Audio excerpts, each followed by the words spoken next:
life on my way. Supernova sunlight in my day. Gamma rays blasting right through my skull. This feeling's too real, let it take control.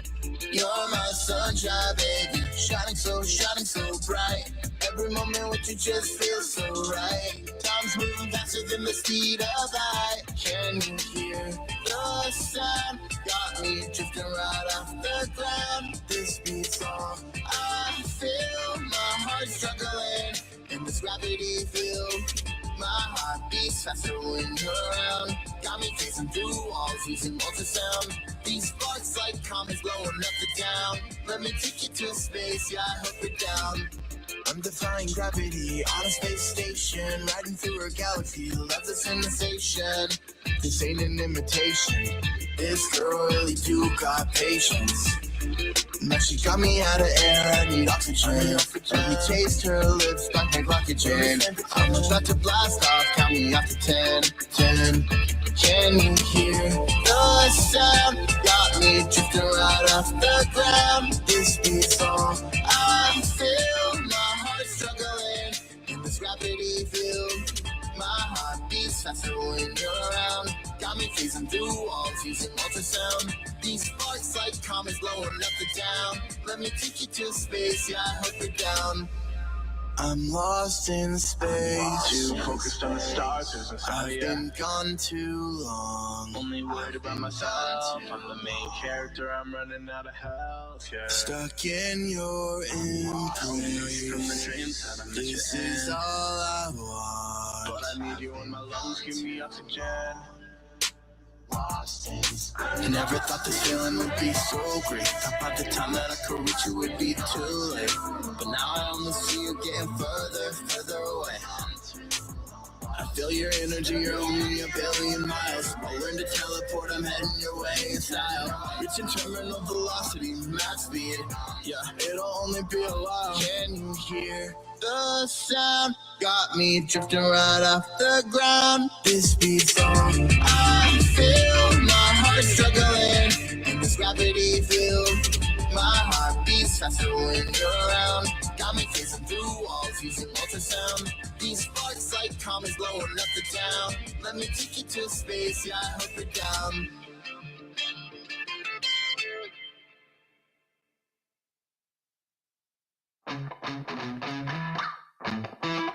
Living every day in your head for free. You can tap away, but I will not hear you scream. You can break the keys, spread your toxicity, your world outside reality. In your room, a little hideaway, but you let it through. Enough to go insane, living in the dark hasn't treated you well. You're building your own prison cell. Hey, wait, don't waste it on me. Spy, life's telling you, don't waste it on me. Did I brush you off? Is it your lack of friends? We never met, even if you pretend. Am I in your debt? I don't know you nothing. Don't say something you'll regret. Hey, wait, don't waste it on me. Spy, life's telling you, don't waste it on me.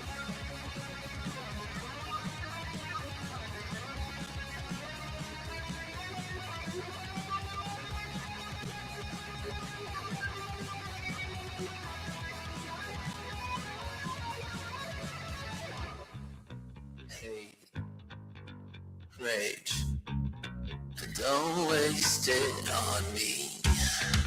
Spite, life's telling you, don't waste it on me.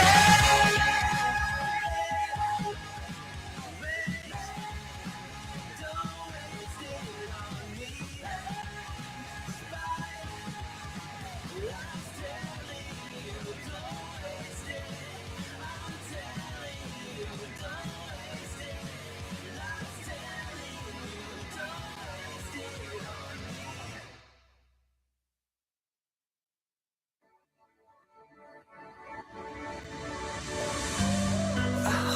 tears inside. I'm scared that I might just suffer alone until I die.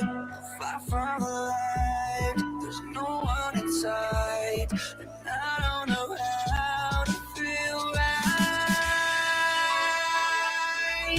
How did I get like this? I'm a failure to coexist lately. Nobody knows me best like I know I'm lonely.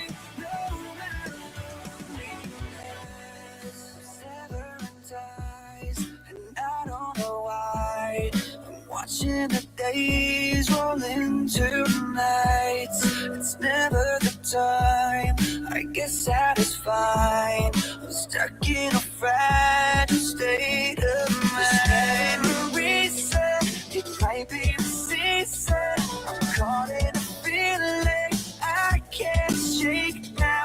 It's not any secret. I struggle to speak up. I think I'm out here. Someone save me.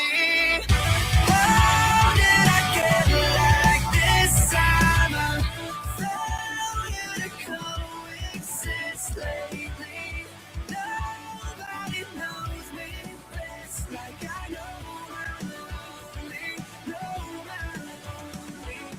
I was waiting on the right time to be honest and talk about everything, but then someone told me there's no right time. Just now, just now.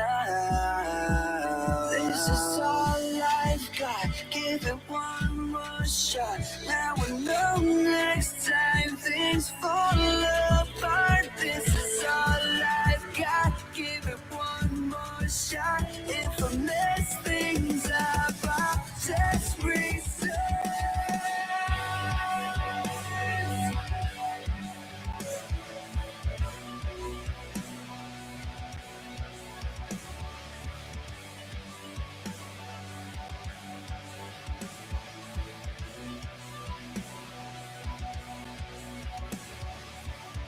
How did I get like this? I'm a failure to coexist lately. Nobody knows me best like I know I'm lonely. No, not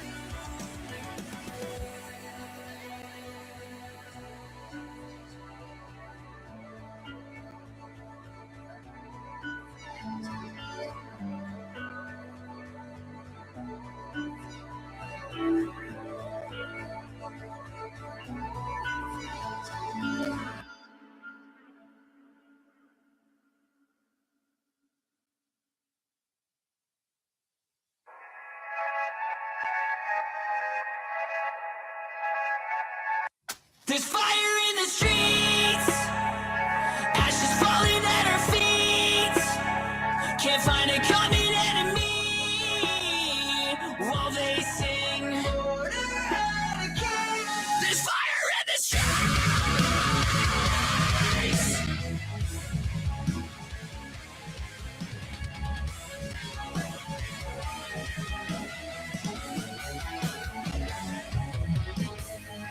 Incivility fuels the flames. Artificial escalation in a gift basket. These roots go so deep. Got branches with no leaves. Like a mountain of forest of dead trees. It only needed a spark from the enemy.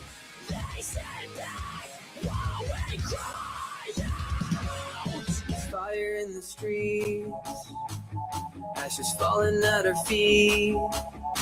Can't find a common enemy while they sing order out of chaos. There's fire in the streets. Ashes falling at our feet. Can't find a common enemy while they sing order out of chaos. Two sides, but the coin is the same. Manufactured opposition is the perfect storm. Power with no face, destruction, the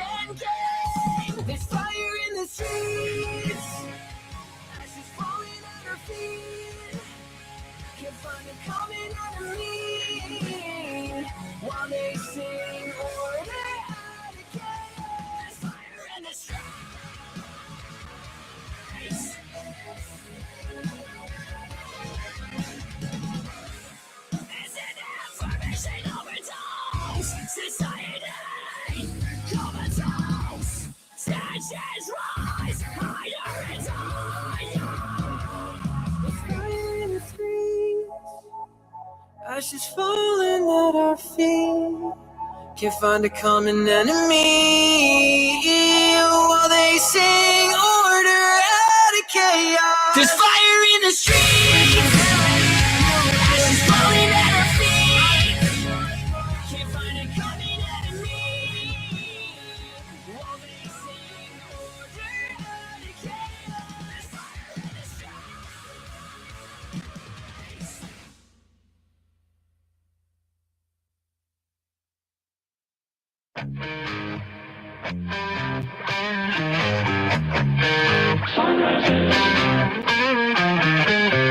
I don't want you to see me at my worst. I don't want you to know what I had to do to make this all happen for us. I don't want you, no, I don't want you. Sell yourself to the devil like I had to. Gave up a part of me just so I could keep my heart going at a steady pace, so I could keep waking up in the morning even though I got no sleep. I don't want you to know who I really am. I don't want you to witness. I don't need you to get in my way. I don't need you looking for reasons to always complain about everything I do. All this regret inside me is worth all my revenue. I sold all my possessions just to be with you. Gave up a part of me just so I can keep my heart going at a steady pace, so I can keep running this marathon even though I cannot breathe. I don't want you to know who I really am. I don't need you to witness what I've become. I don't want you. I don't need you to witness what I've become. I don't have you to help me when I'm down. I don't have you thinking about me when I'm stranded here feeling all alone. Maybe this is the feeling of trying to atone. Auction off my happiness to let you go. Giving up a part of me so I can keep my heart going at a steady pace, so I can keep the toxins from entering my chest as they try to see through. I don't want you. I don't need you. I don't have you to witness what I've become.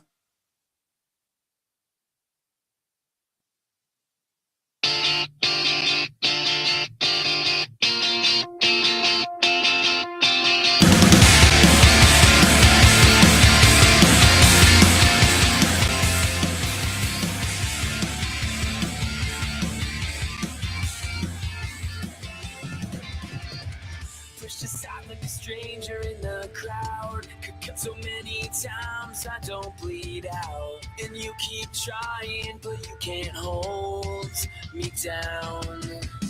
I always knew that we can make it through. I think it's time for you to move along, move along. We're setting fire to the weight that held us down. We're burning brighter, and you're gonna hear us now. 'Cause we're singing, whoa, whoa.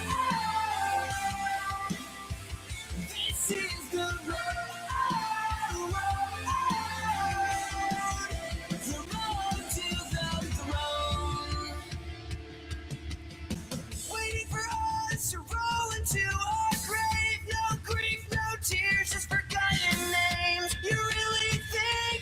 Tonight's show is brought to you by Destination Highway 420, conveniently located on Hollis Street in Bremerton.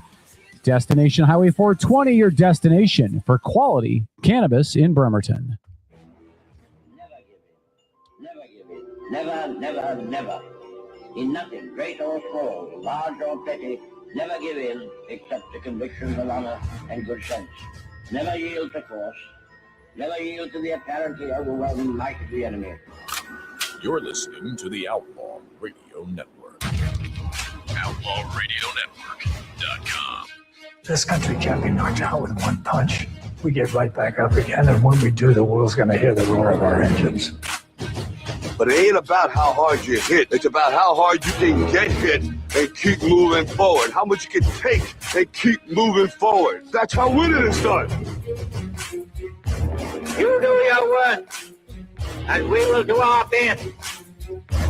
Republic. I like the sentiment of it. It means people can live free, talk free, go or come, buy or sell, be drunk or sober, however they choose. Are you ready to be who you are? No poetry, just a straight answer. The government has deliberately sought to deceive the United States by false statements and expressions of hope for continued peace. We are men of the hood, Mary, now at your expense. But there's no both sides anymore. They're just trying to wreck our goddamn country. It's time for you younger guys to take over it. You meant to be here tonight. This is your time. Their time is done. It's over. Screw them. This is your time. Now go out there and take it. If you guys don't start thinking as men, we're gonna have a lousy country. For the crimes of incitement to cause unrest, I declare to be an outlaw. All right, everybody, it is the Outlaw Radio Network. It is the 14th of June, 2026. Thanks for checking out the show. For those of you looking on camera, I'm not on camera tonight. You're welcome.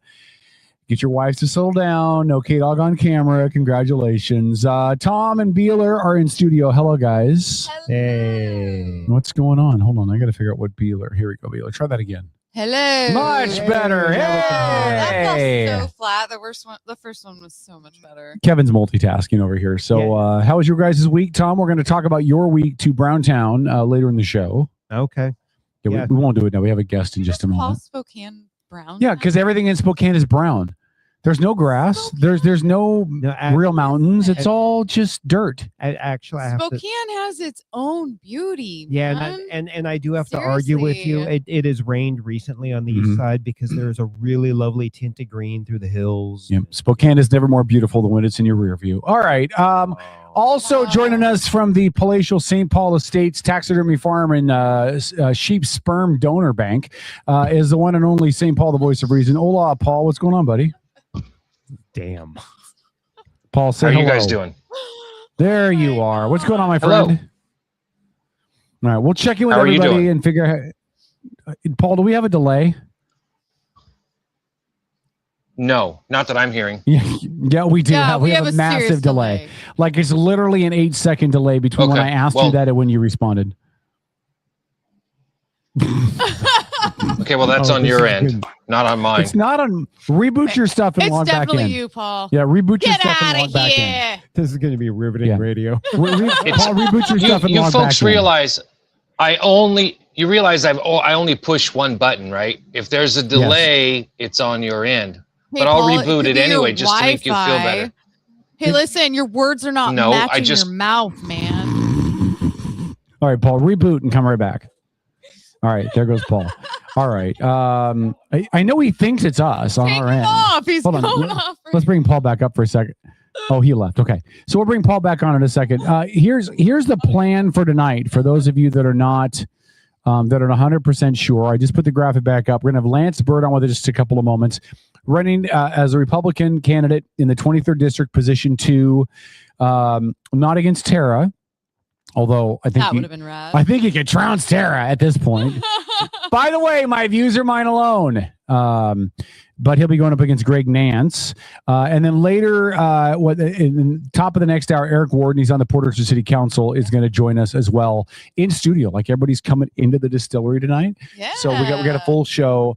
Later in the show, Tom will talk about his trip to the other side of the mountains where he realized that Liberty's not really dead in Washington State, just west of the Cascades. And a whole bunch of other stuff. So Brandy Cruz, our good friend Brandy Cruz, has been on a few times.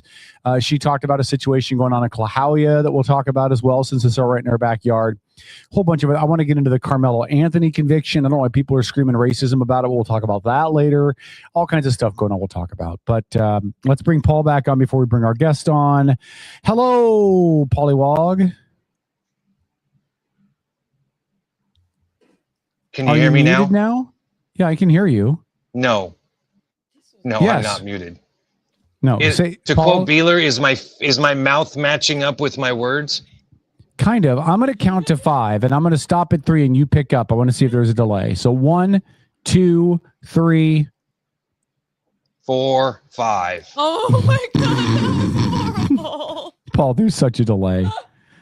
There's such a delay, dude. I don't know what the issue is. It can't be on our end. We're hardwired in. I don't know what the deal is, dude. I don't know. Well, I'll switch over to my laptop. We'll see if that makes a difference. Okay, do that. I'm going to take you out. We're going to bring our guest on. I'll bring you back in when you're ready. All right, there goes Paul to go troubleshoot some stuff. In the age of the internet, Paul is living in the middle of nowhere. He really is. He is using AOL dial-up. That might be the issue. Are you serious? No, he's not. Oh, okay. He's not. But no, they went out of they stopped doing AOL dial-up last year. Did you know that? AOL stopped doing dial-up last year. True story. I didn't know that. Yeah. All right, nobody cares. Let's First bring it our was Blockbuster, and then it was AOL. What's next? It depends. Are the businesses based in Washington State? Good point. All right, let's bring our good friend. We've had him on here before. I'd like to call him a friend of the show, although we'll see what he thinks of us after this interview tonight.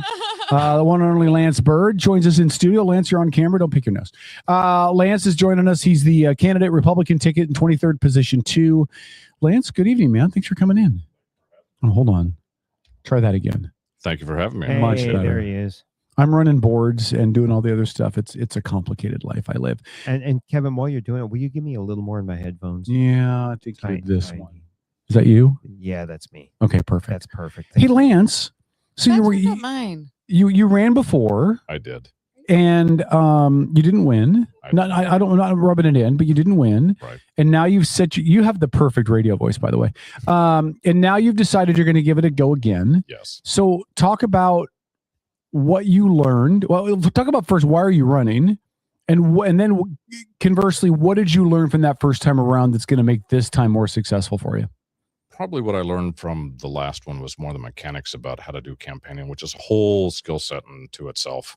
Got a whole different plan about how to campaign this time around. So it's really about getting your message out and getting people to get to know who you are, what do you stand for. And if I'm being self-critical, I think most of the votes that I got last time is I simply had an R next to my name.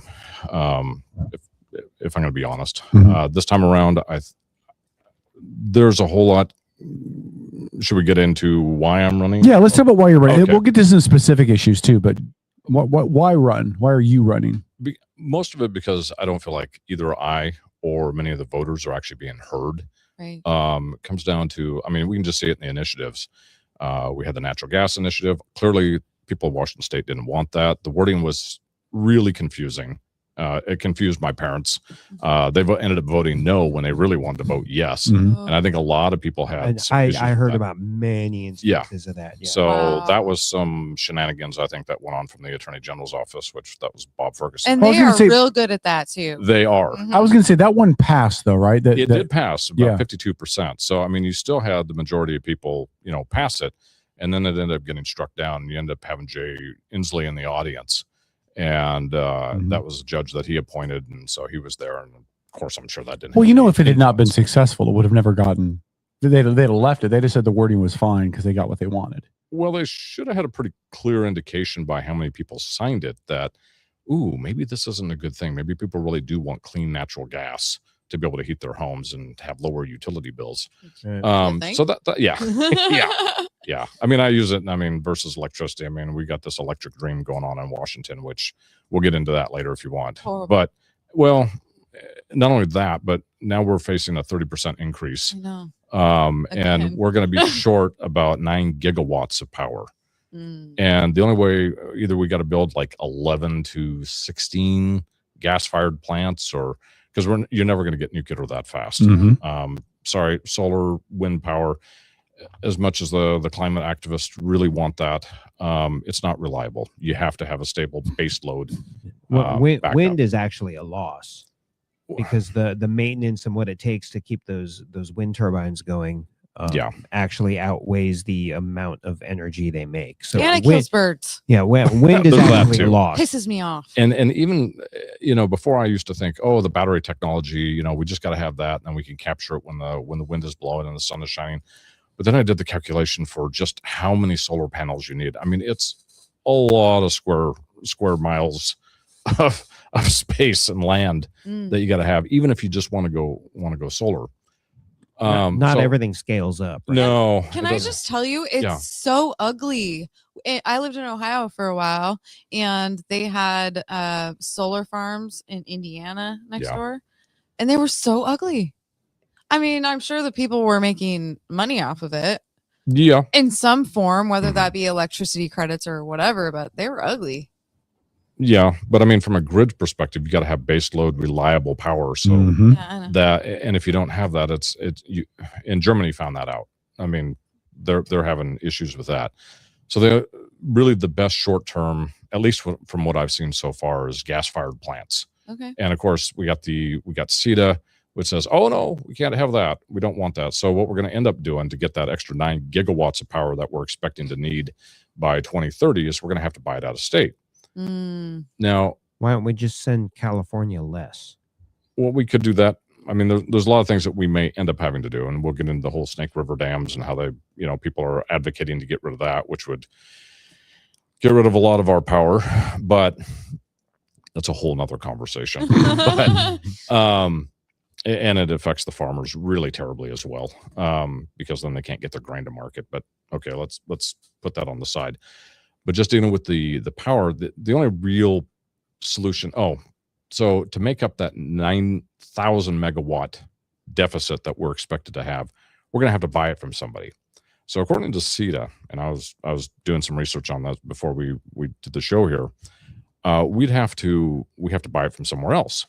And if the fuel source is unknown, coal, what's the point of this? Yeah. And then to make this even more ridiculous, in the 2 years since I ran last time, China, India, they built like 150 to 200 power plants. Of course they did. Coal. Yeah. So, I mean, if we're facing a global problem here, why are we not screaming and making noise about that? Yeah. And just to put that in perspective, and of course, then we talk about the whole electrification of the ferries, and luckily that's been backed off a bit. But the silliness of that is, for the amount of coal plants that they built there, the equivalent, like a Chimicum-sized ferry, is like 2,500 to 4,000 ferries versus the carbon output that those new coal plants just in the last 2 years have been established. So what are we doing? Yeah. Why are we doing this? Well, and the other rub for this you can comment on as well is that there's still the edict that Inslee put in place about going to EV only vehicles by 2030. And we're 4 years away from that unless they back away from it. If we're short on the power grid, like you're talking about, as things stand today, how much shorter are we going to be when suddenly everybody's expected to have an EV and charge it? And we're going to have rolling blackouts like they do in California. Yeah. I bet you anything that they build those plants, get them going, and then they tax us on that.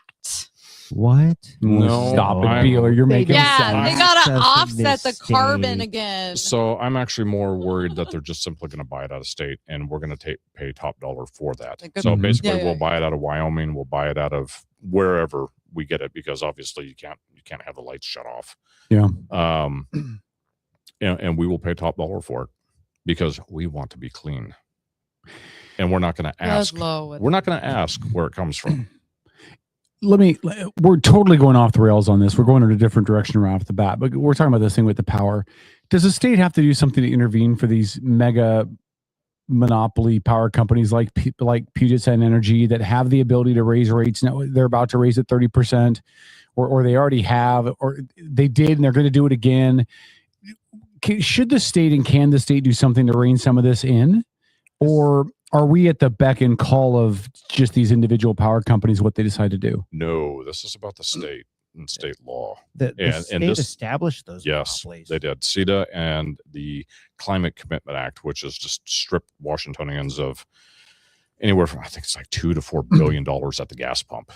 And, then you got different issues of where that money's going. 30% of it is going to economically disadvantaged by the climate, which good luck proving that. So basically they're sprinkling money to where they think it needs to go. Another 10% goes to the tribes.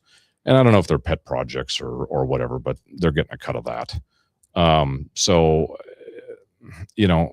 We got average people really suffering at the gas pump. I mean, if you have to go to work and you have to drive, I mean, if you just look at our gas, I mean, the same refineries that supply Idaho supply Washington. Why are we doing this to our people? Especially when it hits the lower economic classes. Right. That just doesn't make any sense to me. It's no. Well, get your comment on this. I've said on this show for the last year and a half that for the Democrat Party that screams so much about impoverished communities and the poor and minorities and how they need to be helped and how they shouldn't be footing the bill for whatever, right? These gas taxes specifically punish the poor and the minority groups more than any other group because my cost of a gallon of gas and your cost and their cost are all the same. But how that extra $1.50 per gallon in gas hits them financially on their minimum wage job is way more of a larger percentage of their income. It also pummels small business. That's true too. Yeah. Lance, we're just bouncing all over the place now. So we're just going to keep flopping around like a fish. What do we do then? Right. So if we have to be honest about where does our power come from? Do we really have, is the climate alarmist, are they correct that we're going to face doomsday because that we decide to have gas-fired plants? I mean, those are probably the safest options. I mean, I know back in the 80s, we tried, I don't know if you're familiar with WHOOPS or if you remember any of that, the Washington Public Power Supply System and the debacle that was. Well, a lot of that debacle came from regulation changes mid-construction that basically they had to stop and start because new safety regulations and all this other stuff came into play. And I'm going to say a name that's probably going to turn off a lot of people, but basically Trump is trying to actually fix a lot of that so that when you start construction, it is with the rules at the time. And, if you get a nuclear power plant going, those things can last for about 80 years. Right. And there's no carbon.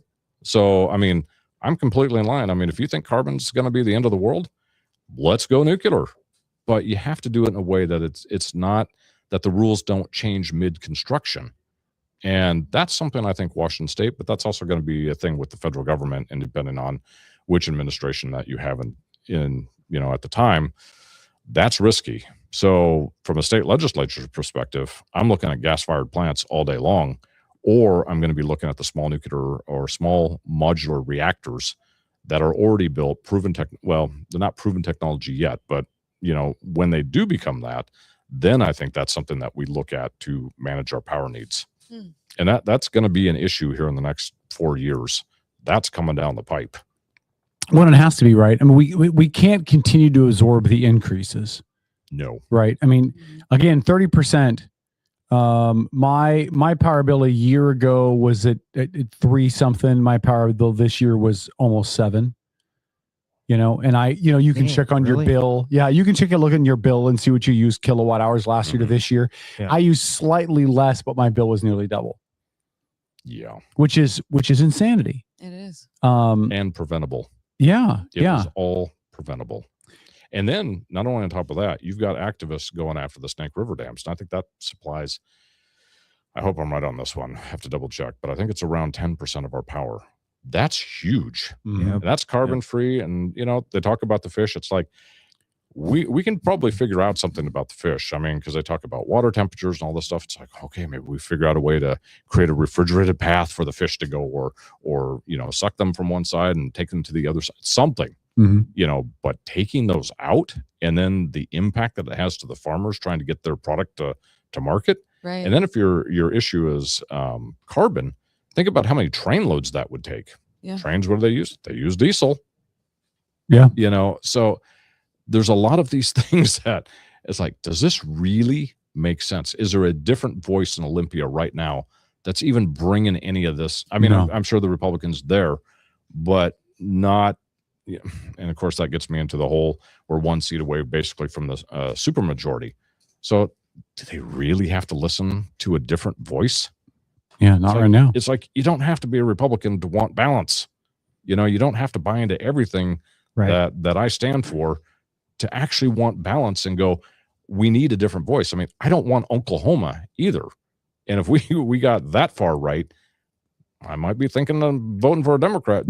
I mean, you want the brakes on something, and it also gives a lot of your moderate Democrats cover, because the Republicans just simply won't vote for this if we, get out. So, I'm really going to encourage a lot of people to really rethink that one. It's like, do we have balance in the state? Do we really want to be California? I don't think a lot of people in Washington really want to be California. I think we're a tiptoe away from being California. A lot of people left California for a reason to come up here. And they came here. Yeah. Why? Yeah. It didn't cost as much. You didn't have a state income tax. And all of a sudden, and we even passed an initiative saying we don't want a state income tax. And the legislature passed that. They said, okay, well, we'll agree with that. And then they didn't. Yep. Really quick comment for you. Terry said in chat, we already have small nuclear reactors powering small floating cities. I mean, if you see the efficiency of nuclear power on subs, on aircraft carriers, they're done safely.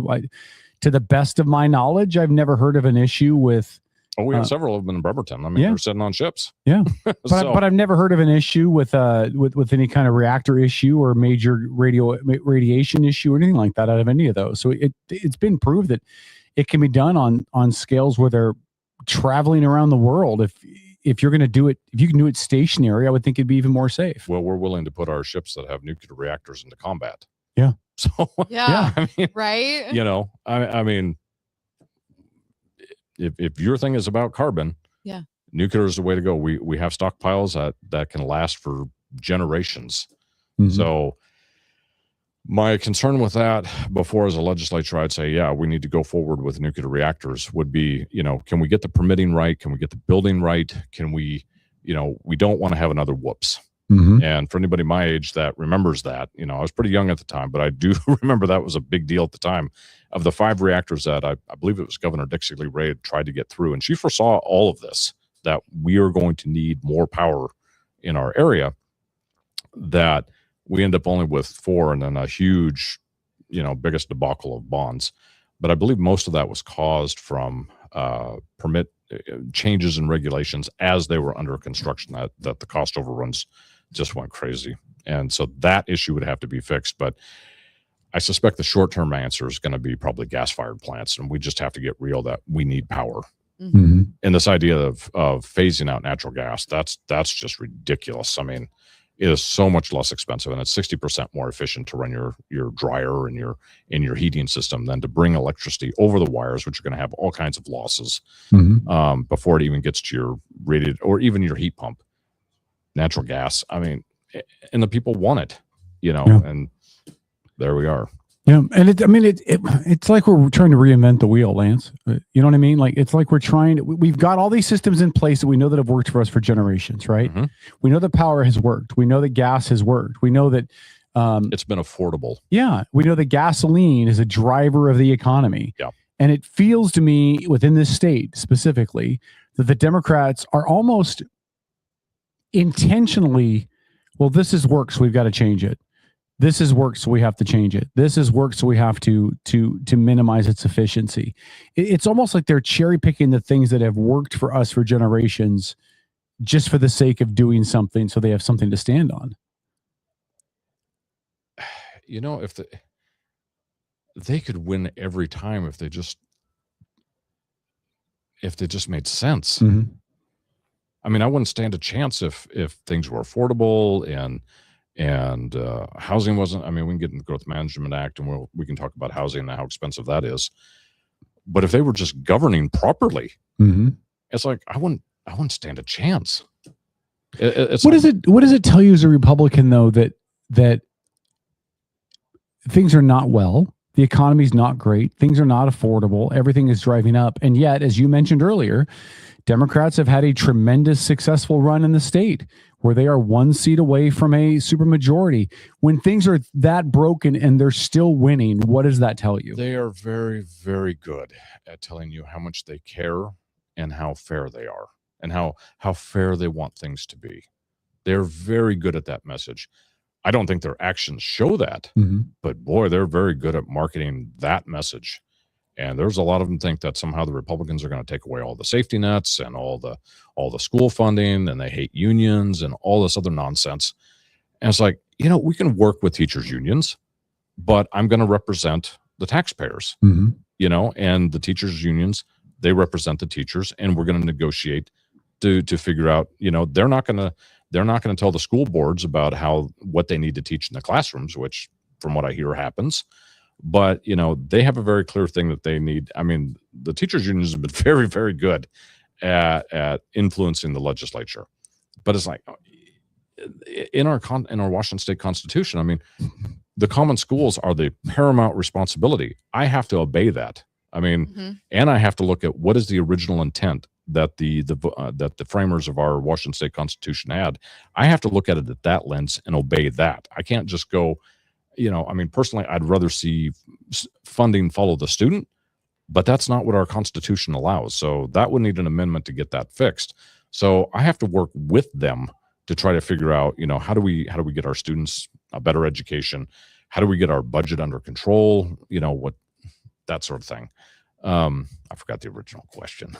No, just what does it tell you though that people continue to vote Democrat in the state, even though things are so skewed? Voters are convinced, I think, and it's my job to convince, like, no, we really care, and we'll show it in our actions. Mm-hmm. I mean, we see what you vote on the initiatives, they pass. It's like, if you want those to stand, you have to have another voice so they don't get overturned when you actually approve them.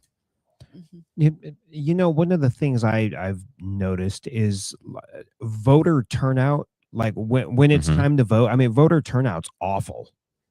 Well, you even have a lot of conservatives that are not willing to vote because they think, it's just my vote doesn't count. Right. Everyone says that. Right. It's insane. Right. And it's like, but if I wouldn't be running if I didn't think it was worthwhile. If you didn't vote, Mm-hmm. it's like, if I'm willing to make the effort to stand up and I don't know, do interviews and stand. I mean, I get really nervous doing that sometimes.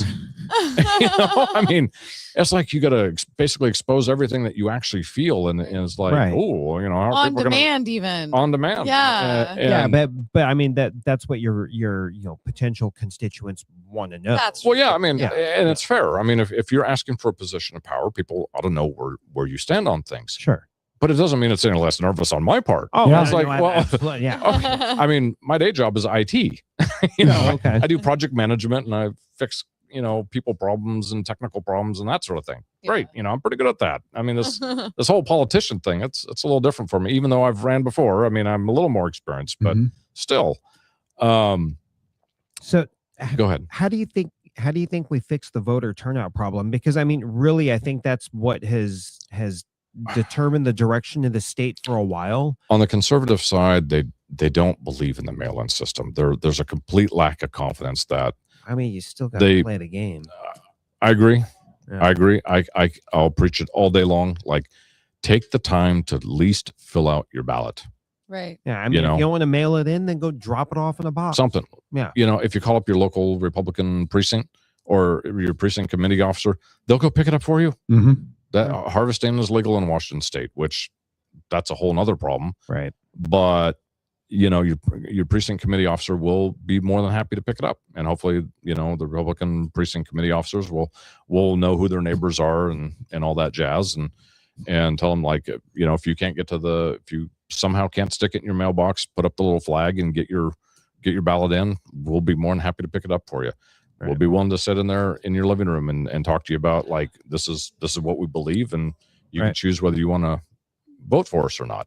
So there's really no excuse, and I would implore anybody who wants to see our state do better, wants to have balance, wants to have affordability in this state, wants to see prices of housing come down and get our budget under control. You don't have to be a Republican to vote for balance. Yeah.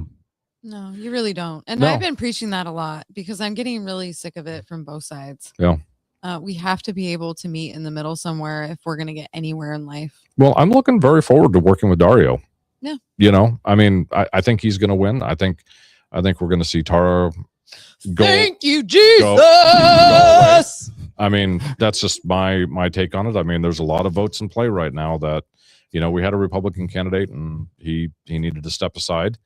And you got the two, and you got one that looks reasonably sane, and you've got another one who's a twat waffle. Got it.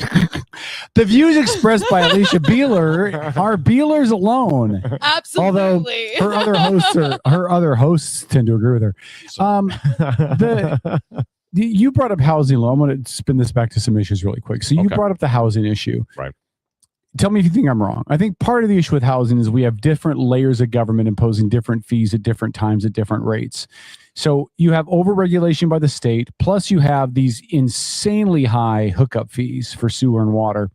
Bremerton's jacked theirs, Port Orchard's jacked theirs, Kitsap County has jacked theirs.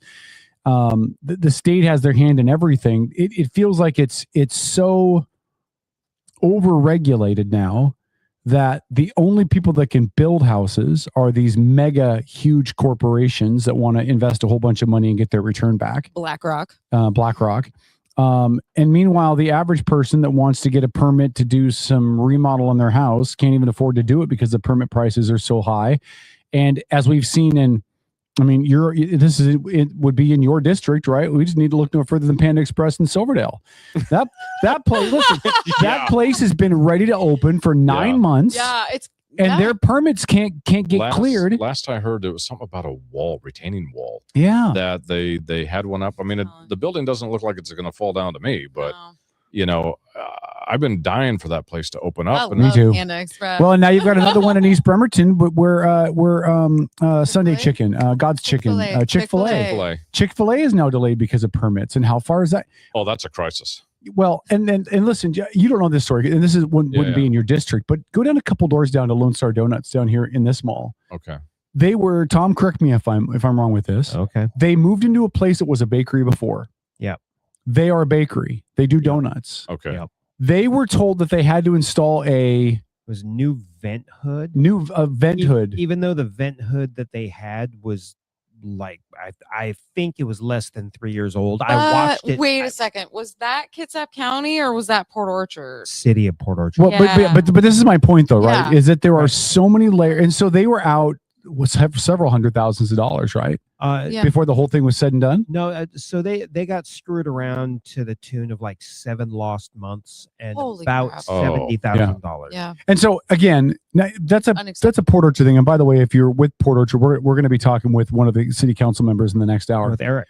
But it's about these varying levels of authority that just get to impose whatever extra conditions or requirements they want while stretching out that permit process to take forever. And then we wonder why small businesses don't want to open, and we wonder why it's hard to see economic growth. It's hard enough to get a business off the ground without having to fight the government at the same time.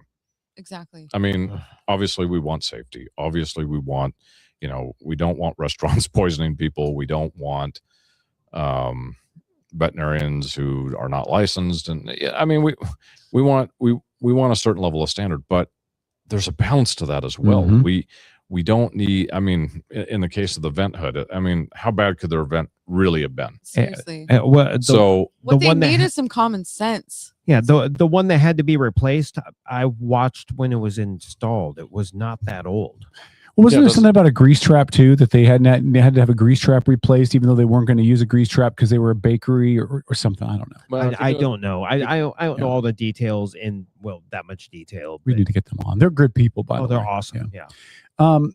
Is that something the state has to intervene to do? Can the state rein that in and say, counties, here's your guidance. You've got to have a requirement for permits to be cleared in X amount of time. Is that stuff that you can do at a legislative I'll level? be straight with you. I'm not 100% on that, but considering the state kind of dinks around with everything down in your life, I would guess so, but it would probably be more of like, hey, we're not going to require this, you know?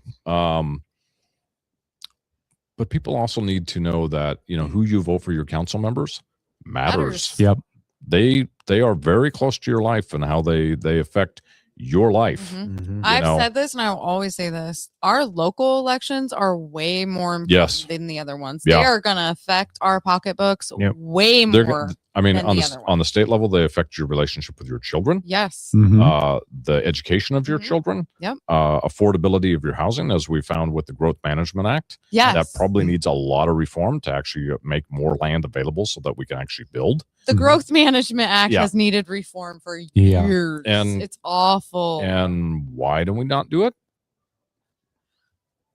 Because we're ran by a state of Democrats that put it all into place. Yeah. Yeah. And I think it speaks to the economic power, right, Lance, about what King and Pierce County have and the authority that they have, that they were trying to stop sprawl from just taking over everything. And I'm not saying that we necessarily get rid of all of it, but we need to loosen up some land so that people can build and have homes. And you know, people want single family homes. They don't want to live in a condo. They don't want to live in apartments. And I mean, that's the American dream, is people want a single family home, and they want that to be affordable.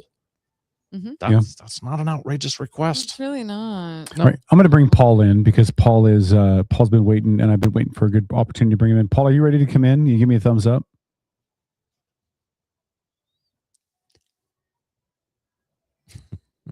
He's not. It's all delayed. Hold on, I'm going to bring him in. Paul, are you there, buddy?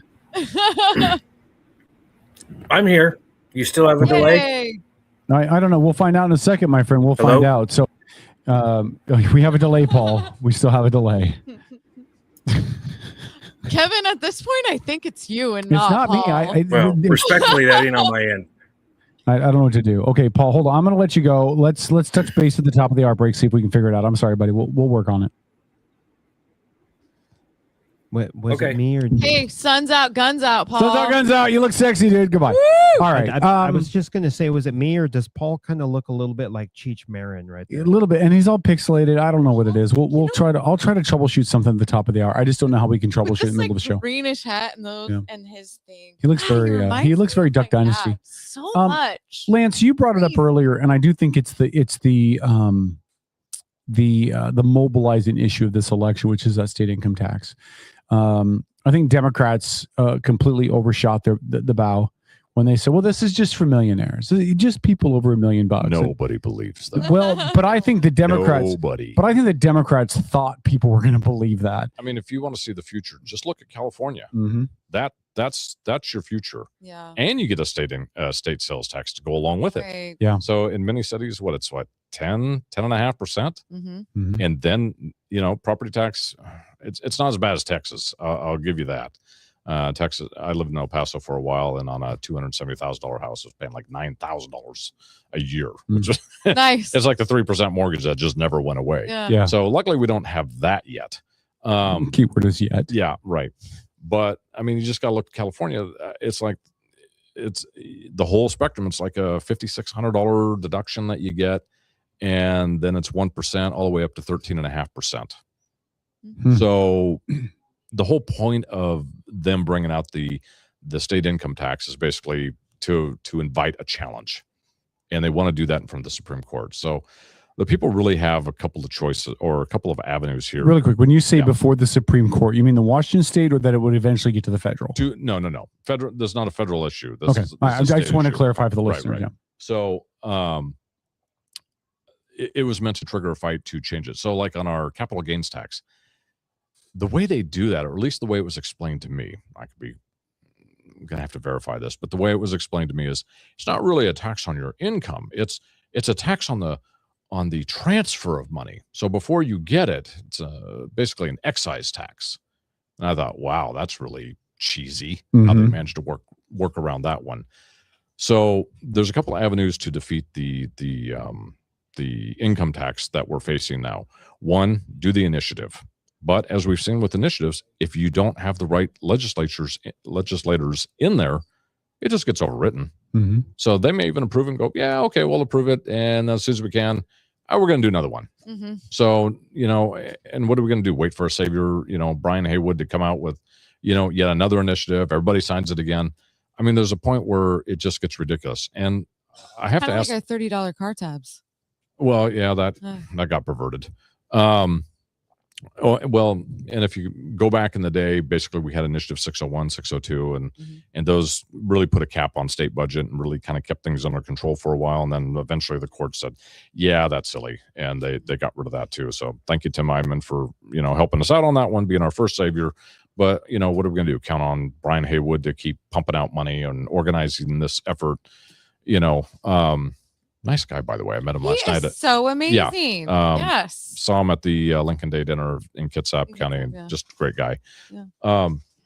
And then, so the second one is there are 5 Supreme Court justices that are up for election this year.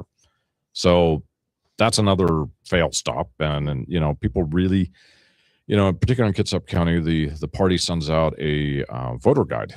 And really pay attention to that, because basically those Supreme Court justices are vetted.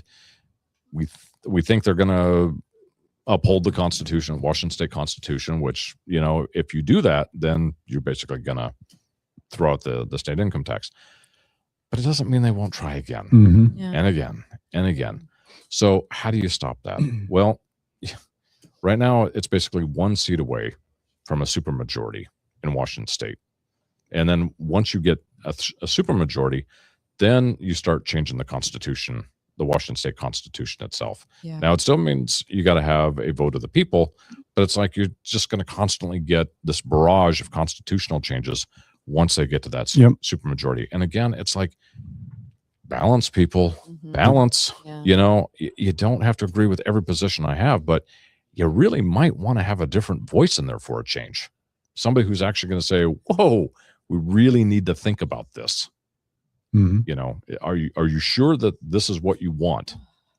Yeah. So, well, and you and I talked a little bit before the show, and I wanted to bring this up because I thought you had some really good points. We talked about the budget. You and I talked a little bit about some of the things that former Governor Chris Gregoire had said in regards to the millionaire tax. How she talked about it's going to drive out the rich. It's going to drive out some big businesses. But she also talked about the size of the budget, and was something we talked about before about where you felt like the budget should be based on our population, and and then the gap above that. So from what I've looked at, what I've researched is based on the population that we have, the rate of inflation, we should be somewhere around 56 billion. So I don't honestly right now, I don't know where the other 24 billion is going. Because we get a budget a little over 80 million. To small daycares. Well, I can't prove that.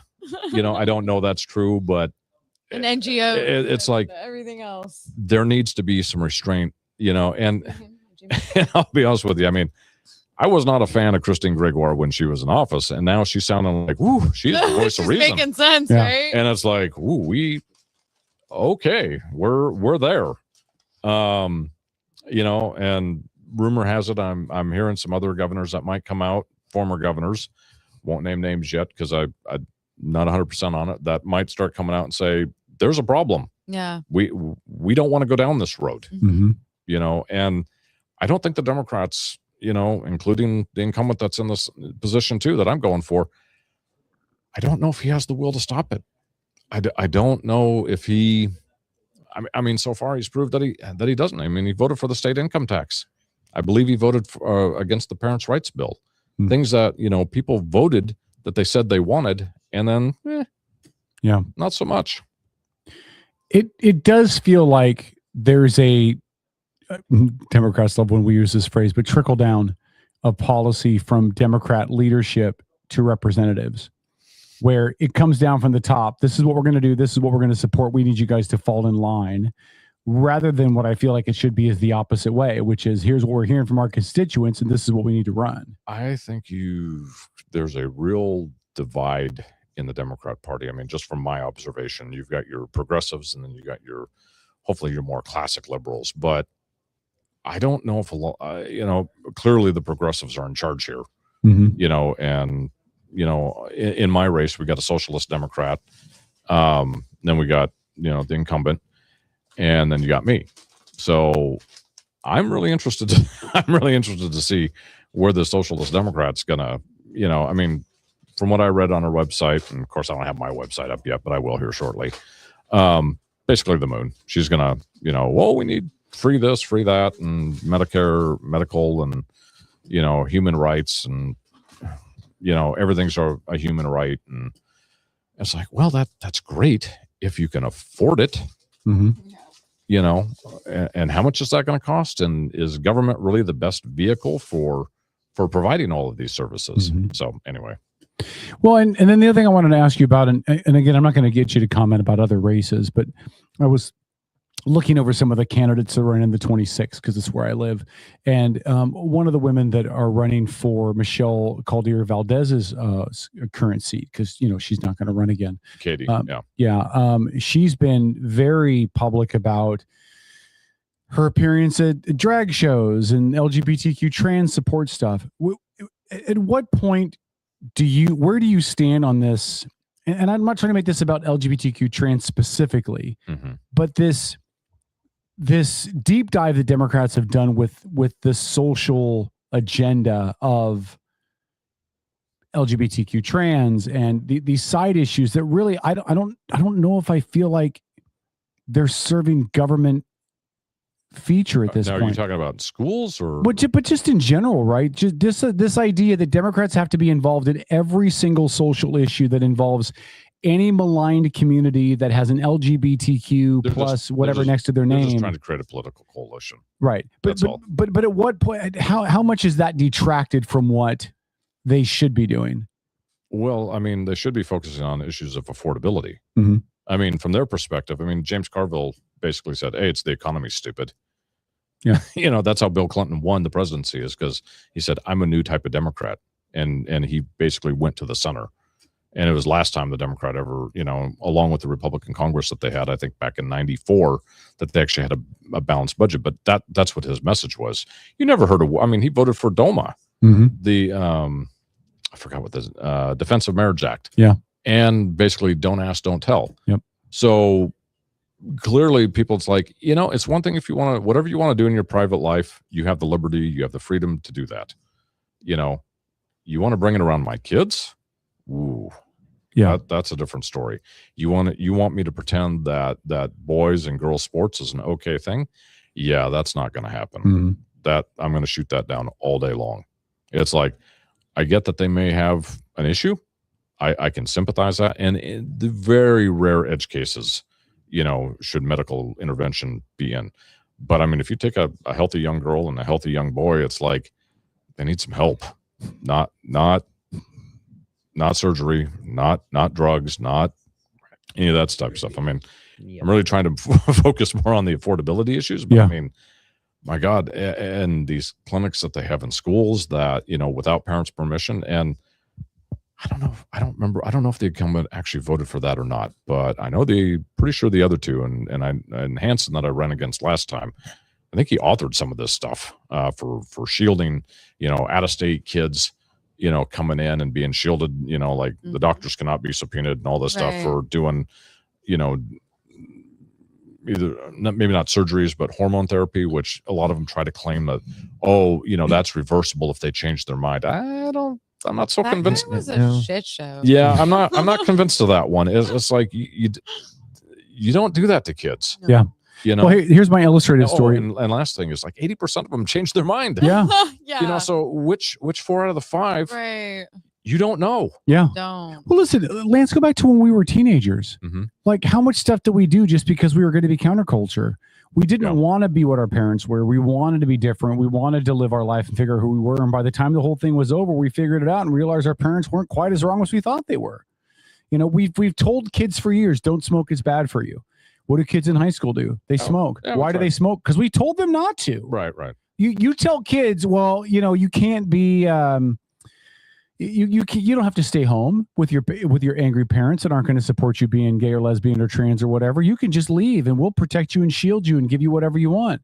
Parents, the kids are going to be deuces. We're out. Parents have the absolute right. I mean, we have mechanisms in place for parents who are not fit to be parents. Correct. And there are plenty of them. Yep. I mean, if they're drunkards or druggies or all kinds of abusive, okay, we have mechanisms for that.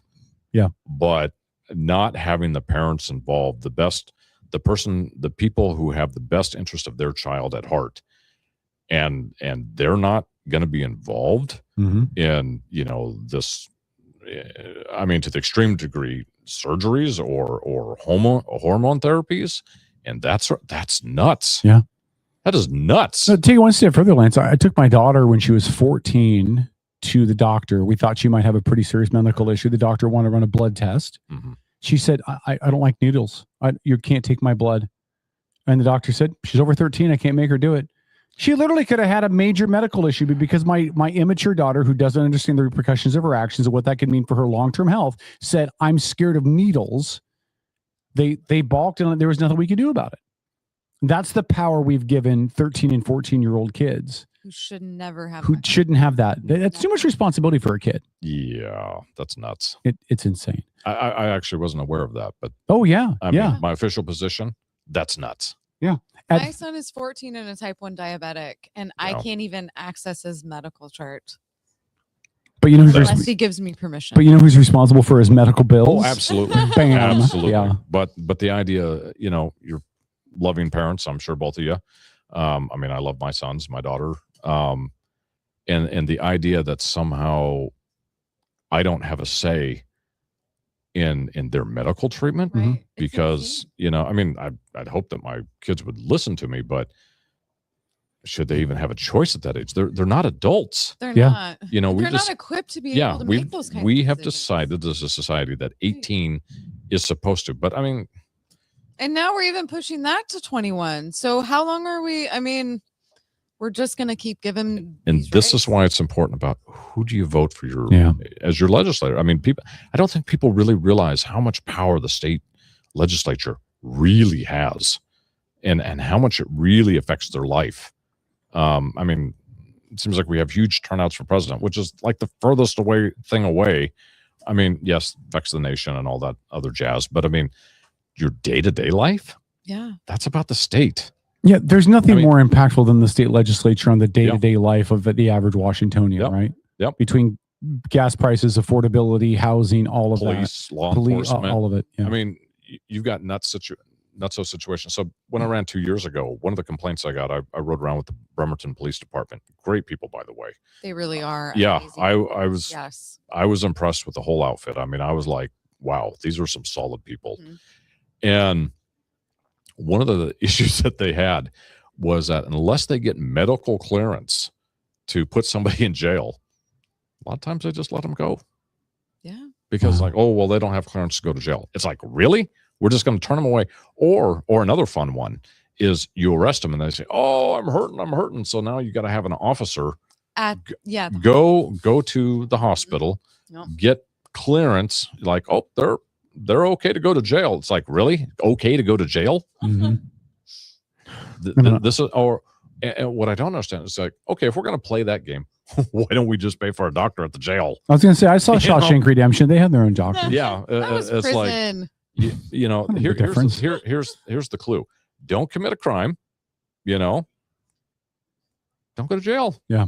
I mean, I know sometimes it can, Common sense is gone. well, I mean, I realize there can be some other issues with police, and we can talk about, accountability and review boards and that sort of thing, citizen review boards. And I'm kind of for that because I'm not always trusting of internal affairs, and that's a whole nother discussion. But for the most part, I've managed not to be arrested my entire life. 56 years old, and I've never been arrested. The one thing I think we should include in jails is probably a little bit more mental health care. Absolutely. I would agree with that. Yeah, there are cases, and then we can get into all the people on the street, and it's like, this extra $24 billion that we're spending. I work in downtown Seattle. I'll just say I work for the largest cloud provider and I'll let everybody figure out who that is. So, been with them a long time, and I don't speak for them; they don't speak for me. But on my way to work, I think it's Lenora. So I take one of those scooters after I get off the ferry. I take one of those scooters, and I rode, and there are people bent over and like, and they're by the social welfare house, and I'm like, this is not compassion. This is wrong. And we spend a lot of money trying to deal with this issue, and it's like, maybe we need to start talking about civil commitment, when people have completely lost control of their lives, and get them the help that they actually need. And like, fix it. We can actually do this if we have the will. And you have to ask yourself, the people in power for the last 40, total control for the last 8 years, but basic control for the last 40, they haven't done it. They just haven't done it. Keep throwing money at it. It's not getting us anywhere. Seattle I grew up in Seattle, and it was a beautiful city. We were ranked like *1 most livable place in the country. And boy, then the hordes came in. No offense to anybody who came from California. Anyway, I came from Seattle to here, so I'm sure they feel the same way. But and it was affordability issues. Bremerton was a place I could afford, and Bremerton's my home. But we see those issues in Bremerton too, and this is a fixable problem.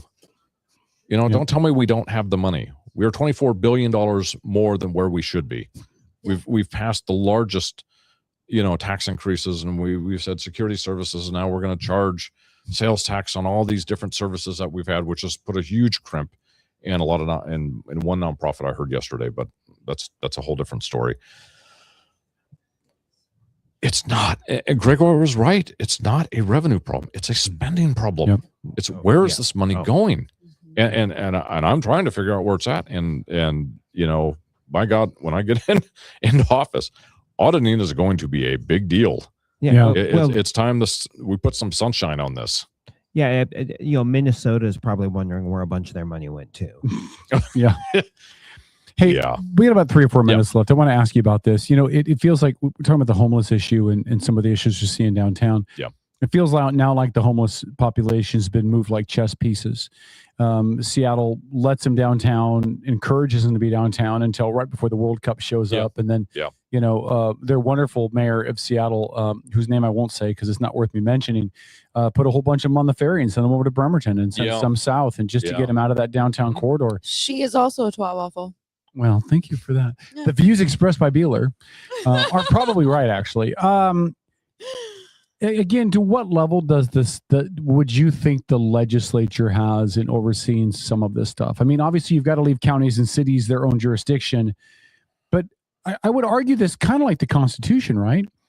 Like, you start dealing with your issues across state lines, it becomes a federal issue. Right. If you start dealing with stuff across a county line, like Mayor Wilson in Seattle putting the homeless people on a boat to Kitsap, it would strike me, wouldn't that have to be a state would have to be involved at that point? I think the state needs to step in this area. I think just leaving it to the cities and throwing money at the cities and NGOs and all these other things. I'm not. We may end up using NGOs, or we may end up using church organizations or whatever else to try to get it down. But I think there needs to be a lot of accountability that's going on there, and make sure that there isn't money being kicked back towards politicians from the money that's being sent to these NGOs. Not saying that that's happening or anything, but strongly suspect that's going on. Like one of the issues that we had in Bremerton is we had, I'm not going to say it because I actually like Mayor Wheeler, but we love you, Mayor, by the way. Hello. Yeah. But near the Starbucks, there's a whole row, we had a whole issue going on there for a long time. On MLK. Yeah, right. And the legislature is now talking about, homelessness shouldn't be illegal. Well, camping out in front of somebody's yard shouldn't necessarily be legal either. But if the reason why they were there is because the Salvation Army was there and they were getting fed, and their medical services at the Peninsula Healthcare was there. And so there's no reason to be anywhere else because, well, you ain't got a job and you're probably getting some money from somewhere. So we need to have a place where we can have those services, but it doesn't necessarily mean it needs to be downtown Seattle, and it certainly doesn't need to be downtown Bremerton or anywhere else in our counties or metro areas, just hanging out. And we need to have the services somewhere else where we can help them get their life together, because that's what this is all about, and get them connected. And I'm going to go on a limb here. I'm going to say there's a spiritual problem going on as well. There really is. If you're not connected to your higher power, and it could be whatever religion, you need to have something greater than yourself to really, ground yourself, to almost put yourself in your place. Yeah. And if you don't have that, I mean, these people, I've been super high one time, and I was like, I'm not real wild about this. I've prayed to the porcelain god as well. And I'm thinking, if you're in this kind of position and this is the preferable state that you want to be in, what demons do you have going on in your head? And I'm not talking about necessarily the spiritual demons, but just the trauma and the things that they got going on in their head. It's like, why is this a preferable state for you to be in? Marijuana does not do that to you. Oh, no.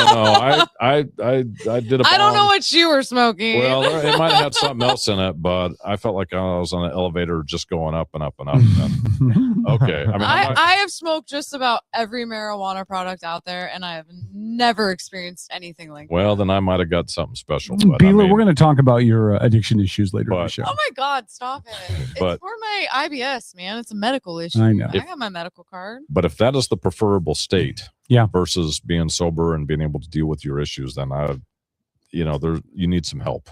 The last thing I'll ask you before we wrap this, and we're going to need to have you in again. I just feel like there's so much meat on the bone, so much stuff left to talk about. So I'd like to, let's have you come back in again. I think that'd be great.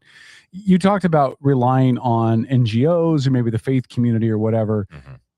Do you share the belief that I do, that the Democrat Party and the left in general has really tried to steer us away, especially from allowing the faith community to be interactive partners in the community? Yeah. And is that something you would advocate for? And I don't just mean, and again, people who listen to the show know I'm a Christian, active in my church. I'm not just talking about Christianity, but just the faith community as a whole, Muslim groups, Jewish groups, whatever. You need to be connected to a higher power. If you're going to get your life together, there has to be a moral compass in there. And, whatever you choose that to be, it could be a tree or something that gives you your moral code that's objective to you. In other words, you got to have something outside of yourself, something greater than necessarily just us humans having opinions about what we think is right. And I think that's where the Democrats generally fail, is I think, well, we just came together. Well, Germany just kind of came together at one point. Mao, a lot of people supported Mao and Stalin and a few, and that didn't necessarily work out so well, and generally I prefer Christianity, because I tend to think that that's made the world a better place. Not perfect, maybe, but generally when you actually listen to what the words were, it generally made the world a better place. You can have your issues with different denominations, but you need something that grounds you, something that, that is bigger than yourself, something that's bigger than humanity, to give you that moral code. And whether most Americans really wish to believe it or not, most of us believe in the Christian ethics, or at least practice it. Or, you may not have made the whole home run to go, yeah, Jesus is it. But generally, a lot of people start out on third base, at least here in America. And if you have any doubt of that, just look around the world and see what you find out there. And I think a lot of people just really don't realize how good we have it here. Yeah. Well, and I don't disagree with any of that, but from a fiscal standpoint, the churches and the faith communities are willing to do stuff for free that the government wouldn't have to pay for. That's true. I mean, the outreach done by the churches, the helping the homeless and those in need, and social programs that are all done through the faith communities by a bunch of volunteers, and by tithing and whatever fundraising they do, would take some of the onus off of the state to then have to pay for this program or do this outreach or feed these people or whatever, because the churches are doing it. And I'm not even advocating that only the churches should be doing this. Right. I mean, it's a community thing. Right. But both organizations should be audited. Like, are you actually providing the services that you're claiming to provide? Yeah. Nope, that's fair. You're telling me I spent all day in the sun volunteering for my community, and I loved it. Yep, she was on the beach at Wildcat Lake in her bikini. Lance, hey, listen, can we do this again soon, please? Just invite me. Okay, all right. Well, we'll talk during the break. We'll get you scheduled again. We'll let the listeners know when we come back in. We got to wrap this up because in just a couple of moments we're going to bring our other guest on as well, who's Eric Worden. He's on the Port Orchard City Council. We're going to talk to him in just a moment. Lance, I know that you said your website isn't up currently. Correct. If people want to find out about you, they want to contact you, they want to get information, they want to door knock, whatever it is, how do they get in touch with you? I don't even have it. electlancebyrd@gmail.com. Okay. Be the best way to do it. Elect Lance Byrd, and that's BYRD at gmail.com. Correct. Lance, let's do this again. I'd love to do it. Awesome, man. Okay, we're going to take a quick break. While we take this break, we'll switch our guests around, and then we will come back with our next guest. Again, that's going to be Eric Worden from the Port Orchard City Council. I'm trying to remember what buttons do what. Is this the right button? Let's find out. Admin all That's not the right button. Here we go. All right, so we'll take a break. We'll come back, you guys. It's Outlaw Radio Network. 2 hours to go. We'll try to work out this stuff with Paul as well, so stay tuned. Outlaw. The Outlaw Radio Network.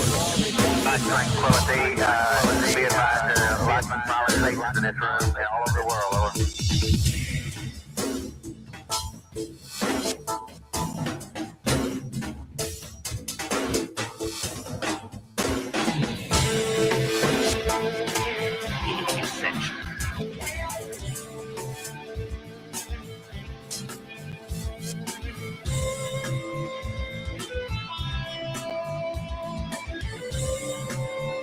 Carter Spec.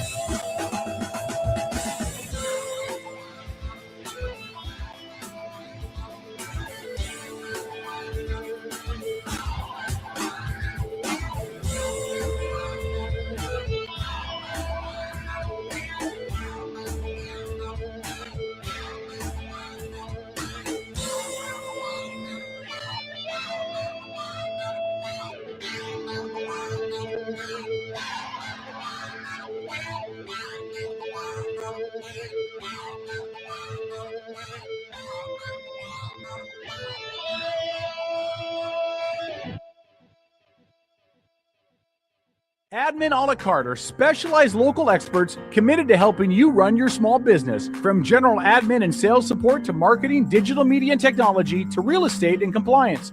Admin a la carte's only goal is to take your business to the next level. Find out how Admin a la carte can elevate your business. Visit admin-alacarte.com for more information. That's admin-alacarte.com. Admin a la carte. Your business doesn't fit into a box. Why should you have to? Are you ready to elevate your spirits? Look no further than Black Rain Spirits, your local craft distillery nestled in Town Square Mall. Indulge in the smooth richness of our handcrafted spirits, meticulously distilled to perfection. Whether you prefer the bold kick of our bourbon or the subtle sophistication of our gin, Black Rain Spirits has something for every palate. Visit us today at Town Square Mall and experience the essence of true craftsmanship. Black Rain Spirits, where passion meets perfection, unconventionally traditional. On a recent episode of the Outlaw Radio Network, Some of our listeners even appreciated you dumbing it down for them. So, on behalf Sometimes of Paul, I have to thank you. mansplain for people like.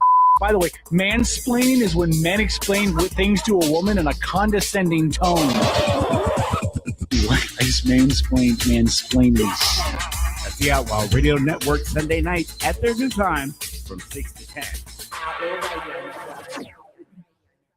The older people, I know you're getting a little edgy right now, but you better get into me because I don't want to bum you out, but I'm the future of America. This is the Outlaw Radio Network. Good evening, my fellow citizens.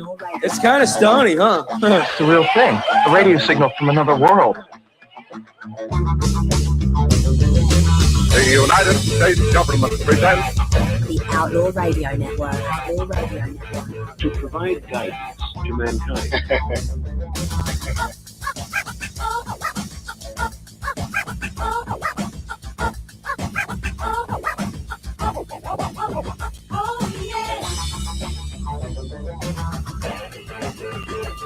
All right, it's the Outlaw Radio Network. Let's check out the show. It is 8:09. The clock's all messed up. Timing's all messed up. Beeler's mad because she can't go use the bathroom and take care of her 14-year-old bladder. But thanks for checking out the show, folks. We appreciate you. All right, we're gonna bring, before I bring everybody else in, I'm gonna bring Paul in really quick to see if we worked out the issues we're having. Hold on. All right, Paul, say hello. Hello. Hello, Paul. I said hello. Yeah, Now there's you such a can't hear me delay. at all? No, we hear you, but there's still that big delay. Like, I was doing some work on it, and my upload speed is slow, and I'm running off a satellite right now. So oh, so then it's not us; it is you. I even plugged in. Alicia, shut up! You're overriding everything while we're trying to talk here. Let them in speak.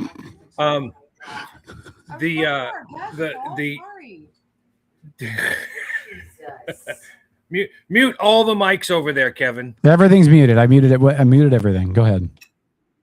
Oh, there we go. That's beautiful. Sit and spin, Leisha. Sit and spin.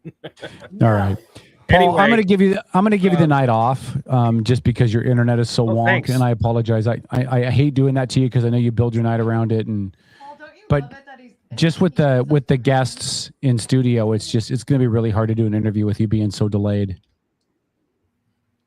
Yeah, well, you're gonna have to fix that, Kev. You just said it was on your end. No, I can't that's not fix what your I said. internet, Paul. I said my upload. I said I'm on satellite. That's not the issue. But my upload speed is down right now, so I don't know if it's because of the heat or what the deal is. So, but it's down because I'm streaming all the TVs. Everything's working good. Your picture's coming in clear. Yeah, yours is not coming in clear, and your delay, and that would all be tied to your upload, by the way. It's all No it's shit, because of all the Sherlock. ACs That's why I going. typed it in chat. I know, Paul. You know what? Good night, Paul. I love you. Have a good night. We miss you, Paul. Call back in an hour. Maybe it'll be cooler and it'll work better. Yeah, you never know. I'll try again. All right. See you, buddy. All right. There goes Paul. Paul and his defective Ukrainian internet. This is what happens when Paul lives in the middle of nowhere, right? He's using AOL dial-up to connect. Ukrainian? What? Ukrainian internet? Yeah, that's where Paul got his internet, on the black market. He called Zelensky and said, "What can I get for cheap from y'all?" And Paul's got connections. All right, let's bring Eric on in with us. Eric Worden. He's a member of the Port Orchard City Council. Eric, you're on camera, so don't pick your nose. Don't do anything. Don't do anything wonky. Take that microphone, run off the stand there, because you're going to need that so people can hear you. You got to speak into the mic, man. Yeah, your mic's muted right now, so you got a second. All right, what's going on, man? How are you? I'm doing well. Thanks for having me out. We've never had you out here before. I don't know. Yeah. Came here to purchase cup bottles here and there, but just have to sit and talk. Yeah, Eric's great. So you know Tom. I do. And you admit that publicly, which is rare. Oh, I know. I'm one of the few. One of the few. Yeah. Most people hear he's a libertarian and just giggle at him and walk away. So it's all good. Yeah. Really? Yeah. Eric didn't know you're a libertarian. Now he's never coming back. No, he knew. Eric, tell us a little bit about you. We know you're on the Port Orchard City Council, but give us some background. A lot of the listeners may not. Yeah. So I've lived here my whole life. Moved here with my family to Port Orchard in 77. Mm-hmm. And South Kitsap High grad. South Kitsap, graduated in 94. My wife graduated in 94 as well. Wait a minute. Did you marry your high school sweetheart? No. Okay. All right. Just checking. Go ahead. No. I had a starter wife. And then she came along after. Both my kids graduated high school here. My son went to Gonzaga. My daughter went to GCU. My son works for a developer in town here. I won't name names on that, but he's a finance guy there. Okay. And then my daughter, she's a firefighter with South Kitsap Fire. I have a couple cousins there. Yeah, it's great. It's a really, really, really good station. And then I work for Kitsap County. So I've worked there since 95.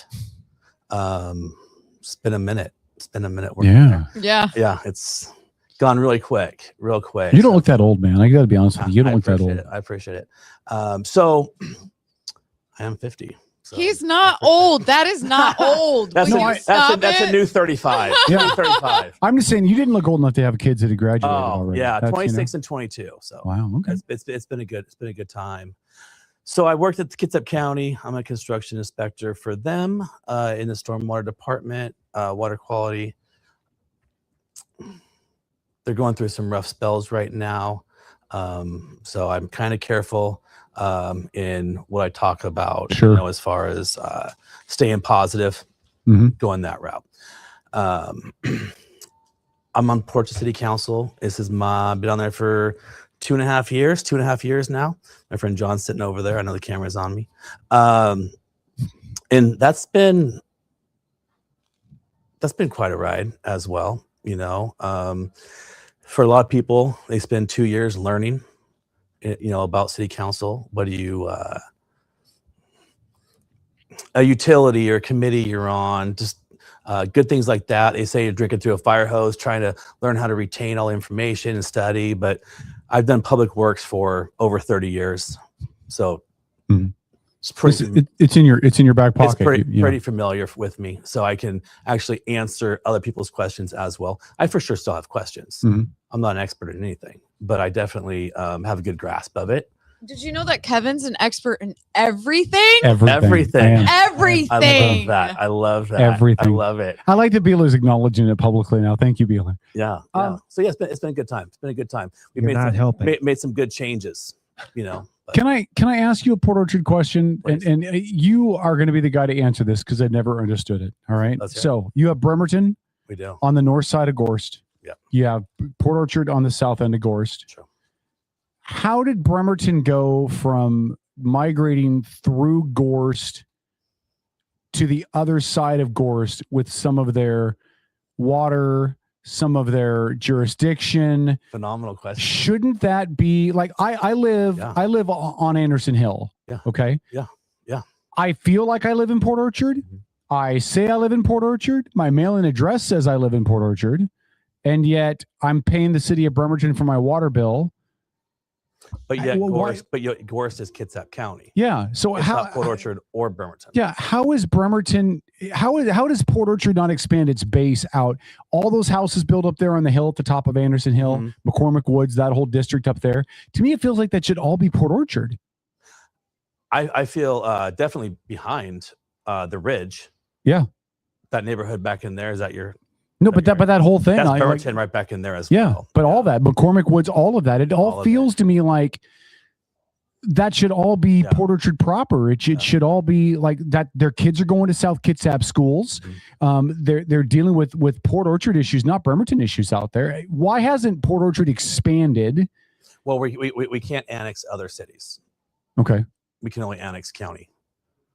So we can't annex. Has that always been Bremerton, or did Bremerton annex that instead of Port Orchard? Bremerton may have annexed that from the county. Okay, all right. So but a city can't annex another city. Yeah, I know up along there, like I mean, as far back as the early '90s, I rented a place like up off of Sunny Slope, and it was weird. It was Port Orchard phone number, Bremerton mailing address, and zip code. It was a weird smorgasbord of the two entities, and that was. What 92? Yeah, that side of Old Clifton actually,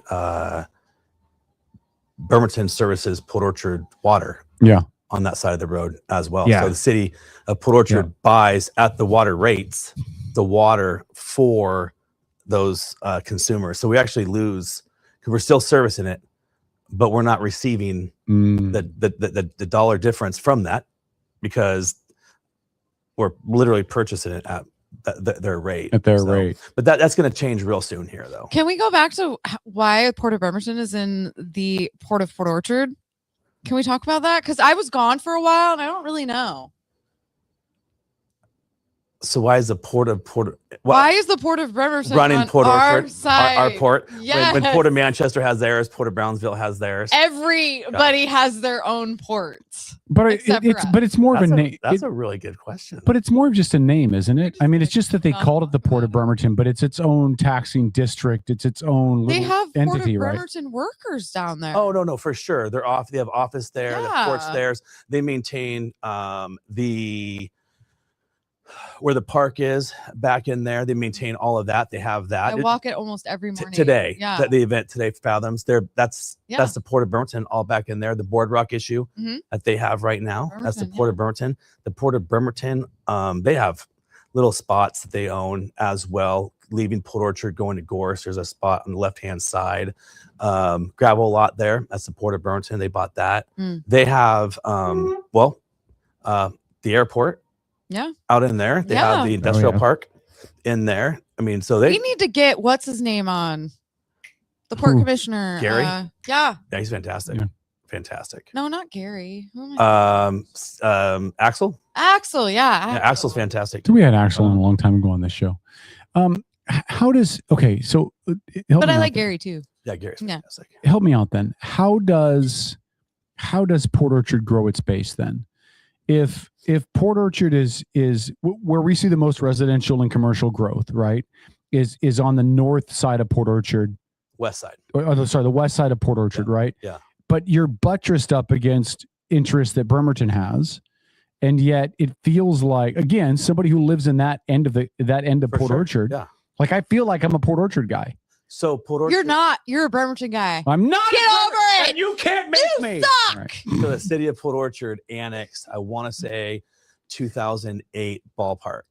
They annexed McCormick in that area out there from the county. Yeah. And when they did that, the city took on the McCormick master plan that they already had in place. And back then they weren't going to develop a ton with the economy the way it was. And then last, I don't know, 7 years or so, it's boomed. And so they're developing 251 homes a year, and they're not stopping. There's commercial going on out there as well. Right now, they've got permits, I believe, for 5 now sites. So it's going. So that's how that's how we're getting our numbers. We gained roughly 1,500 people just last year. We are the 3rd fastest growing city in the state. Wow. And it's so we have some issues with that. My buddy John over there and myself, with the state, with the Growth Management Act requiring us to take on the growth, but yet we're not receiving the dollars that we need from the state. So we need a little bit of support if we're going to do our part and we're going to take on the requirements, and we're fulfilling all of those at a rapid pace. They're not doing their part. We need some dollars from them. So okay, serious question here. Can I ask him a follow-up? Everything you say, Alicia, is serious. So I'm going to just have a follow up before you get away from it. You said we're not getting the money. Where does that shortage of money come up at then for the city of Port Orchard? We could use some transportation dollars. We could use some relief at Bethel and Sedgwick. Don't even give us the dollars. Just do the transportation project. That's your road. So doing that project would be huge. We're doing the Bethel corridor. Not really quick enough. We're doing Bethel corridor. You're telling everyone in Port Orchard. I'm 1 of 7. We're doing that. That's going to start in a couple years. Yeah. Who knows what the costs are going to be on that in a couple years. We're doing that. But the state could really help out with the overpass by Lowe's. Doing some of those state projects would really help us out. Yeah. Tremendously. Yeah. Good, Alicia. Thank you. Now, what do you got? Oh my God, I gotta think of what it was. Did you forget? Damn it! That's why I have a pen. That's why I write things down. Every single time. Oh, okay. The question that everyone is dying to know is: Myries ever gonna make a comeback? What a topic! That's perfect. You guys give me some softball ones. If I were to win the lotto, that Myries building would be mine. It would be mine. It wouldn't. He wouldn't sell it to you. Oh, you no, know what? I would be a tenant. I don't want to own it. I have my ways, okay? He wouldn't sell it to you. No, I would move my distillery there. Yeah, that's what I mean. No, you fucking wouldn't. It would be a bar and a restaurant again, and I would be eating my steak and eggs for breakfast there again. It would. Yes. It would be my barbecue restaurant, and it would be my distillery, and it would be amazing. All right, hold on. Back to our guest, you schmucks. Yeah. Eric, what is the status with that building? Anything to update? No. It is. We just passed. A council did. So when I got on council, it was how can we force these businesses downtown to Did you just say force? Force a business. I mean, that's what code enforcement is. It's called Okay, enforce, all right. right? So I mean, how can we force someone to reface your building, do some upgrades? Well, community standards. There's no law. There's no enforcement for that. The building would have to be a danger, which Myries was at one time, and they were able to go after that building owner and get them to put up some plywood and a pretty decent paint job. Yeah, it looks It's a okay from the outside. Pretty nice paint job. One of the better ones down there. So I brought up the fact as a code enforcer that enforcement's challenging, but incentivizing people is pretty simple. And they'll move if you incentivize them. So got our attorney to do some research, and she pulled up a bunch of different communities that have beautification grants, things that you can do. So brought that in front of council. I used a little bit of AI, drew up some photos, put that in front of them as well, saying this is what it could look like. And it's not real expensive to reface. So we all jumped on board with that and set aside $100,000 right away to see who will jump on. And we have a couple applicants right now that they're on board. They're on board to reface a couple of their properties.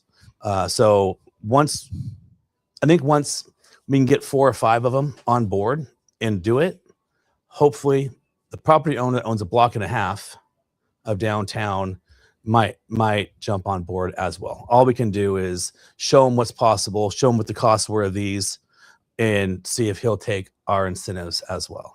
Some of those buildings on Bay Street are really old. Very old. And I had a buddy that that tried to run a bar down there, a smaller bar, the Naughty Mermaid, I think is what he called it. Yeah.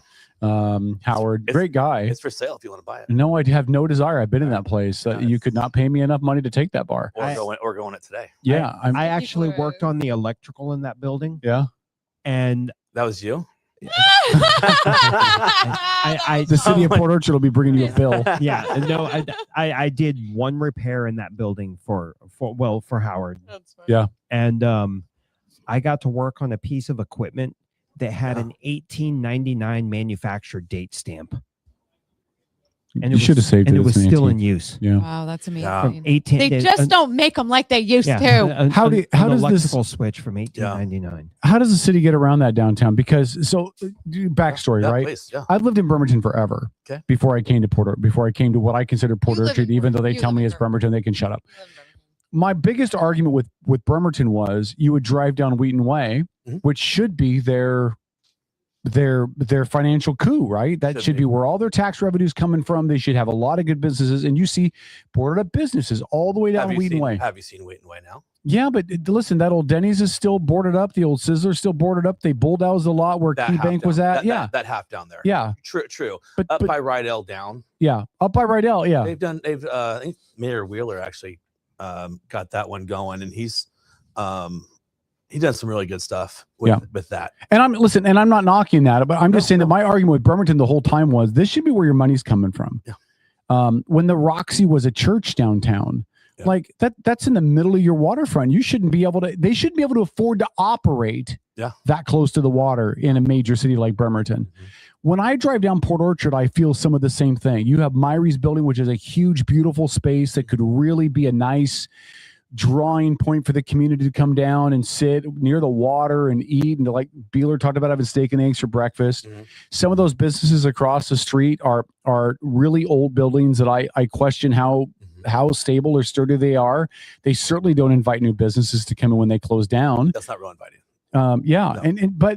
But the other front of that is they're owned by somebody. Correct. And you guys can't make them sell. No. How does and I've heard rumors that there's been talk about a whole redevelopment on Bay Street about trying to do mixed use or something. Well, any that's not really totally true. I'll say for the most part, any apartment complex, multifamily that goes in there would be mixed use. We don't allow bottom level residential. Yeah. Down there. So you can have apartments up top, but we don't allow that. Man, I would love to live down there. Yeah. What a cool place. Yeah. Well, there's Love it. there's a bank lots available right now. Yeah.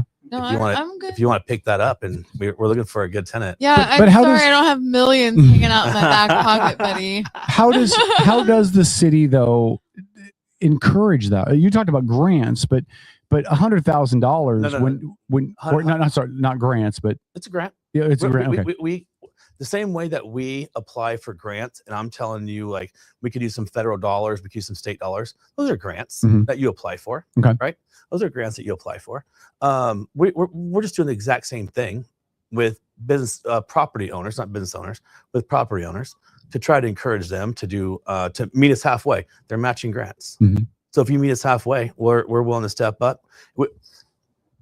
People consistently talk about downtown Port Orchard and how come the city's not doing anything.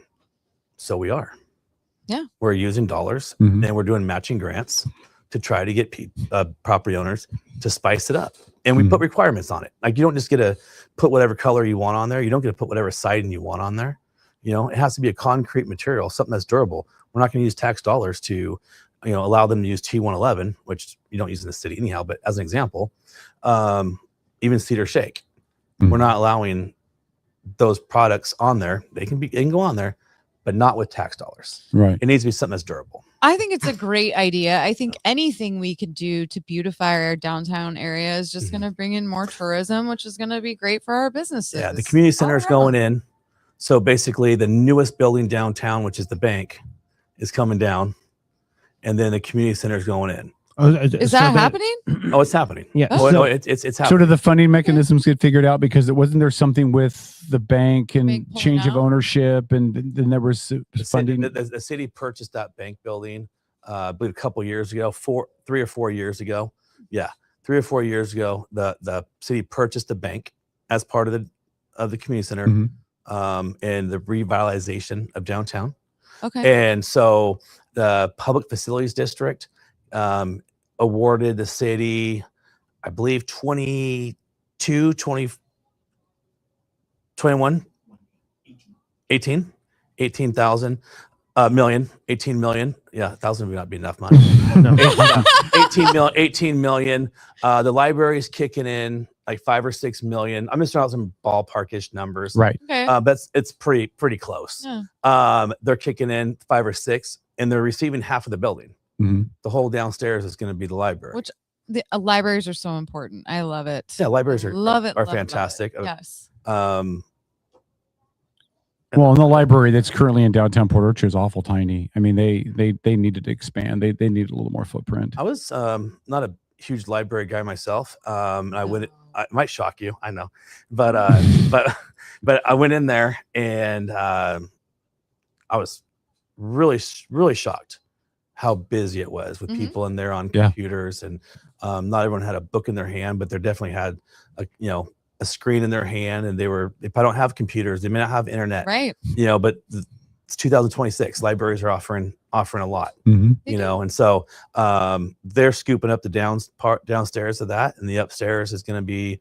basically an event center. There's some offices. You guys could, as an example, you can rent it and host something in a room up there as well. When I say rent, I have no idea what the fees are even. WrestleMania. You should do WrestleMania there. WrestleMania there. Yeah. Could you imagine, just like tonight, right? I haven't seen it yet. I can't wait. I heard there were some interesting comments made. So I was talking to my buddy on the way here about it, and I was saying, I don't know. I don't know how I feel about it. And I watch UFC all the time, this and that. I'm not sure if that's the greatest venue in the world for it. I don't hate it. yeah. My thing is if the Democrats can have drag queen story hour on the White House lawn, then we can fucking have some UFC. Have some UFC, right? Yeah. And it's going to be put back better than it was. But I will say, by watching it before I came here, the way that they honor so many military and police officers from other cities that have gone through some things, and they're walking people out, fighters out and things, and they're getting talked about for their success and their stories and their history. It's pretty awesome. Yeah. I mean, it's more than just the UFC event tonight. there's actually a backstory to a lot of things that people can learn from. And Trump is brilliant at that. He brings normal, everyday people in that, I mean, may seem normal, everyday people, but are heroes, and he spotlights that. So the people that they're looking up to are now placing them in that hero position. Yeah. I think it's just great. He's brilliant at it. He's Yeah. just a master strategist. Yeah, and he's willing to take gambles. Why the fuck are you looking at me like that? Because you're talking. I'm just looking at you. Why are you Whoa, so defensive? no, that wasn't Wow. an intense look, dude. Engaged. He's engaged. He's That's right. I'm engaged. I'm listening to you. You're so brilliant. Eric, let me ask you one more question about downtown, and I want to relate this to what we saw up in Paulsbo. Yeah. Right. So Paulsbo built in these really nice apartment-y, condo-y things right there on Front Street. Yeah. And what we've heard is those are insanely expensive. I mean, insanely expensive to locate into one of those. How does the ones they're building right? Yeah, Not in Port Orchard. No. Yeah. The ones in Paulsbo they're currently building them. Yeah, the ones that are down on the end of Front Street, down by the Marine Science Yep, Center, all the way down there. I know well. They're going to be extremely expensive. Yeah. Is that a concern for the Port Orchard City Council as you guys talk about, okay, if we encourage mixed use and there's some apartments or there's some more development down there, because it's on the water, are those going to be really expensive? Of course they are. Well, hold on. Let me ask him the question, you little snot. Is there things that Port Orchard should do, or does Port Orchard stay out of it and say, you guys price them accordingly, do what you're going to do? Or is there some things where we need to make sure some of these are at least going to be affordable? We don't have the ability Right. to we don't set prices at Safeway. Right. Oh, yeah. Right. We don't say, hey, milk can only be this much or gas can. No. We can't dictate what someone's charging for rent. Right. Market rate's market rate. And when you build Marina Square and people were jaw dropped about how much apartments were there in Bremerton, they filled up. My wife oversees 24 apartment complexes in Pierce County. Amazing. They're full. They're not asking anyone permission, right, of what rent should be. Right. And they definitely have, Pierce County, they have their own way of going about things over there, and they try to encourage, some rent control a little bit over there. But over here, we don't dictate that. At one point, we had the tax incentives, for apartment complexes to come in, and multifamily tax exemption. We had that program, and what it would do would be, do you know how that works? A little bit, right? You're incentivizing lower. You give them tax breaks essentially to charge lower rent, right? Yeah, for only 10-20% of it. 20% of the market rate. That also includes utilities. So it's not just the rent that's in that 20%. It's also utilities as well. So it's a pretty good savings for them. The problem is, well, no one really took us up on it anyhow. Very few did. The problem is that for me, there's a lot of ways to do the math on it. It comes out to be the same. But to try to sell that to the public, that if they just have 20% of their units be market rate, and in return, they don't pay any property taxes, they're not paying school or fire. Wow. Just to have 20% at 20% of the units below a certain percentage of market rate. Who those taxes are getting paid. They're not paying them. Yeah. But it gets dispersed amongst everybody else. Okay. And it gets the fire and the schools, that actually gets dispersed amongst the entire south end of the county. Wow. So while the city of Port Orchard makes a decision on eliminating that from them, we're putting that burden on others. Yeah. Right. So there's a different way to look at it. My buddy John has a different way to look at it and he's accurate. Yeah. The math does come out to be the same. You're going to pay it one way or the other. They're going to get it from you through you're Right. raising your property taxes to get those dollars. Let me ask you something. It's a bad look. Do you guys hang out with like other city councils on the weekends? Like other city councils? Like, are you friends with Rick Eckert? That's actually, I like Rick a lot. He's a great guy, right? Yeah. So I see him out and about, but I definitely, I text with him. Yeah. And I like Rick. John likes Rick. Yeah, he's a good friend of the show. Good friend of the show. Love Rick. He's a good dude. Yeah. Rick and I are going out for steak. They just opened a new steakhouse up in Paulsbo. Rick and I are going to go out for steak in a couple weeks. All right, thanks for the invite. You want to go? No, what the fuck? Invite. Let's go. I'll gladly sit around and eat steak and just chat up with a couple city council. They had a thing called Quad City, and it was Bainbridge, Paulsbo, Bremerton, Port Orchard, and council members. We'd all get together, and we only did it a couple times. Then some things fell apart and didn't pick it back up. But it was pretty cool to be able to ask them questions. Bainbridge's city manager showed up, and we asked him a lot of questions about having a city manager. Mm-hmm. And I think Paulsbo has a city administrator. And so the conversations came because Port Orchard's going to need one here pretty soon. Right. And so the difference is between a city manager, city administrator, what do you guys like better, on. Mm-hmm. Those were very helpful. Yeah, those were very helpful. We try to get together if we go to a conference, things like that. Yeah. Cool. Yes. Right on. Fantastic. I want to ask who, but was there ever a time you just want to fly across the table and just knock somebody over? No. Okay. All right. I was hoping. I can think of a few people. I was hoping. Not friends of the show. Not friends of the show. They're twat waffles. Oh, there we go. Drink. By the way, that's going to be our new drinking game here in the show. Every time Alicia Beeler says, It's literally the first time I've ever said it on the show, twat waffle. that's the fourth time you said it tonight. Well, you just told me to say it. I know. So anytime she says, twat waffle, take a shot. All right. A shot or a sip? There's a take a shot, Tom. No. Man up. Is Port Orchard dealing with Katie Wilson in Seattle decided she wanted to get rid of a lot of the homeless folks to get them out. She did a nice job at that. Great job. She did a nice job. She's successful. She's right over here. Yeah. She's a what? Twat waffle. Thank you.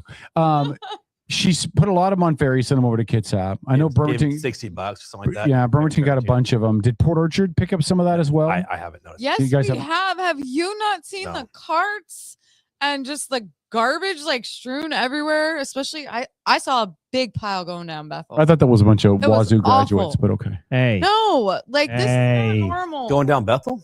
Yeah, I was going down Bethel. I'll drive through there today. Yeah. If there is, I'll take a photo of it and send it and get it Okay, cleaned well, up. I mean, this was the other day. I don't know if it's still there. I haven't been down there today. I'm just saying. Yeah. I mean, the influx of them. Yeah. I am on my walks. Yeah. Oh my gosh. I got to tell you, there's one section before you get to the car lot when you're walking back towards Beach Drive. There is a garbage can and then there is a bench right next to it. And several times I have come around that corner and there has been a tweaker just tweaking the shit out right there. And I'm just like, I don't scare easily, but that shit, like I'm ready to just be like, what the, and just like, it's my fight mode. And if he was tweaking out, his arms are going all over too. You don't know if he's Fuck. I'm swinging just at like, this is ridiculous. Like, I've noticed a little more traffic out behind the mall here. And, Okay. You know, Yeah. it is. I mean, you know, we know about the backside to this building for sure. Yeah. What can cities do about that? I mean, I think it's insanely gross that Wilson's going to put people, give them enough ferry money to get out of Dodge for a little bit and foist her problems onto other municipalities rather than deal with them herself. Do you guys have a recourse in that respect, like as the receiving communities of some of this issue? I don't even know how to answer that one. I do. I mean, honestly, I do. What's the answer? I do. You put a flaming bag of dog poo at the front door of her office, and then I mean, I don't know. Do you give them a return pass back over there? I mean, they're over there for a reason, for a good amount of time. I'm just going to tell you, They I bought might- a they- really big roll of duct tape. They might want to go back. I don't know. You know. Well, but I just wonder. I just feel like at some point the municipalities have to have a recourse, right? And I don't know if it's taking King County to court and saying you just sent all your problem children over here and got them over here because you didn't want to deal with them. You wanted to make yourself look pretty for the World Cup. We've got an onus We over should here. have mayor wars. That'd be really cool. Kumite. I think didn't San Francisco do the same thing during one of their events? Yeah. They Yeah, had it San- did. Oh, I'm not saying San Fran. Seattle's- They had no. Oh, trust me, I'm not saying it's justified or. But I'm not saying Seattle's alone. Right? No, Other municipalities you're saying, have what done it. can But, you do? but what can you do? What can Bremerton do? What could I don't. any of these No. receiving jurisdictions do that are like it's not our job to clean up your mess. No. And why didn't they send them north? Go to Everett. You know, Have you been to Everett? I mean, come on. I mean, Weiss They blend right in. Everett. Yeah, Weiss and I'm sorry. All that side of the water is. Fuck the concrete jungle. I just hate it. Oh, it's just gross. By the way, it's not Cross them down to coincidence. Olympia. It's not coincidence that my ex lives in Bitter Lake. By the way, I just thought I'd throw that. Well, out. that's because you're a dickhead, Kevin. I am probably. What's the biggest challenge facing Port Orchard right now as you're on the council? What's the biggest thing that plagues you guys that keeps you awake at night? Permits.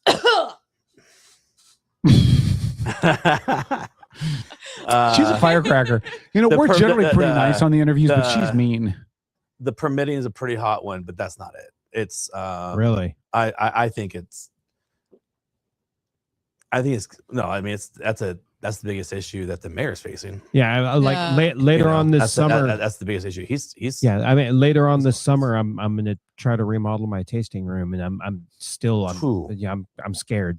Yeah. Yeah. And I'm not doing much. I'm moving a wall. No plumbing, no electrical. I'm knocking a wall down. My tongue hurts right now. Yeah. But we were talking with Eric Worden. He's a member of the Port Orchard City Council. I think I think congestion's a huge one. It's a huge one. I'd hope to see if we get the intertie done in the water from I was mentioning to you. We're using Burnton's water right now. Mm-hmm. I'm hoping that makes our water fund healthier. Yeah. We're not spending so much, on that. I think it's a little bit healthier, but we're going to, I mean, maybe the state and the county and West Sound Utilities all doing projects at the same time right now. That's not real helpful. No. Right? I mean, nothing ever gets planned. You got Cedric going, you got Lund going. Right. I mean, if Belfair out there? Yeah. If we were to do downtown this year, like we're planning to do, and raise that road down there, I mean, I'd have been fucking pissed. No one's going anywhere. Yeah. No one's going anywhere. So, but I will tell you recently, and I'm going to put this out there for everyone because it's really helped me, is that when I get delayed in traffic, I'm just like, okay, my guardian angel is just telling me to slow down. Like they're delaying me from something. And it's really just, I mean, I'm positive. This is a character on this podcast, in case people don't know that. I'm not really like this in real life. Most of the time. All the time. Yeah. Shut the fuck up, Kevin. that's how I feel about if there's a car accident and traffic's backed up a mile. Yeah. I just tell myself someone's having a worse day than me. Yeah, exactly. Yeah. I can sit here. Yeah. We got to be more compassionate if we're going to make it through this time, man. Talk about the permit process. You brought up permits, and I was going to bring that up as well. Alicia brought up permits, and I said that's a mayor problem, not a him problem. The city staff, city council, we do not oversee staff. Right. So when it comes to dealing with half of this mall that went through hell, with permitting in that department, those are the mayor's staff members. That's for him to address. We can't address staff, so we can't go to them and say, hey, this is what's happening. All we can do is take, and I'm sure I received every complaint that went through. Almost every one of them, Barbara, everybody emailed me, went through me, and I just call the mayor and say, hey, this is another example of a roadblock. And all we can do is sit back and hopefully he takes care of it. If you're a small business, yes, and you're thinking about coming to Port Orchard, yes, and I'm going to put you in an awkward spot with this question. How do you justify to a small business to even to want to come to this county, come to this part of the county, come into Port Orchard proper, when we've documented on this show story after story after story? Yep. Our people down a couple doors down at Lone Star Donuts, 7 months down because of an issue with a range hood. Tea place right here too, right? Yeah, I mean the number of places that are literally getting slaughtered by the permitting process. So, okay. So the question, how do you justify to a small business, come to Port Orchard, this is a great place to be? Not that it's not, but how do you justify to them to take the risk in the permitting process? The only thing that I would say is I would not sign a lease that didn't start until my business opened. That's a very valid point. No, and they're all over the place. Those leases are all over the place. Yeah. I have several friends that own restaurants who started up different businesses, and they start their lease. The first 3 months they pay half of the lease, and then after that is full throttle. But until you have your occupancy permit, you're not starting your business. You're not paying your lease. Yeah. But I got to push back, Eric, and I respect the hell out of you, and I appreciate the honest, but I have to push back, because if you're a small business owner, and you're and the answer is make sure your lease doesn't have you paying.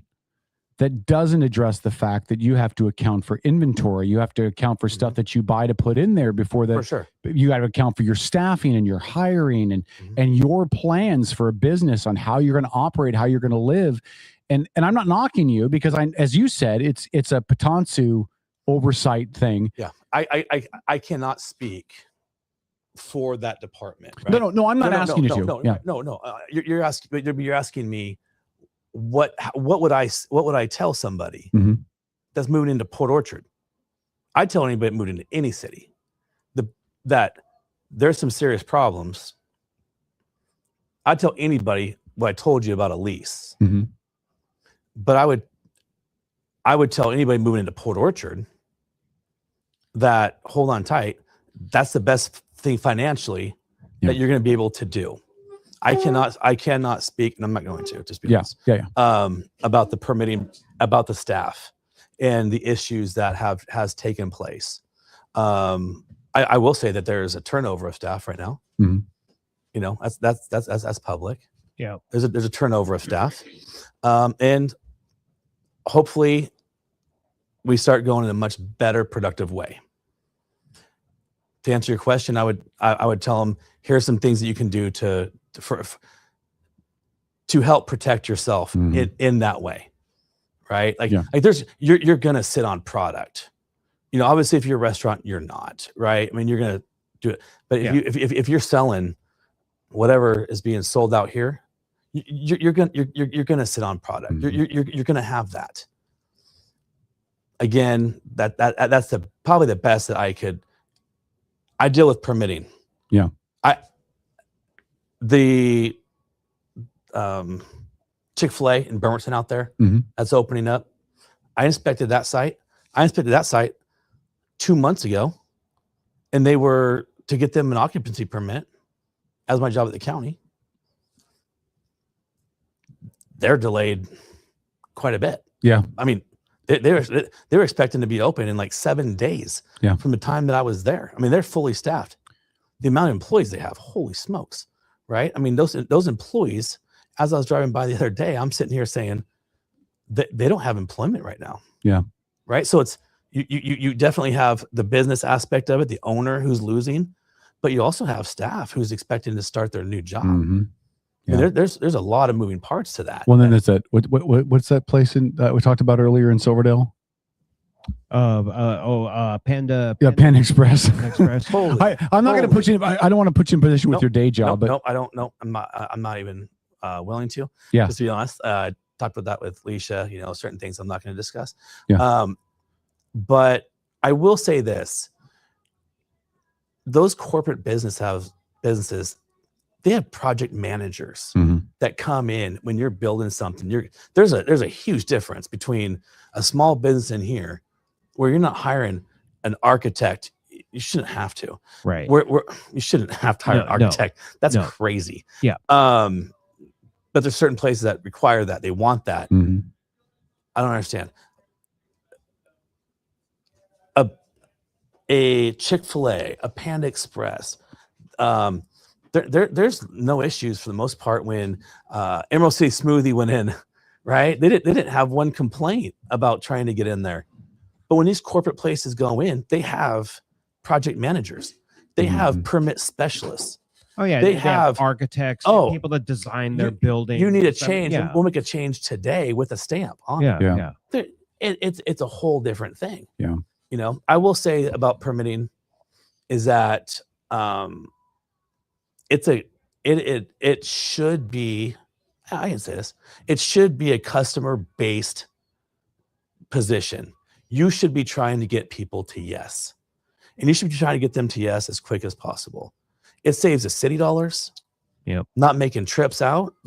You know, less reviews. When it makes the city money, because I mean the business can go active and start generating tax revenue.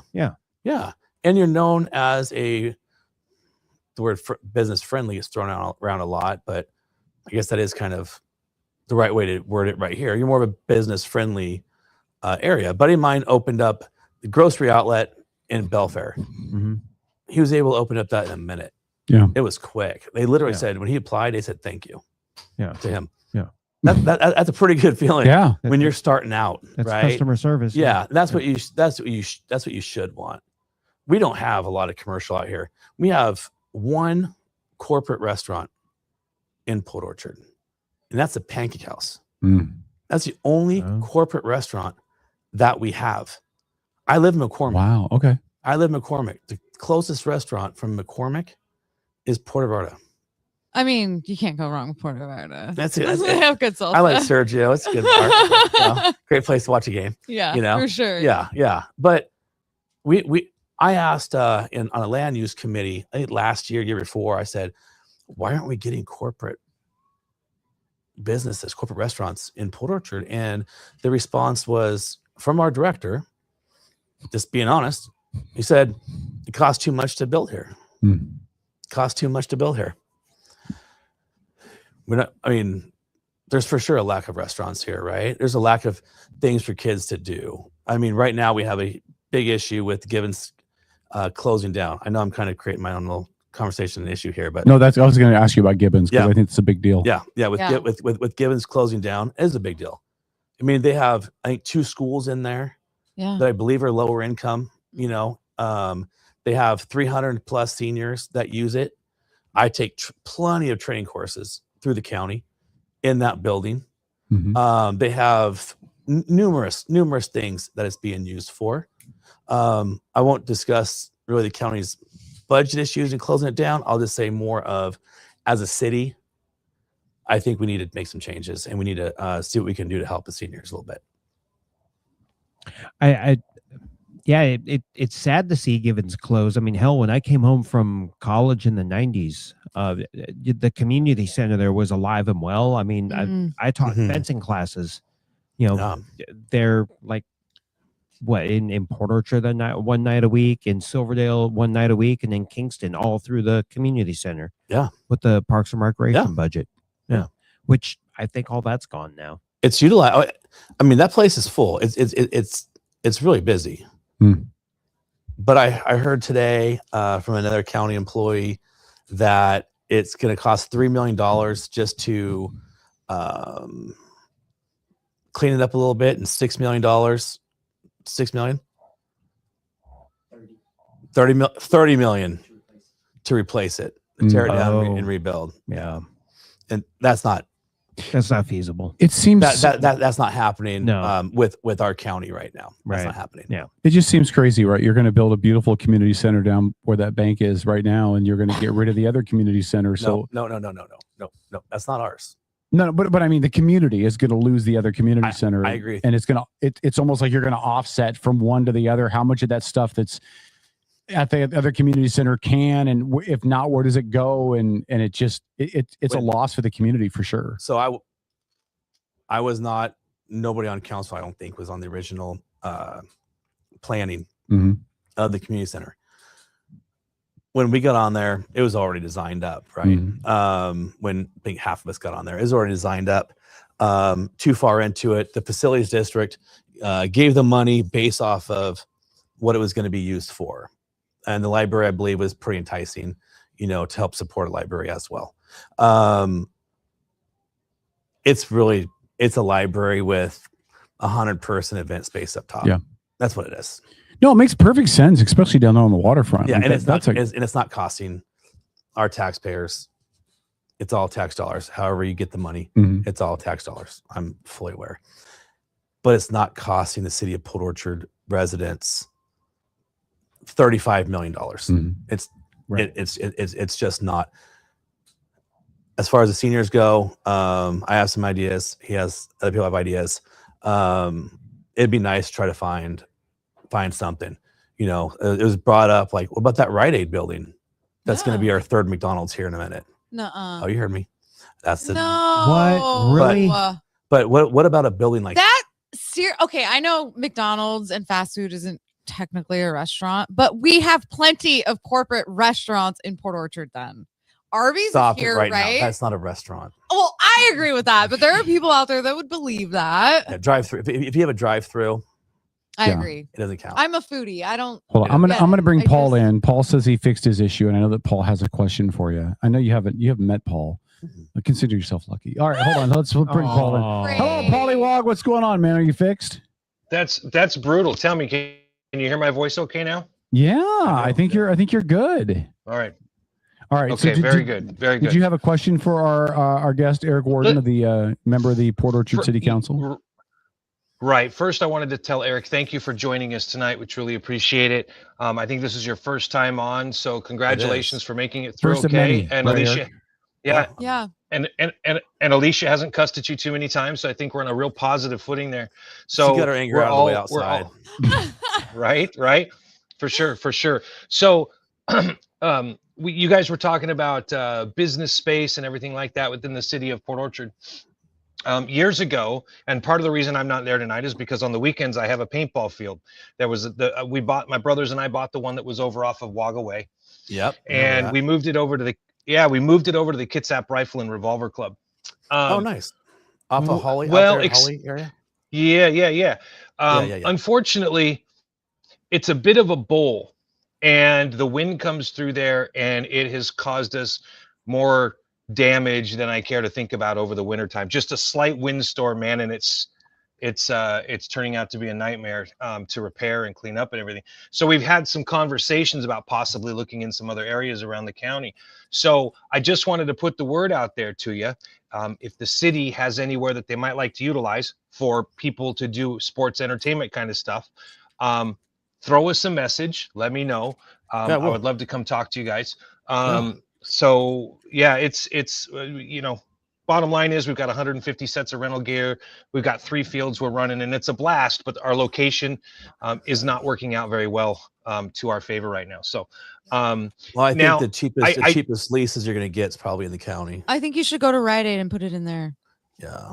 Indoor is I think you should do it in Emily Randall's front yard. Yeah.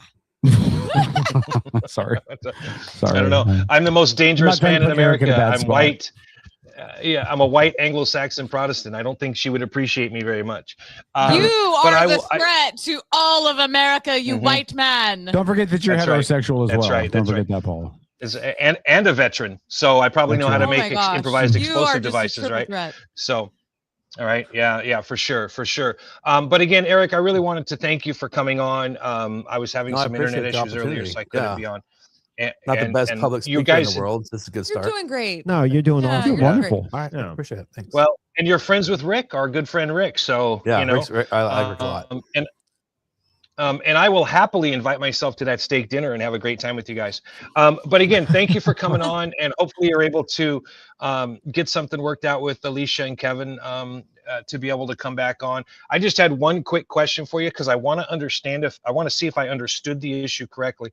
There was a relatively recent uproar with one of the people within your planning department in the city, right? A lot of folks all over social media. In the building department, yeah. Mm-hmm. Yes, yep. We're upset with this individual, and if I understood correctly, the city kind of took corrective action over that, didn't they?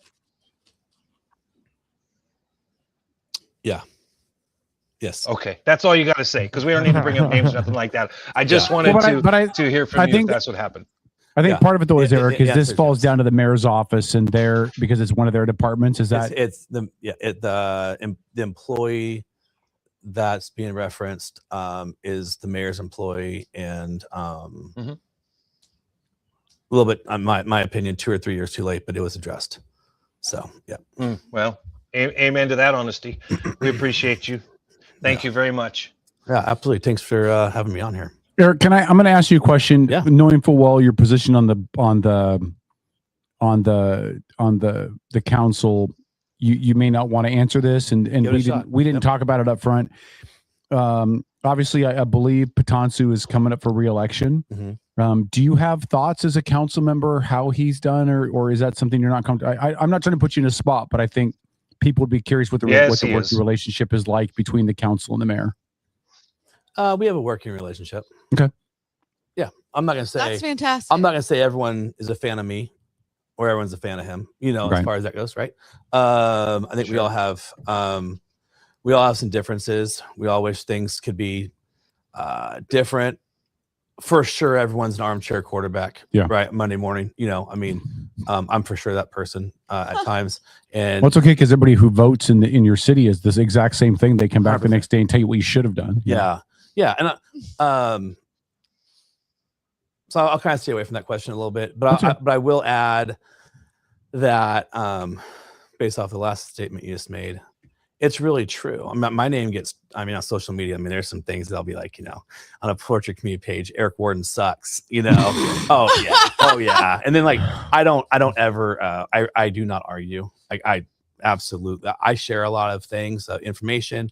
I'll answer a question one time, but I do not go back and forth. Right. I'm not doing it. Someone makes a comment about me, which is said, again, I don't expect everyone to like the mayor. I don't expect everyone to like him. I don't expect everybody to like me. Right. It's just part of it. I expect everybody to like me. I'm awesome. It's understandable. I get it, right? Understandable. But my point is you have to have some thick skin. Mm-hmm. When it comes up if you were to go off of the treasurer's office, elections office, mm-hmm. The auditors, and you look and you see everybody that ran in the last 15, 20 years. Very, very, very few people, right? Actually step up, put their name on there, mm-hmm. litter the city full of signs like I did. Very few people are willing to do that. When you do that at any level, city council is the lowest level of government.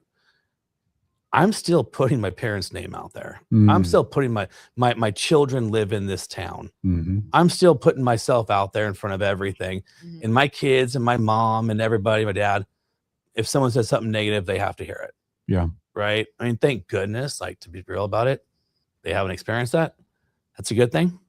But it's not easy, so while I have differences with certain people, I think they're trying to do their best as well. It's probably not an easy job, but I definitely try to give some encouragement on how some things can be better. Well, there's always going to be the opportunity for disagreement, right? You guys are deciding the future of a city the size of Port Orchard. There's obviously room for there to be disagreement and compromise and tough conversations, right? Yeah. That's why you guys are in the position you're in. We have made significant changes in 2.5 years. It's awesome. Significant changes. The council that we currently have, and I'll start off saying that previous councils were fantastic people. I ran against a person who was on there for over 40 years. Over 40 years, who's a very, very respectable man. They needed some new energy.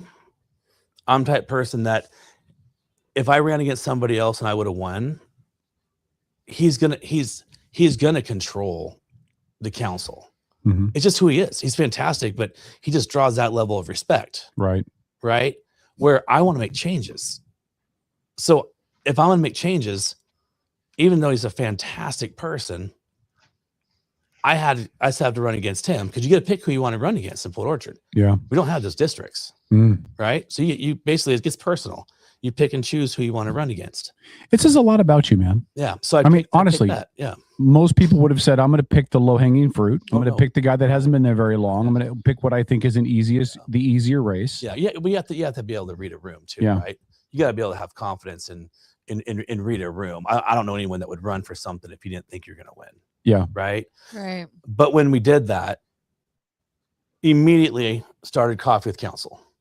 Immediately, there was pushback, and all of a sudden, people jumped on board, and it's been going on for 2.5 years. People come down on Saturdays down there, and they ask us questions, and we go through all of that. Our council has pushed back against the mayor quite a bit. on what we feel is a priority, and we hold the purse strings. Yeah.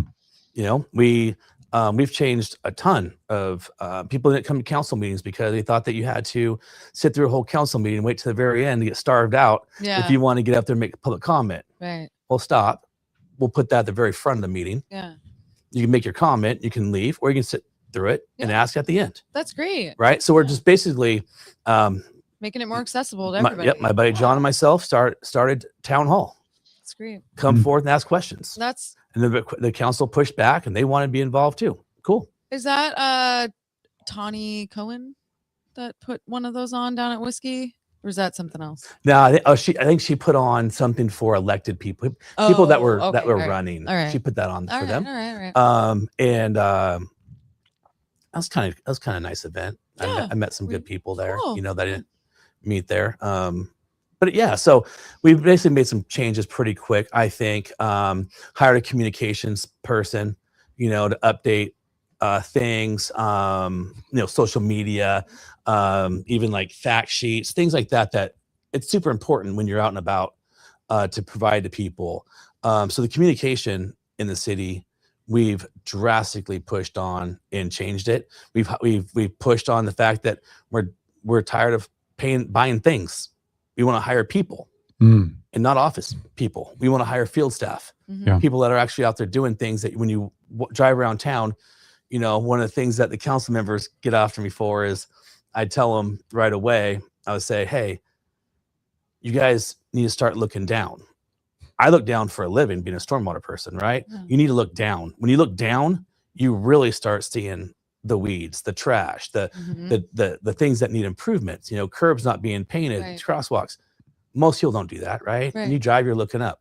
Yeah. And now they'll be like, gosh darn you, because now you start really having the habit of looking down and you really start noticing things. But again, if I was a banker, or if I did what a lot of people do for a living that serve on councils, I'd probably do the same thing. Yeah. But what I do for a living kind of forces me to notice those things, right? Yeah. And they're important because we all pay astronomical utilities. Our rates are well, everyone's are, but our rates are a lot. Yeah. Yeah. You want to see something for your money, right? Thank God you don't see the utilities; they're underground and stay there. Yeah. But when you drive around, you want to see some improvements in your town too, because you just see yourself pumping out money out of your wallet every month. So yeah. Hey, did you know that I worked for the city of Port Orchard? Law enforcement, wasn't it? No, I was in Parks and Rec. I was summer help during college. I loved it. It was my favorite job. I started out at college summer help too. Yeah, it was awesome. Yeah. I promised, quick question. myself I wouldn't stay. I did. Quick question for you from Corey. Yeah. What? Go ahead, Kevin. Oh, go ahead, Paul. I was just going to say, Eric, did I hear you right? You said you're a stormwater guy. That's your background? It is. He works for the county Okay, doing so- stormwater. So, well, here's what I just got to say to you, right? So you can appreciate good design on ponds, beautiful riparian zone plants, and utilizing what Mother Nature gives us in order to help control the water, right? We call them naturalizing. Yep. That's okay. Because Kevin is incapable of not giving me grief because I love to build koi ponds as a hobby. Okay. You're a grown ass man, I don't even Paul. think Kevin Did knows you what just a take stormwater Kevin does not into even koi know what. ponds? Yeah. You sure did. Yeah. That's good transition. He don't Honestly, even know what a wasn't paying attention earlier. That was good. He don't even know what a riparian zone plant is. So I just wanted to know if you'd take a moment and help him understand. No, I'm just kidding. All Don't. right. It's I'm okay. sure. It's all good. Question All right, for you Kevin. from Corey. I'm going to ignore what Paul was hear saying. Yeah. And I don't know if you can come into this because this is a county thing. But Give it to me and I'll tell you yes or no. okay, Corey said, "What's Eric's thoughts on all the members of the sheriff's office stepping down and retiring? No. Is that something you can comment on, or stay away from it because it's county? I won't respond to. I'll say this. I think when you're elected to do something, you fulfill your obligation. Who yeah. And when times get rough, you don't bail. Right. And mind you, I really like him a lot. I like him a lot. Every conversation I have, just a fantastic, super nice man. Whether he's doing it for political reasons, whatever it is, the statement that he made, which was, I'm going to step back the last 6 months, and I'm going to allow the next person. I don't want to dictate the future of the county when I'm not going to be there. No, that's literally what we do. That's literally that's what he was elected to do. I mean, why do we do a comp plan for the next 20 years when I'm not going to be working there? Yeah. Right. Why do we try and dictate the path that you want to take? What's a budget for? You know, nobody has more knowledge. Nobody has more knowledge of that department, good and bad, than he does. Yeah. So if you want someone to help you climb out of it, or at least give you a path of things that you can do differently, and I'm sure he's done it for last 2 or 3 years, the entire time he's been there. I'm sure he's worked on it. That budget issue didn't start last night. Yeah. I'm sure he's been there the entire time. To say that comment, I just think is that's not honest. That's not honest. Okay. Right? Because there's probably something else. Try and help him get out of it. Try and help use that 6 months to help him get out of it. Yeah. Appreciate your political correctness there, Eric. Maybe I should not have said honest. Maybe I should say not as complete. Not as complete. Yeah. I don't want to say he wasn't honest because I agree with you. He's a good man. He's a fantastic man. He really is. I'm gonna take the word not honest back, but I think it could be handled a lot differently. Yeah. I'll say that. Okay. Robert says it takes a lot of guts to run for office. Thankless job most of the time. Last question. We'll wrap this up. If I'm ever in the Port Orchard city limits, although I'm never going to move, so if eventually Port Orchard moves out to my part of Anderson Hill and brings me into the city, I will always vote for you as long as you can commit one thing to me. Can you please prompt the city of Port Orchard to stop with the damn roundabouts?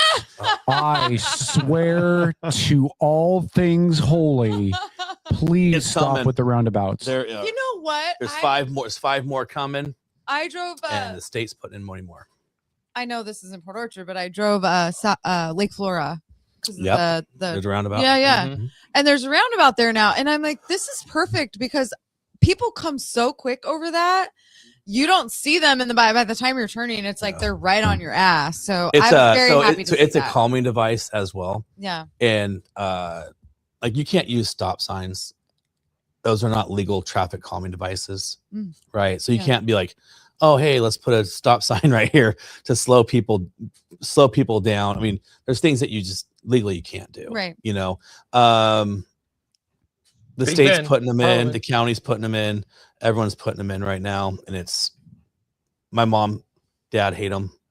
You said you live in McCormick Woods in that area. I do. So are they putting one at the top of Anderson Hill? I thought I heard that somewhere. Yep. Yeah. That one's actually going to happen in a year or two. A year. Yeah, that one's going in. There's one that's supposed to go in at the entrance of McCormick. That one's pushed back. Okay. Far away. Now that one, the city's doing it, and I'm not sure if McCormick developers they're going back and forth of who's going to try to fund it. But there's a reason this McCormick was supposed to do the Anderson Hill one. The city was going to do the one at the entrance of McCormick.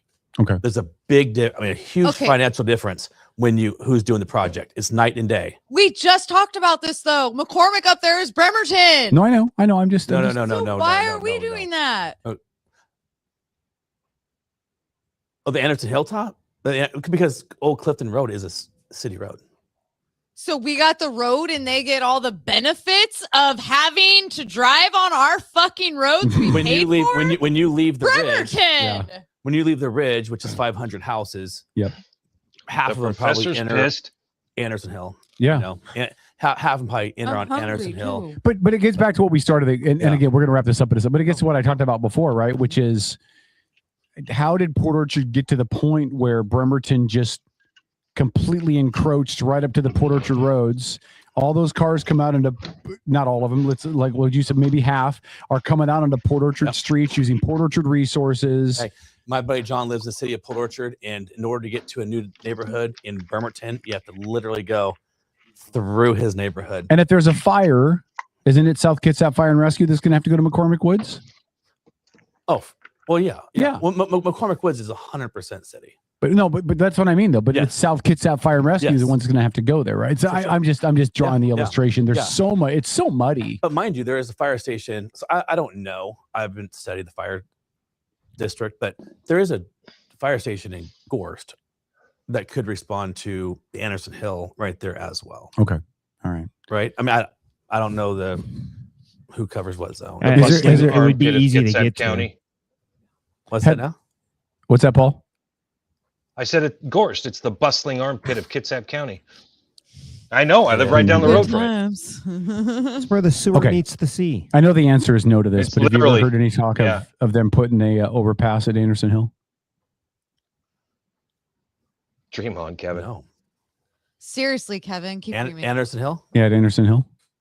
No, because like if I'm gonna go, because like I said, I live on Anderson Hill, so if I'm gonna go to Silverdale, I got to double back all the way up to Tremont, turn around, and then come all the way back. Because I can't get on northbound. He's like, no, you don't. You can just go downtown Port Orchard. he can't because he lives. I'm on the other side. I'm on right on the the highway, Anderson Hill kinda. side. Yeah. Oh, yeah. Yeah. You So- should have really. Good Lord. Yeah, before you bought the house. No, man, I love it. I absolutely love everything about that house. I'm glad that there's not an overpass because it keeps people from wanting to live there. No. If they build an overpass, that place would overflow quick. Yeah, it's all overflowing quick. Hey, dog, all your I bitches that you've discarded will be hanging out under the underpass. Well, on that note, Eric, can you come in and see us again? We weren't too Oh, media, no, were we? absolutely. Yeah, I appreciate the opportunity. Yeah, Let's I do think this each again. time I do it, I think I'll get a lot better at it. You did awesome. Yeah, you did what are great, you man. talking about? You did great. We'll get better. No, you did good, behaved Eric. like a seasoned pro. I'd like to nominate you to run for governor, for God's sake. So Seriously. you're certainly Good better than the man. schmuck that's in there now. Eric Warden, thanks so much for coming in, I man. appreciate you guys. Let's Thanks do so this again. We'll do this again soon. Deal. I think it'd be really appreciate you. cool if we made this a regular thing, right? To check in what is the council doing, what's going on, what is the city facing, what is what's happening at that moment, that Maybe people next need time to your hear friend about. can come on. Yeah, let's do it. I'll convince them next time. Awesome, man. It was great. Thank you so much. Any let's end it positive. No. I think this whole thing's been positive. I mean, as far as I do appreciate you guys. I'll say this: being on council has been super challenging for my job. Like the county does not like me on city council. Oh. And that's not a secret. It's not a secret. Right. I can't discuss anything stormwater related whatsoever. Obviously a contract between the two, that's totally understandable. Yeah. But it's really changed my job at work. Oh. Like I've worked in the south end of the county for the last 30 years and I can't enter the south end of the county. Wow. Yeah, like there's been so many challenges. So with saying that, well, I feel I have no problem saying that they're making it really challenging for me. Yeah. I'm still trying to be respectful enough, right? That I'm not going to discuss certain things, Sure. And try and separate those. Yeah. two a little bit. And we'll always ask, No, we'll run into this if you I come on appreciate again you too, guys right? doing that. We'll always ask, but we always give you, we know that they're like, I'm a federal employee, right? Oh, there you go. So there's certain things I know that I can't Right. talk about or Yeah. do, right? Yeah. Like city council is not worth. God bless the Hatch Act. God Did you bless know the that I'm Hatch also a political science professor? Oh. I just want to throw that out there because I I'm noticed far superior brain wise to these jokers. Act. Whatever. Oh, damn. She has to build herself The up by guys putting in this down. studio, maybe. Damn. Completely what a woman Flashing does. the degree in her closet. Yeah. Feeler. Okay, I'm really She'll frustrated. say that when I'm not in the studio. Damn. I'm really frustrated you won't join my push to ban the roundabouts. So, so a final question. Yeah. In a minute or two, tell people what is great about this community. What makes Port Orchard such an amazing place to live? So I'm going to say one thing that people feel so strongly on the other side, and they don't know it. They don't realize it. In fact, I've gone to events for the school district that most people in the room don't understand. And people see our school sizes, class sizes, our buildings that are run down. People won't vote for certain things. Totally get it. Totally understand why people vote for and they vote against. Totally get it. What they don't understand about this community is our school district, I think this last year, just started charging for lunches. Just started charging for sports. They didn't charge for anything. They absorbed all of it. People don't realize that. Our school district offers more electives, different electives, than any school on the entire peninsula, Gig Harbor to Bainbridge. More electives than any other district from 6 through 12. They offer more athletics, more like arts, more, you name it. They offer more of everything than any other district. More foreign languages. It's crazy what they offer, and people don't realize that. So while it's easy to bag on, low-hanging fruit, right? And it's also, there are two things in life people are super passionate about, right? Your children and your home. Those are your two biggest investments of your life, right? Your kids are, your kids, and you go to work every day to pay for your house, which is your biggest financial investment, right? People are very sensitive over their taxes and their kids. And I get it. And that's part of the school system. People are frustrated about it. There's a lot of positives to say about that. That's awesome. There's a lot of negatives as well. And I'm sure their school's fully aware of them, but you asked for the positives. I thought I'd throw it out there. That's a good place to end, man. Thanks so much for coming. Let's do this again. Let's literally, I want to get this on a regular schedule so we can continue checking in with you. Awesome. Eric Worden, member of the Port Orchard City Council. Thanks for coming in. We're not going to take a break, Beeler. Yes, we are. No. We're going to keep going. You I just hold on. want a couple bites of my sandwich. Okay, Dick. it's 9:25 and you want to be done at 10. So you step away for a few minutes. Paul's here. Go eat your sandwich. Do what you need to do and then come back when you're done. You kill me. I'm here. We don't need your brain power. It's okay, Professor. Oh, thanks. Yeah, Thanks, there you go. Paul. I'm glad you'll be there in my stead. There goes appreciate Beeler that. while she goes and stuffs her face. All right, go ahead. I will Beeler. do my best to represent you, You're good. Alicia.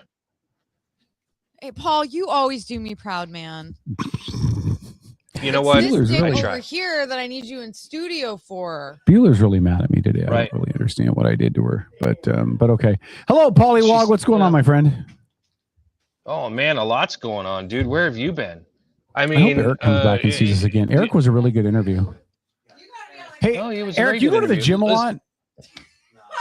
You don't go to. You look like you're stacked, man. Okay. All right. Go ahead, Paul. Good Lord, Kevin, are you done? Okay. I'm done. Well, I was saying goodbye to our guest. We didn't take a break, so I had to say goodbye to him. No. Listen, it's all good, man. It's all good. So how closely have you been following? Because we wanted to get this out there. We wanted to talk about it. So let's throw right in. Actually, you know what? Let's wait for the conversation about the case until after we take a moment and we talk about the brilliance that is the mayor of Seattle, Washington. Yeah, you want to talk about Katie? Yeah, let's talk about Mayor Katie. Yeah. Listen. For those that don't know, funny little tidbit here. In case you were living under a rock, there's this big soccer match, right? Or multiple soccer matches. Big one tomorrow. By the way, Kevin, the United States won the other night. Did you see? I was literally transcribing the score and the goals as they went. I wanted to make sure you knew. I know what kind of a fan of soccer you are. But our wonderful mayor of the city of Seattle decided that on one of these soccer matches, on one of the soccer matches, she was going to make it a big party. Do you know what kind of party she's going to make it, Kevin? No, God, tell me. Yeah. This is the coolest thing ever. The mayor of Seattle has decided that during this particular soccer match, she's going to make it an LGBTQIA123+++ special party and soccer match, celebrating diversity in the name of the LGBTQ community. Isn't that amazing, Kevin? It's joyful. And what makes it even more amazing is the astuteness with which she handled this. Guess who's playing in the soccer game that she's making this great big LGBTQIA123+++ game? Oh no. Is it Iran? Yes. Is it really? That's great. Oh, that's not just Iran. Oh wait, who's Iran playing? It's not just Iran. Hold on, I'm gonna pull it up because I remembered their name but forgot it off the top of my head. Seattle LGBTQ plus No, they're playing New Zealand. soccer match. No, Yeah, they're playing New that's Zealand. not this game.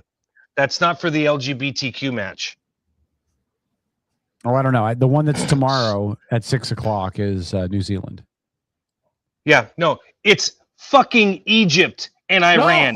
You know, two places where being gay gets you thrown off the top of a building. Yeah. Now, can we just take a moment here and take a look at the big picture? Let's fly up to 10,000 feet and look down. Yes, Tom? Hold on, because I just stepped in here. Did you say? Oh, that okay, Tom. The Pride match is between Iran and Egypt. Because the mayor of Seattle is so brilliant. Yes.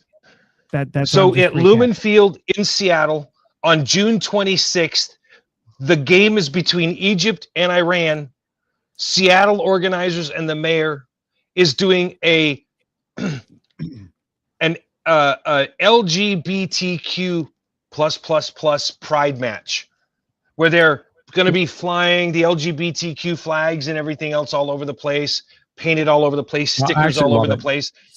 Hold on. I'm going to disagree with you, Paul. I absolutely love it. Well, I didn't give an opinion. I said she's brilliant for this. You were sarcastic. She's brilliant. I'm not. It's pure brilliance. Yeah, honestly, do you think that was probably intentional? It couldn't have not been. It's in the first round of soccer matches. They're all pre-scheduled. Yeah. This isn't the knockout round where it's, you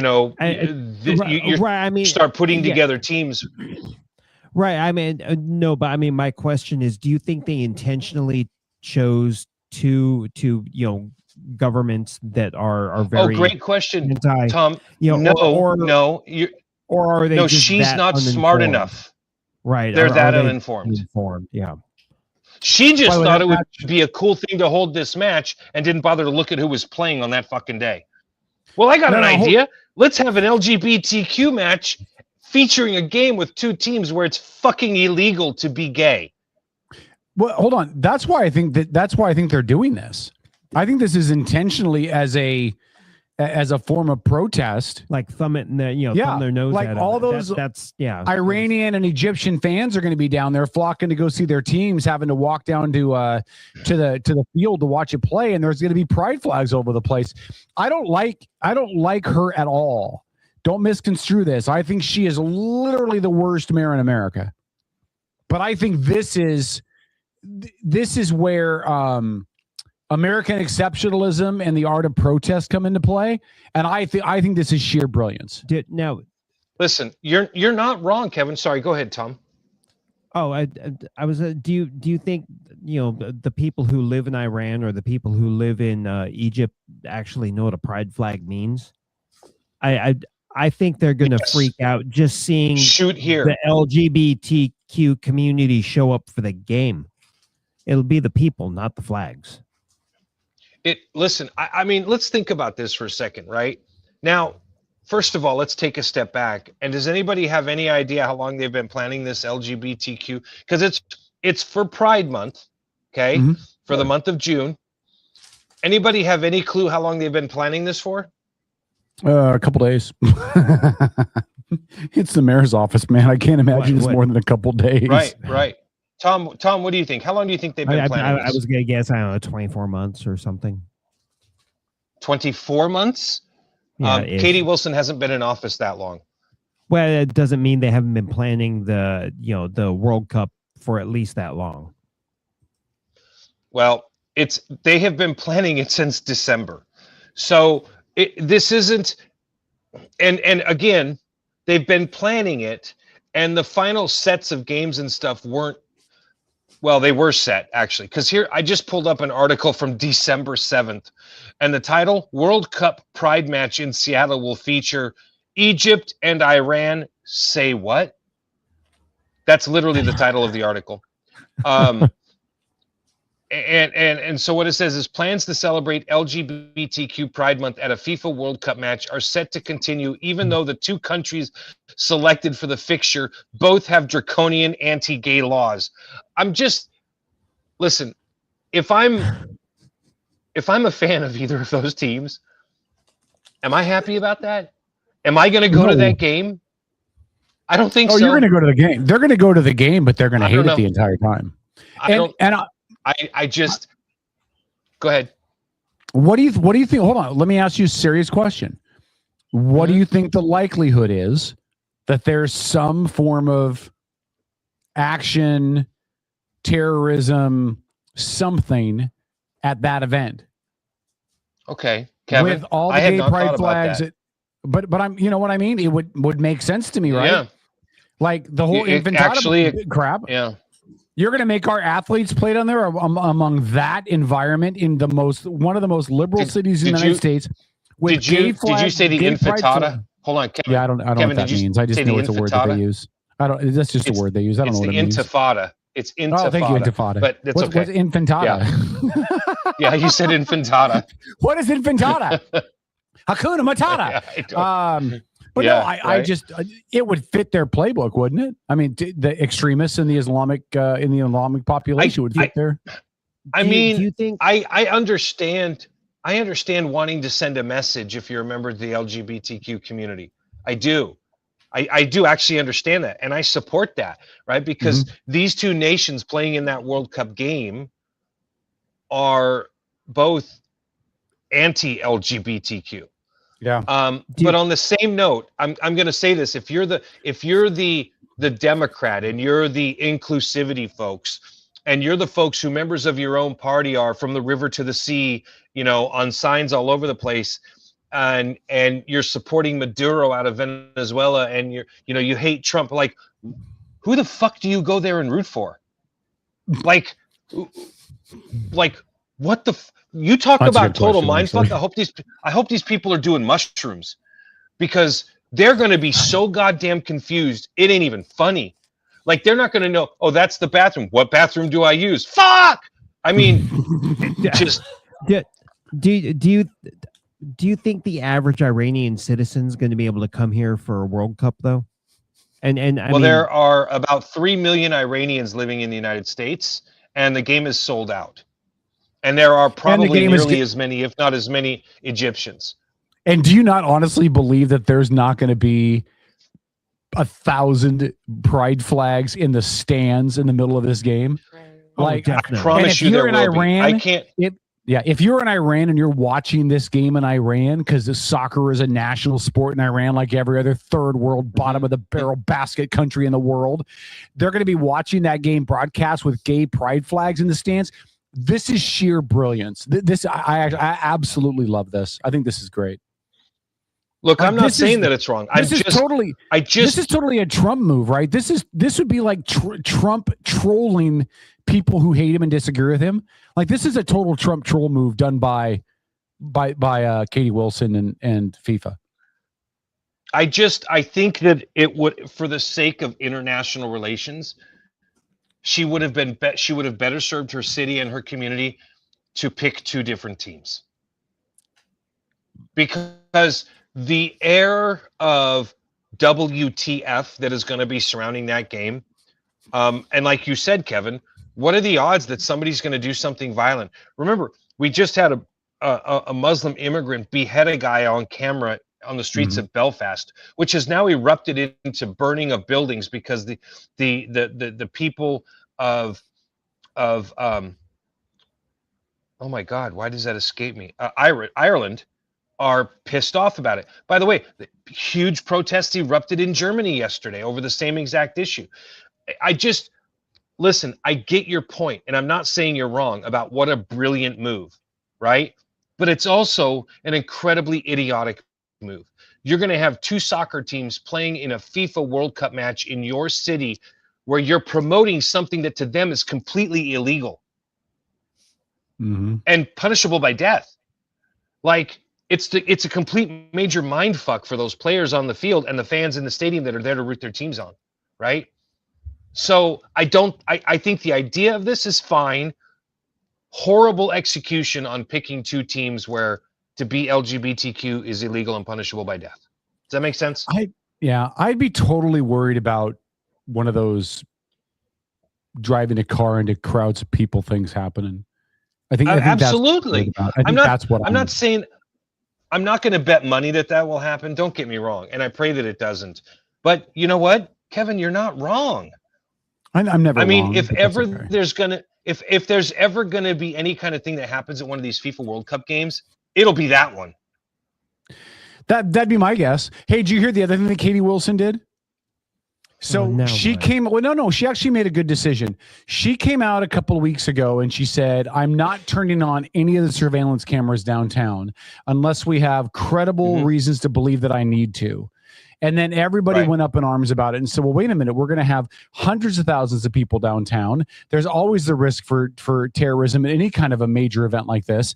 And she actually backed down and changed her mind and has agreed to run all the surveillance cameras and have them manned. Yeah, she was under a lot of stress and pressure. By the way, can I throw one more thing out there about that last topic that we were on? Oh yeah. If she was legit, if she was legitimate about promoting the LGBTQ and Pride Month, then there are no two ways about this. That is she picked the wrong game for the reasons I clearly laid out. And do you know what game she should have picked? What? Because do you know who plays in Seattle this Friday? Oh, who's that? The United States team versus Australia, 2 undefeated teams. Yeah. It would have been the perfect place, June 19th. It would have been the perfect opportunity to avoid all of the negative publicity surrounding promoting a Pride match and Pride Month for 2 Muslim countries where being gay is punishable by death. That's my point. Again, Paul, I hear you. I just disagree with you. I think if you want to stick it to somebody, I don't know how you can. I don't understand. I'm telling you, I think if you want to stick it to somebody and make a point, then you make a point by promoting your own values, which in this country is personal freedom to do what you want to do and be who you are. I don't disagree with that. And if you want to stick it to oppressive regimes like Egypt and Iran, this is exactly how you do it. Like, I absolutely love this. This to me is like somebody. This to me is like Jesse Owens winning the gold in Berlin. You're okay. Not exactly. It wasn't punishable by death to be black in Berlin in 1939. Okay. It was pretty close if you weren't white. What I'm saying to you, Kevin, is that if your point is correct and violence erupts somewhere in Seattle, somebody gets hurt or worse, it's going to be on the mayor. Well, it's going to be on her council that decided to promote this. That's my point. Yeah. Here's my other comment that we'll get off of this subject, but I mentioned in her changing her mind about the surveillance cameras. I think Katie Wilson might be realizing that her grandiose socialist plans aren't going to work quite as easily or quite as quickly as she had hoped. I think this might be the start of her realizing I might have to change my plan a little bit. I could be wrong. This might be the only time she backpedals, but I sense this could be the first of a couple where we start to see her pull back a little bit from her agenda and realize she can't just roll it out. We've already seen that from Mondami a little bit in New York, where he realized once he got in there, all the crap I said I was going to do, I really can't do. Like, maybe Katie Wilson's coming around to that way of thinking that, these great ideas I had while being supported by my parents and having them pay for my childcare while I didn't have a job and didn't do anything with my life. Maybe all that stuff doesn't really work in the real world. Do you think she makes it through her whole term? Oh God, yeah. Really? Yeah, I think she makes it through her full term and she gets reelected. The people of the city of Bremerton, the socialists in the city of Bremerton love her. Not Bremerton. Let's not go that far. She's driving big corporate businesses right out that back door and telling them, waving goodbye on their way out. I do want to know what the 2 smartest people in the room have to say. So I want the professor's opinion on this whole Egypt versus Iran LGBTQ Pride Month game in Seattle. I'm curious what she has to say about that. I think that the mayor is overdoing it, knowing that it's going to cause an issue for the countries that are visiting us here. I think it's bullshit, and I think she's a cunt, and also a twat waffle. And I hope she goes and visits Iran and does that with her pride flag and find find out what's gonna happen. Well, if you're right, at least you'd be like, "Here, Mayor Katie, you're so proud. Here's a flag and a one-way ticket to Iran. Good luck." Good luck. I don't know. I love the idea of putting people in harm's way to prove a point. I get you. No. But I love the idea of giving the finger to Iran and Egypt over human rights issues. I just love the idea of being like, you know what? You guys hate this so much. Here, deal with it. In your face. It's a social statement for sure. But it is may be 100%, Tom. It may be an irresponsible social statement, but it is definitely a social statement. Tom, we'll find out on the 26th if it was irresponsible, won't we? Yeah. Skip Johnson said it's not a human rights issue. We can disagree on that. That's okay, buddy. I think it's a human rights issue only in the fact that those countries are murdering people. People in those countries are murdering people because they're gay. It's not a human rights issue to us here. But it is a human rights issue for people around because it's something that's okay for people to do here, right? Yeah. So it's not really, it doesn't really present as a human rights issue in the U.S., but it does overseas, especially in Egypt and Iran. So I know we don't have a lot of time left. I know Alicia has to get out of here. So can we take? Well, Alicia can leave at 10. We can go late. Alicia can leave at 10 if she I know, needs to. but I wanted, because I want to give her it's the fine to get out of here on opportunity. time for everybody else, but when Alicia needs to leave, then it's an issue again.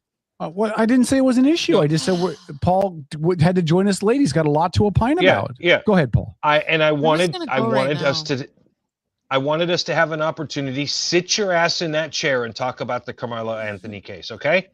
Thank you. Okay. Please. Yeah, I'm ready. Your Honor. Okay. Okay. All right. Who wants to start us off? Well, so we have to understand what the Carmelo Anthony case is first, because the first time I heard about it, I wondered why the NBA player Carmelo Anthony got arrested. Like, what did he do? Why did he get charged with murder? What did I miss? We're different Carmelo Anthony. So here's what we know. We know that Carmelo Anthony was at I believe it was a track event where he was in a track tent. meet in Texas. Track meet in Texas. No, he wasn't in a tent. Kevin, hold on. It started let me lay it raining. out. I don't know. Let me lay it out, and then you can tell me where I'm wrong. So he went into a tent that was a site of a whole bunch of the other athletes that were participating in the event. He was asked on multiple occasions to leave because he wasn't authorized to be in there. Excuse me. Yes. Who's Carmelo Anthony? I'm telling you this story. That's what I'm telling you. So Okay. he was a 17-year-old kid in Texas. Okay. Who went into a tent at a track event in Texas. Okay. He wasn't supposed to be there and was asked repeatedly to leave. He did not leave. He got combative and argumentative, at which point he was confronted by a much larger student who was there. He claims he And felt his twin threatened. brother. Yeah, he claims he felt threatened, pulled out a knife, stabbed the other kid, killed him. In the heart. Stabbed him and killed him. Not only stabbed him in the heart, but stabbed him so far through, crushed his the plate, the bone plate, went through the heart and into the bone in the back of the heart. Just one single thrust. Okay. Now, Carmelo Anthony was tried for first-degree murder. I think we can have a conversation about whether or not it's first degree or not. Okay. I think that's a valid conversation to have, right? Yeah. He was tried before a court in Texas. I know that there are some questions about how Texas has adjudicated some of these cases with minorities. That's a fair conversation to have as well. He's black and it was all white people. Yeah, and the kid that was killed was white. Okay. This was back in April of 2025, by the way. Okay. He was then convicted and sentenced to 35 years in prison for first-degree murder.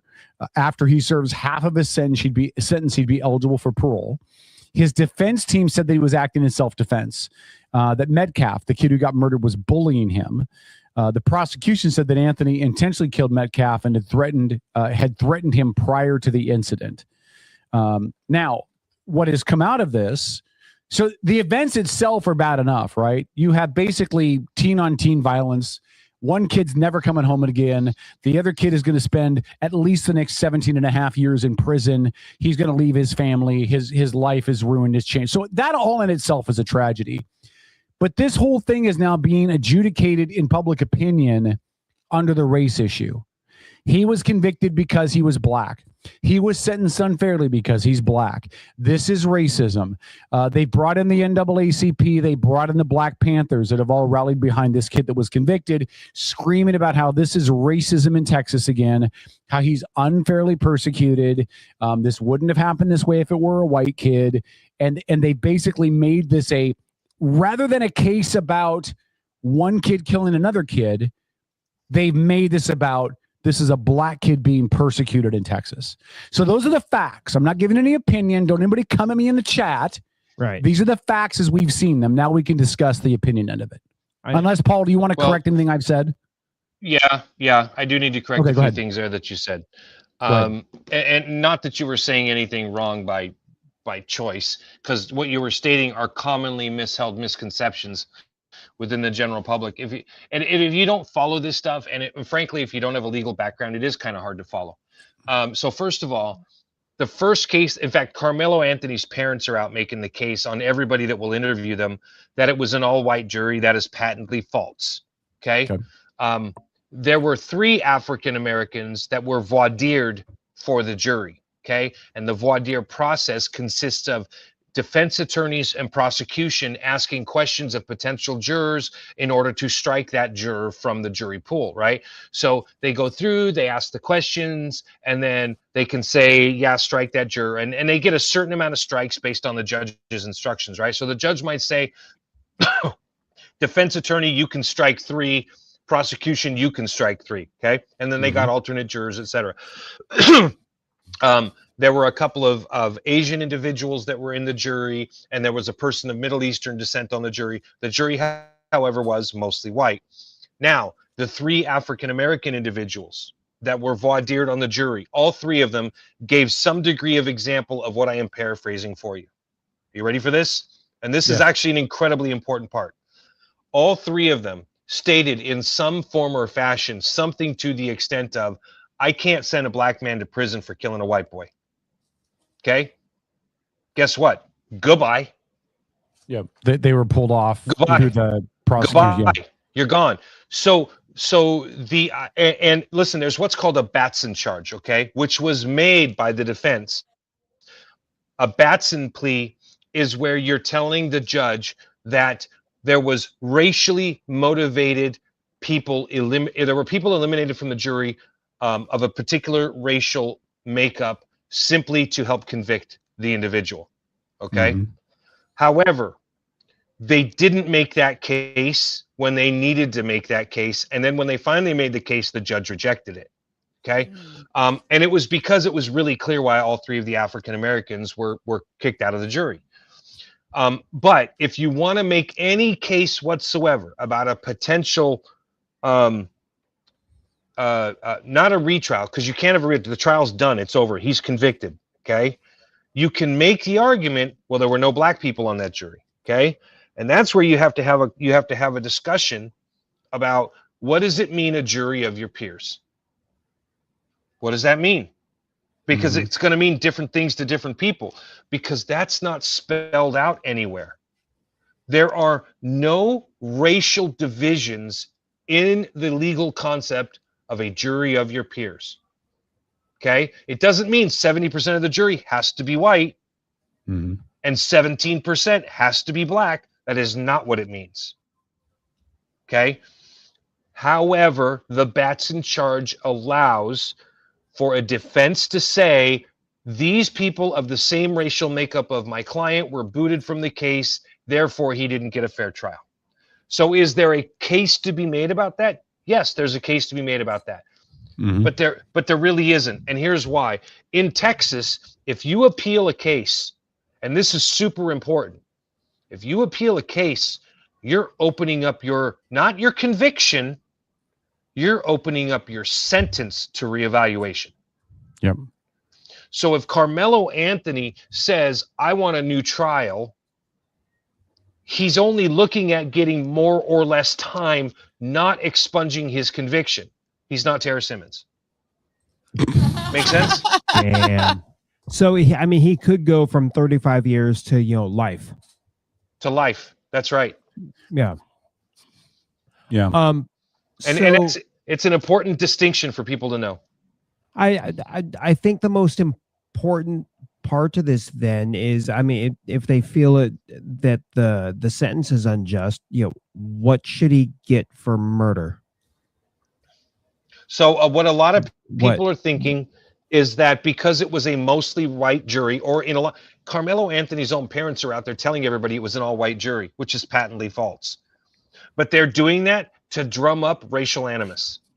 That's exactly why they're doing it. These are people that took $900,000 worth of, not GoFundMe, but it's the other funding site. I forget what it's called, because GoFundMe specifically excludes people from raising money for legal defense, especially in a case like murder and stuff.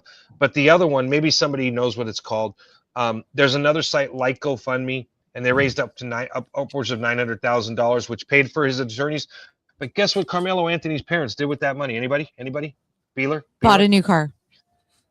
No, they bought a house. Well, no.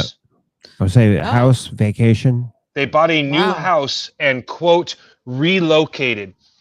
That poor kid's parents left the courtroom as soon as the conviction was over. I mean, can you imagine probably what they're feeling? The problem is in Texas, once the conviction is done, there's no time lapse. You come right back into the courtroom for sentencing. They weren't even there. Their kid is going to jail for all these years, and they weren't even there to support him. Like, that says a lot to me about the household and the parents. I see where Beeler's going. I'm telling you, I'm telling you, that's, you can disagree with me, but this is my opinion. And I'm sorry, but if you're all a parent, it is.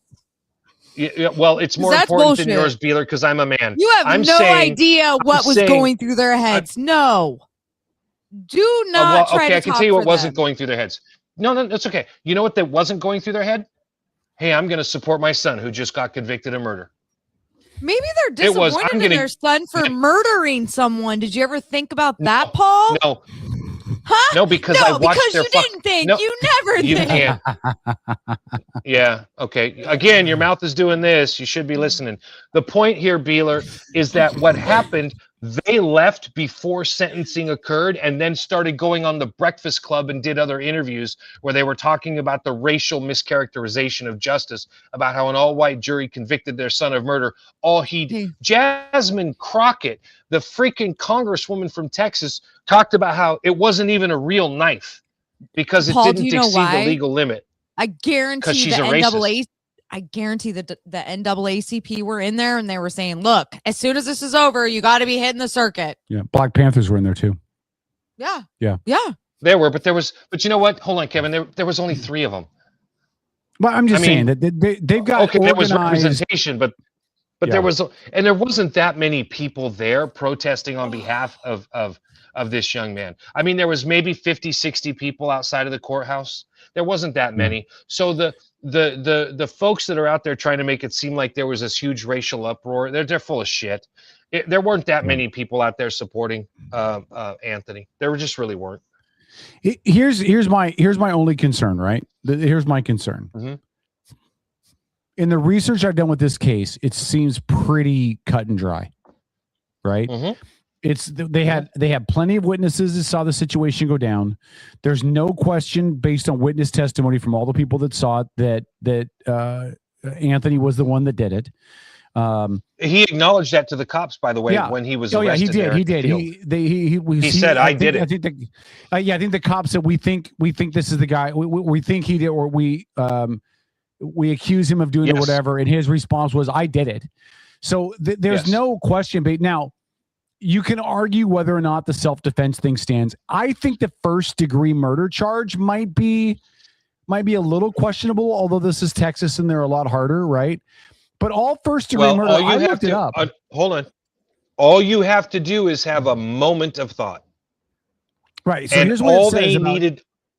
Here's what it says about first-degree murder in Texas, because I thought first-degree murder would mean intent, like previous intent, you planned it, right? In Texas, you owe it for it to be first-degree murder, which is what they call capital murder in Texas. All you have to do to admit that is to have intentionally or knowingly caused the death of another who was acting under lawful duty, or the victim was under the age of 10. So you had to intentionally and knowingly cause the death of somebody else. if that's all you need for first degree in Texas, then this is first degree. And it was first degree. Yes, they could have because he charged second brought the degree if they knife. wanted to be gracious, whatever. Right. But he brought the knife, showing it. That was all they needed to show intent, right? Yeah. I mean, Beeler would have a better understanding of that. I'll give her this. She has a broader range of knowledge on some illegal issues than I do. But and again, we're talking about Texas and not Washington. So you want to give party shot before you leave, Beeler? No, it looks like she's giving up and quitting. No, she's got to go. She has to leave at 10. She's got stuff. But you want to give a party shot before you leave, I know. Beeler? She's got stuff to do. Yes, I actually was going to talk about my time today in the beer garden for our community event fundraiser for Fathoms of Fun for the fireworks show because we're still short. A lot of people showed up, but not as many as we anticipated. So hopefully you guys can ante up some money there for the fireworks show because we all enjoy it here in Port Orchard, don't we? Are there other fundraising opportunities coming up that you know about to help raise more funds for that fireworks show, or is there other opportunities for people to get involved? Thursdays we have the music on the waterfront. We accept donations there, and we have our king and princess and queen, and then I think they're also at the farmers market, so there's also an opportunity there on Saturdays downtown. Okay, two-part question. Also the website. Okay, two-part question too, and I don't know if you can provide this information, so I'll give you the out if you need to take it. Do you know how close we are towards that budget? And part B is, if we don't make that budget, does that mean they would cancel the fireworks for this year? There would be no fireworks show. Okay, and do you know how close they are, or have they tallied that yet, or do we don't know? I haven't seen it. Okay, but based on what you're saying, though, it sounds like there's a risk that we may not have the fireworks this year because of funding. Yes. That would absolutely suck. It would be devastating. It would be devastating. Yeah. Okay. Beeler, we love you. Thank you for all you do in the community and your work with Fathoms of Fun and Sir Optimist and Optimus Prime and the Transformers and don't forget the Decepticons. The Decepticons, yeah. They're my favorite. Love you, Beals. Bye. All right, Paul. Beeler's left, so you can talk about her all you want to now. No, I don't have anything bad to say about her, but she gets so damn lippy. He said you're beautiful and he loves you is what he said. All right. I listen, Tom, what do you think? You haven't chimed in a lot about this. I know that you're not up to speed on this because you had your own events this weekend. We'll talk about that in a minute. But do you have any thoughts or do you just not know enough of it yet to want it regarding the Carmelo Anthony stuff? This is the first I've heard about it.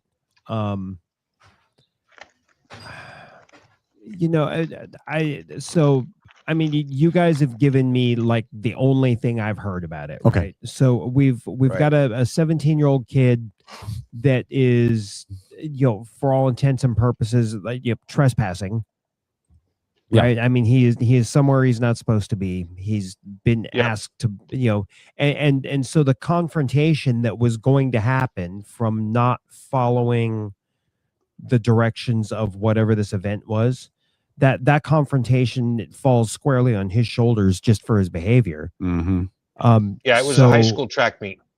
Right. So the what happened afterwards also falls squarely on his shoulders. So I mean, it's just a question of accountability, and it's his behavior that led to the confrontation. In which case,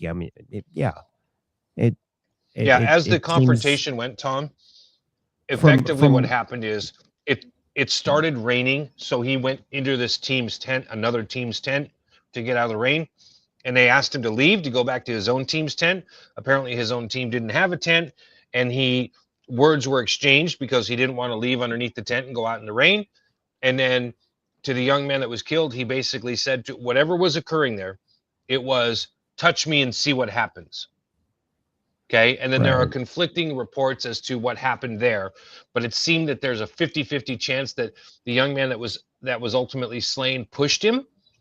And again, pushing is one thing, right? But it's about it's about the reasonableness, and it's about did it match, right?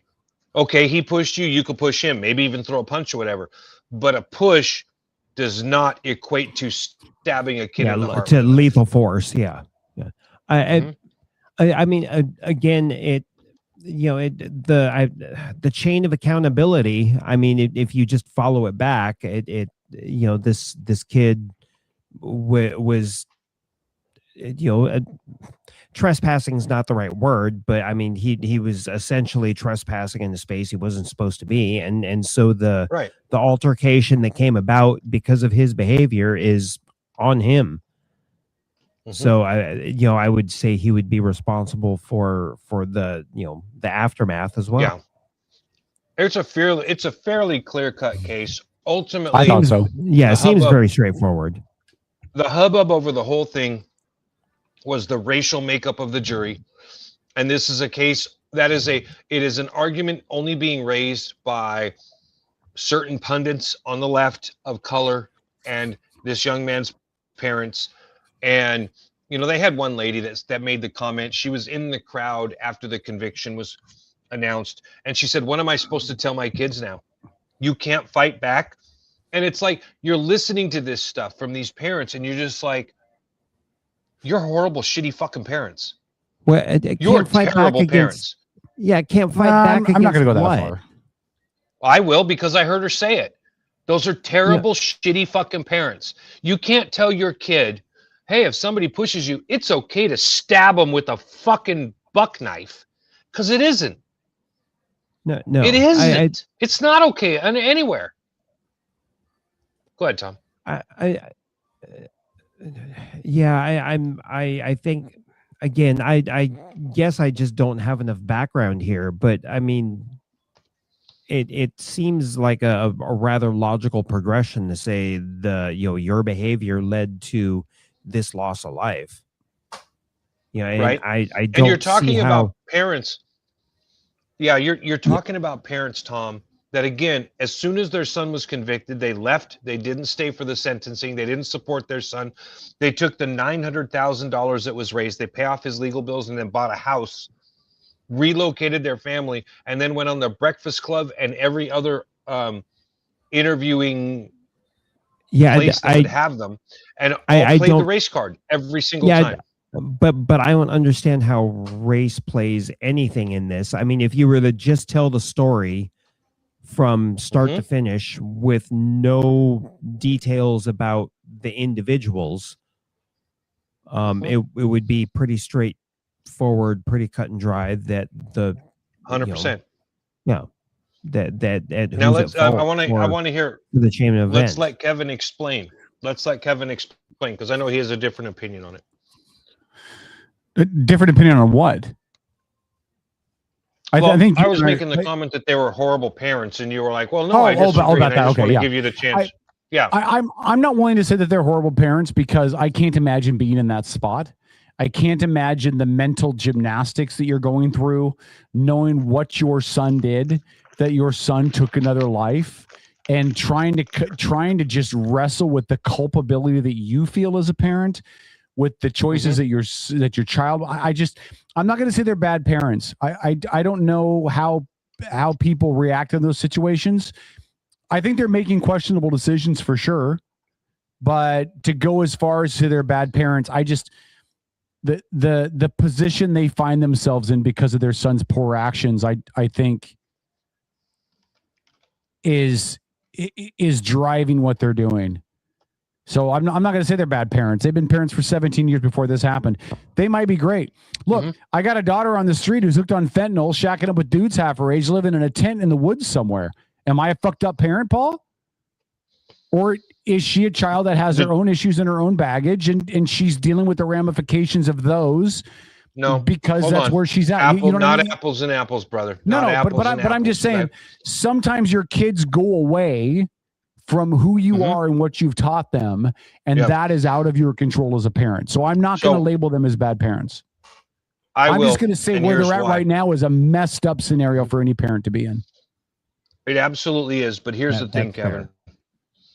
You are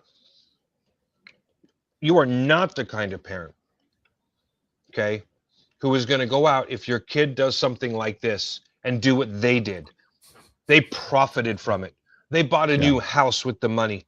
They went out there and cried racism because their kid killed somebody. Okay. They've been lying all over the place to anybody that will listen to them about how it was an all-white jury. They're intentionally playing the Al Sharpton race card. They are race baiters. That's horrible parenting. Those are horrible parents. Yeah. Okay. We'll just disagree. I think people respond in stressful, awful, heinous situations in different ways. I think that, again, I don't advocate for what they're doing, but again, I just cannot imagine the mental gymnastics you have to go through knowing what, if you're his parent, knowing what your son did. Your son took another life. Like that has to jack with the brains of those parents. And regardless of what they say publicly, there has to be, where did we go wrong? What did we do wrong? How did this happen? How could we not prevent this? Did we raise him right? What's our response? They have to feel responsible. It's their kid. So I see what you're saying, Paul. I think this is just an area we're just going to disagree on. And it's not one of those things where we're going to go. It's not a hill that either one of us are going to die on, right? But for me, yeah, for me, it's like, God, I can't imagine what they're living with. And I'm not going to take anybody in their worst moment and judge them as an overall being based on the worst possible moment of their life. And I can't imagine that those parents have ever had a worse moment than what they've been going through. So that's that. Listen, one other thing I wanted to bring up, and we are going a little bit late, and I know that Tom's exhausted, so we'll make this quick. Tara Simmons did her 8 hours of public testimony in her in her ethics accusations. Really, did either one of you get a chance to listen? Kevin, did you get a chance to listen to any of it? No, I'm going to listen to it. I got this whole plan this week how to go back and listen to it. But basically, here's the gist of what she's accused of. She steered money from Olympia funds to a nonprofit. Mm-hmm.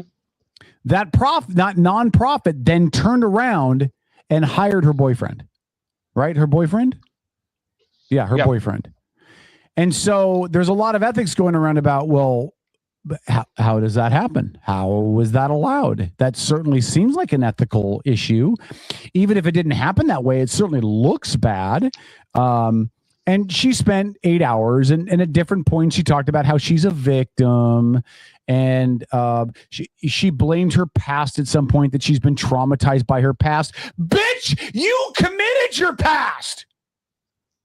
Anyway, she was, for the record, she was over 30 years old when she got convicted of her felonies. Well, but she had a rough life before that. I'm not denying her rough life before that, right? But you can't blame your past when you're the one that did your past. Like, it's not like she was kidnapped and forced into this lifestyle. She, in her life, devolved into the lifestyle, chose to do what she did. I know addiction's a real thing. I get it. I'm not saying it's not. But it's not like she was held at gunpoint and told, do these drugs. She made active decisions to do it. You can't then come back and talk about how you're a victim because of your past when you're the one that did your past. She has zero accountability and responsibility for herself. Everything else is out of her control. Everything that happened to her, she's a victim. It's all societal. None of it's her. She cannot continue to be state rep. That's a really popular thing these days. Yes. Right. I'm a victim. Every homeless person on the street thinks they're a victim. Yeah. I mean, we in this day and age, we certainly have an accountability problem. Just in at large in general. She cannot continue to be state rep. I'm not on the 23rd, so I can't vote for her or against her. But if you're in the 23rd, she cannot continue to be your representative. How can you vote for somebody with no personal accountability? How many ethics investigations do we have to have? How many claims of malfeasance do we need? How many unanswered questions do we have to deal with? How many times do we have to ask her questions that she refuses to answer? And rather than answer the question, she just puts you on block and goes away. Mm-hmm. I don't have to agree with her politically or otherwise. Like, this is not about political position for me. And by the way, in a lot of ways, to me, Tara Simmons is the mirror image of Michelle Caldier Valdez Caldier, whatever she goes by. They're literally the same person. They just have different letters next to their names. They aren't accountable. They won't answer questions. How dare you ask them a question that makes them explain themselves, because then they'll get all uppity about it and never speak to you again. They're literally the same person, just in different political roles. Anybody ever seen them in a room together? No. Ooh. Maybe they'll go on vacations and cruises together on money that Caldier Valdez gets from the dental lobby. I don't know. The people in South Kitsap in the 26th, the people in the 26th were too stupid and myopic to vote for anybody but her. The people in the 23rd have an opportunity to make a change. And I don't care if it's the Democrat or the Republican or a dog or a rock. I swear to God, a boulder has more integrity than Tara Simmons does. And at some point, when there's accusation after accusation after accusation after accusation, and refusal to answer and refusal to answer and refusal to answer, and blaming and lack of accountability and responsibility for oneself, at some point, you just accept that's who they are. Mm-hmm. And if they can't be accountable for themselves, how are they going to be accountable for the people in their district? I believe 100%. And I don't have any proof to this other than what came out of the hearing. But given what I know about Tara Simmons, what I know about her past, what I know about her failure to accept responsibility, I personally believe, please sue me, I personally believe that there was a handshake deal. I'll get you guys money. You guys hire my boyfriend. That's what I believe. That's effectively, I listened to 2 hours of the testimony, which was not even all of it, but in the 2 hours, that case was made on multiple occasions against her. Yeah. That's what I believe. Now, again, I wasn't in the hearing, but I've seen nothing to counter that. And given the fact that she is unwilling to answer questions, unwilling to talk about things, unwilling to be accountable, unwilling to take responsibility for anything she's ever done, I think she did it. So, what are the results of this hearing then? I mean, I don't think they've announced them yet, have they, Paul? Yeah, no, they have not.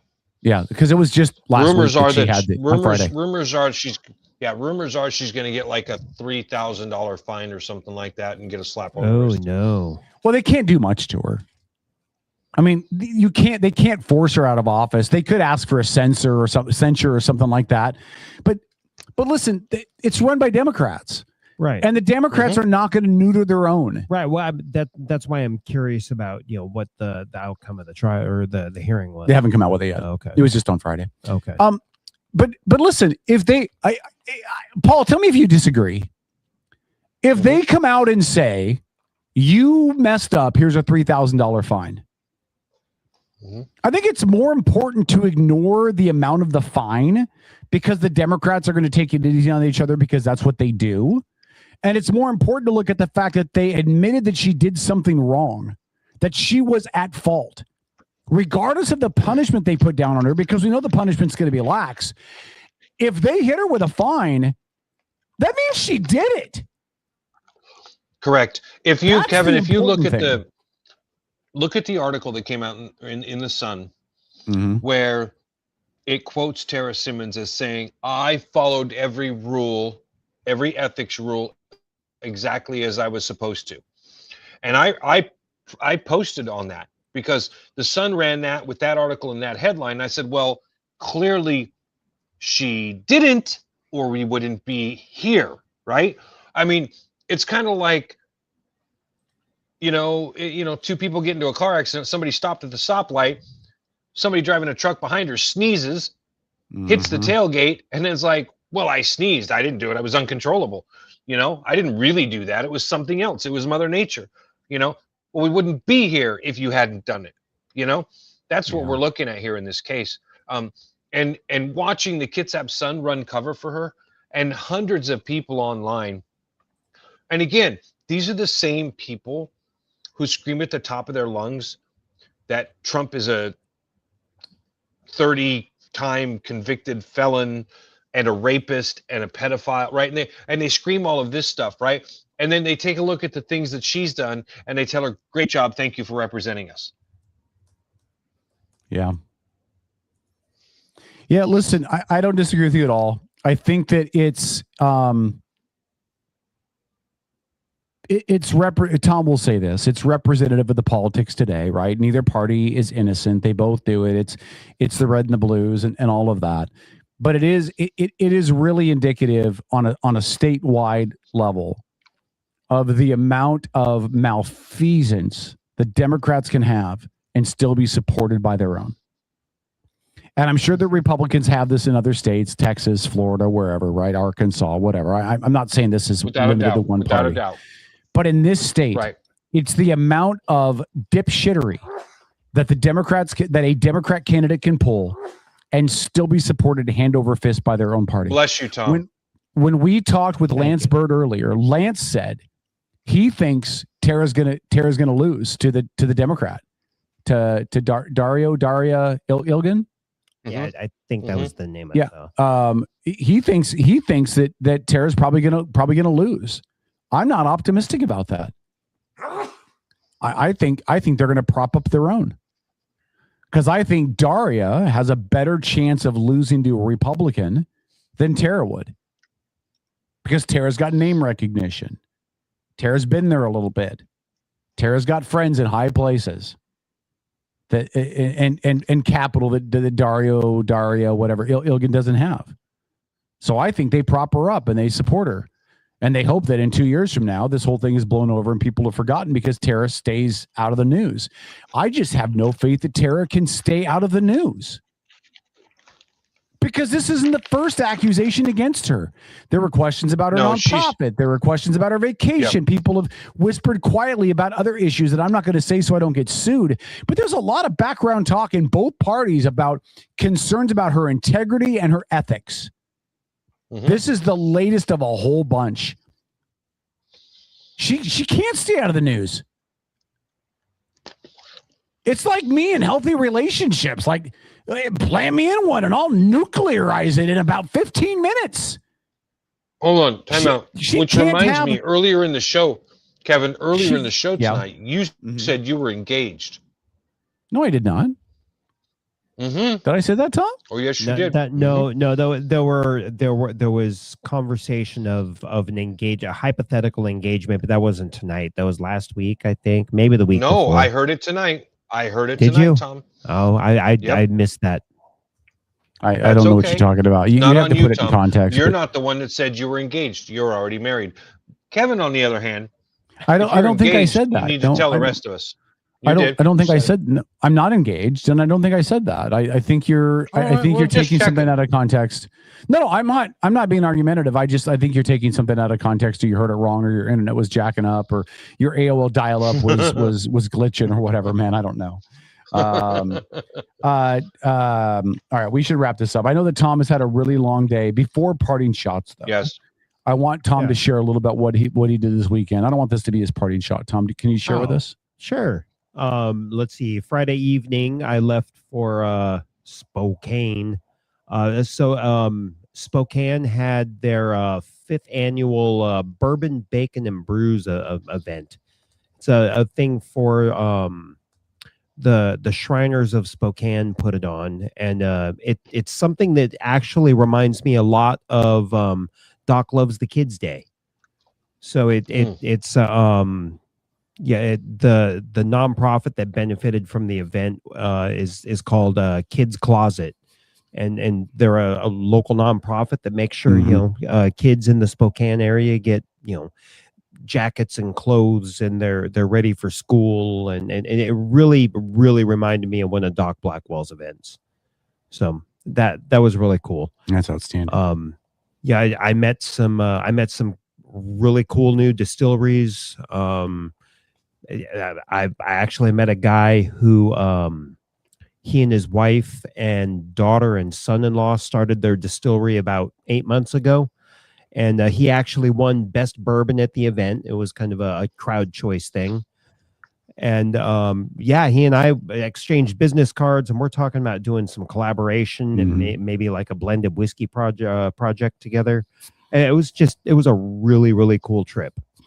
Yeah, I'm glad you had fun, man. I'm glad. I thought you were going to go to Browntown and realize that they were still on dial-up and horse buggy carriages and stuff. So I'm glad that you had a good time. Like, aside from the business, the observation I would make about like Spokane versus the west side of the state, man, there's a difference just traveling 7 or 8 hours east. Yeah.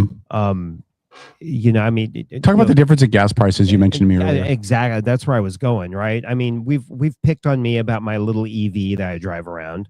But if I'm not driving that, I have an option of a big or bigger diesel motor. And what's the best price you've seen for diesel? Either of you guys? I thought I saw $5.89 today at Costco, I think. For diesel? Silverdale, yeah. Okay.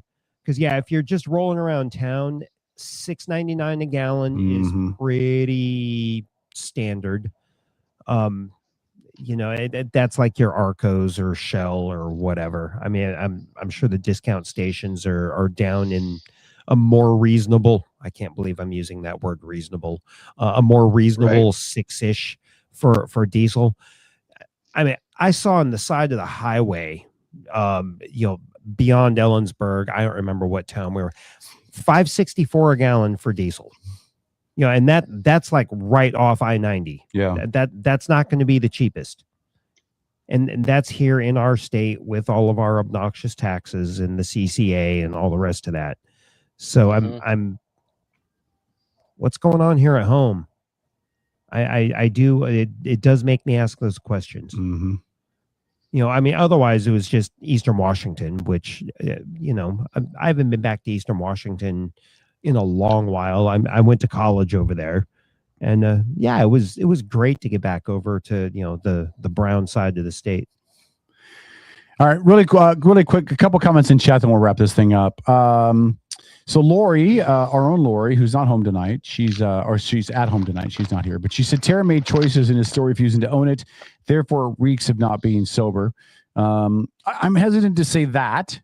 I don't have any inside knowledge of whether or not she is or isn't sober or anything like that.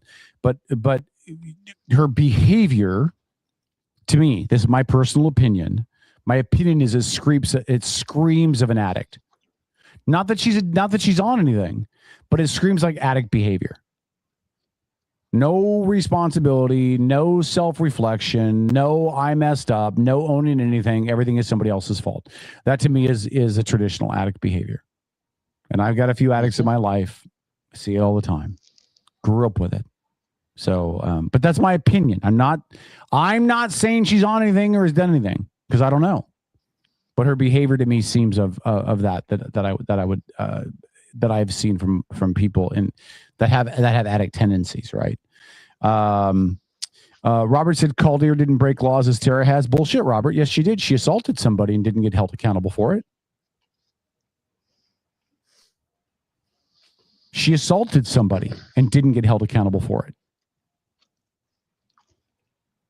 So that's breaking the law. There was an investigation into that, though. I think there was an investigation into that. I'm sure there was. I think too, there was an from investigation. What I've heard, it sounds like she assaulted somebody. So, but again, my opinion. I'm not saying Robert's wrong. I'm just saying we have a difference of opinion. Robert says, "Why does Tara need her social and emotional support dog to be a legislator in court hearings, but not while gambling regularly at the Squamish Casino?" I don't know if she takes her dog in there or not. I think because it's an emotional support animal, she legally could. And I don't know why she's able to bring the dog in. I don't know what the reasons are behind that. That's a HIPAA thing. I don't know. Robert then said an ethics board can refer her case to the AG Office for Prosecution. Yeah, Robert, but you think they're going to? The Democrats are going to shield their own. Sorry. Kevin Nelson said, Tom, it sounded really cool. And Margie said, concussion, anyone?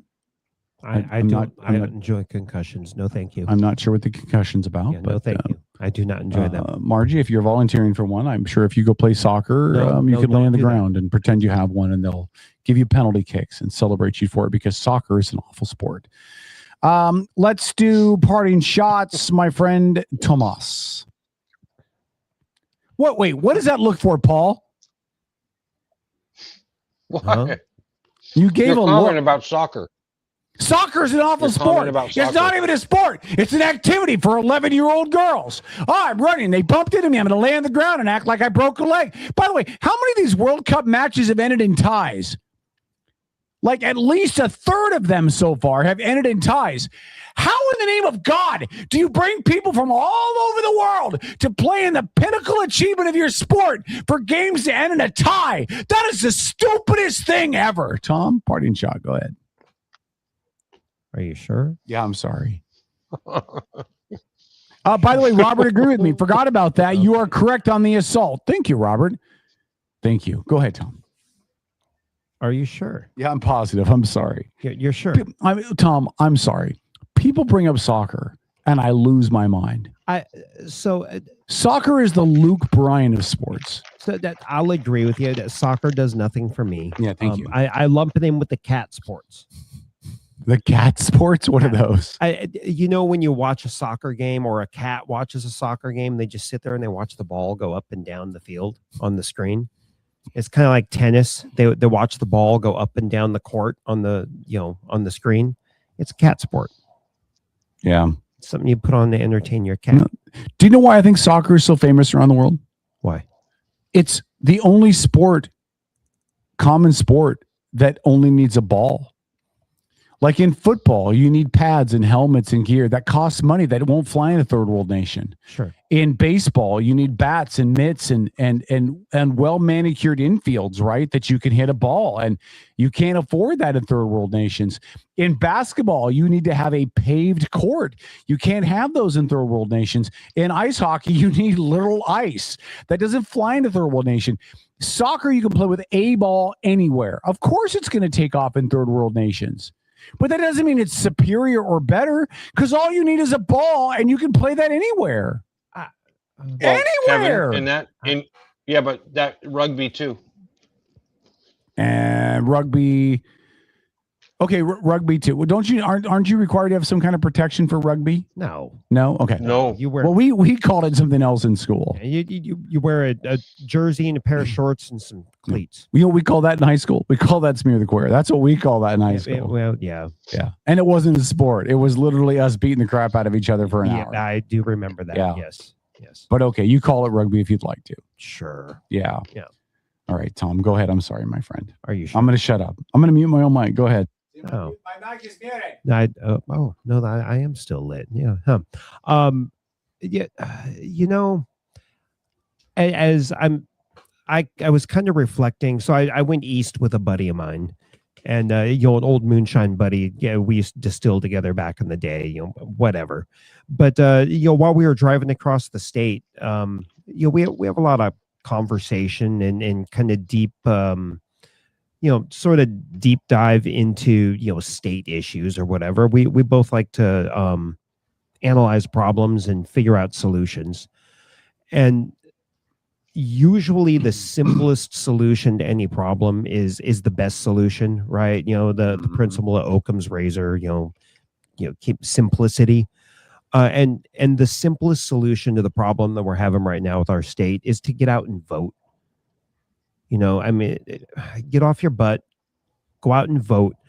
There can be balance in this state. I saw it over the past couple of days in Spokane. We don't have to be so fiscally upside down. So I think that's the way I'd like to put it. So, that's it. That's it. Just please vote. Please consider what's best for your community when you vote. Mm-hmm. That's all. Okay, I don't disagree with you at all. Paul, do you have any parting shots, my friend? I do. Hold on, before you give Kevin, yours. How did you fix your tech issue earlier? I'm just curious. Did you reboot? Yeah, or what did you do? Reset your router? I did some research, and because I was doing my speed tests and found that my download speed was just fine. Problem was my upload speed. And so I went searching for ways to went looking for ways to fix it. And what I ended up doing was basically found myself an old direct connect, like a old phone cord, and plugged it directly into my satellite receiver and into my computer. Ethernet cable. Oh, instead of being wireless, you went Ethernet. You went connected. Nice. Okay. Yep. And then to check the speeds and saw that they were. First, I had to check and figure out what the speeds needed to be able to do video, online video stuff, and so that's kind of what led it to it. So, Kevin, do you know how many teams compete in the World Cup? 32. Negative. 48. 16. Oh, 48. 48. Yeah. 48 teams compete in the World Cup in the first round. Okay, and they're broke down into groups of 4. And then you get 3 points for a victory, 1 point for a tie, 0 points for a loss. The 2 teams with the most points come out of that bracket and go into the single elimination round. Okay. I didn't know if you knew that or not, but so when you talk about ties are actually worth 1 point. Okay. Yeah. Why? So ties.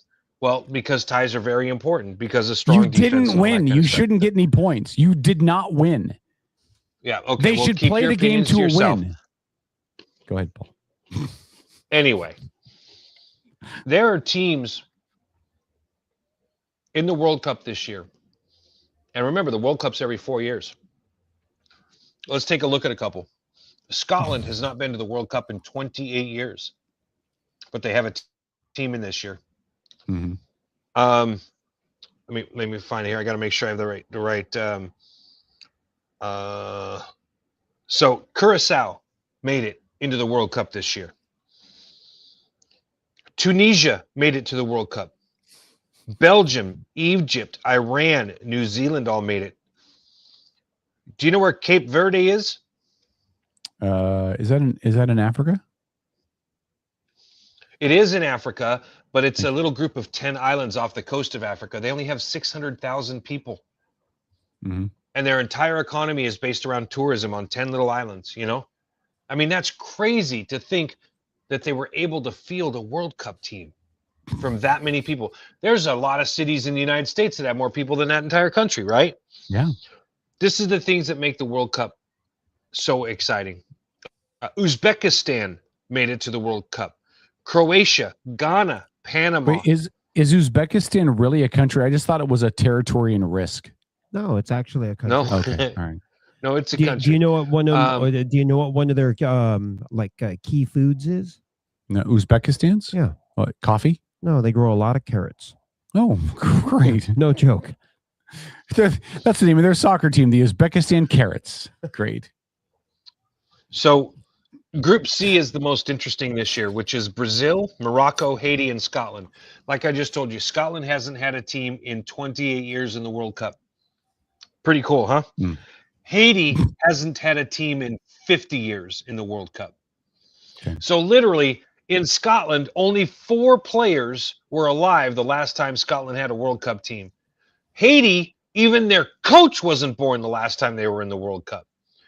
I mean, and think of how poor the country of Haiti is. Think of how fucked up that place is, right? And yet they managed to field a World Cup team. And when you think of every country in the whole world fields a team to compete and it leads up to 2 years. So it took 2 years of all of the matches and everything else. And it's amazing. And here's the kicker. Brazil.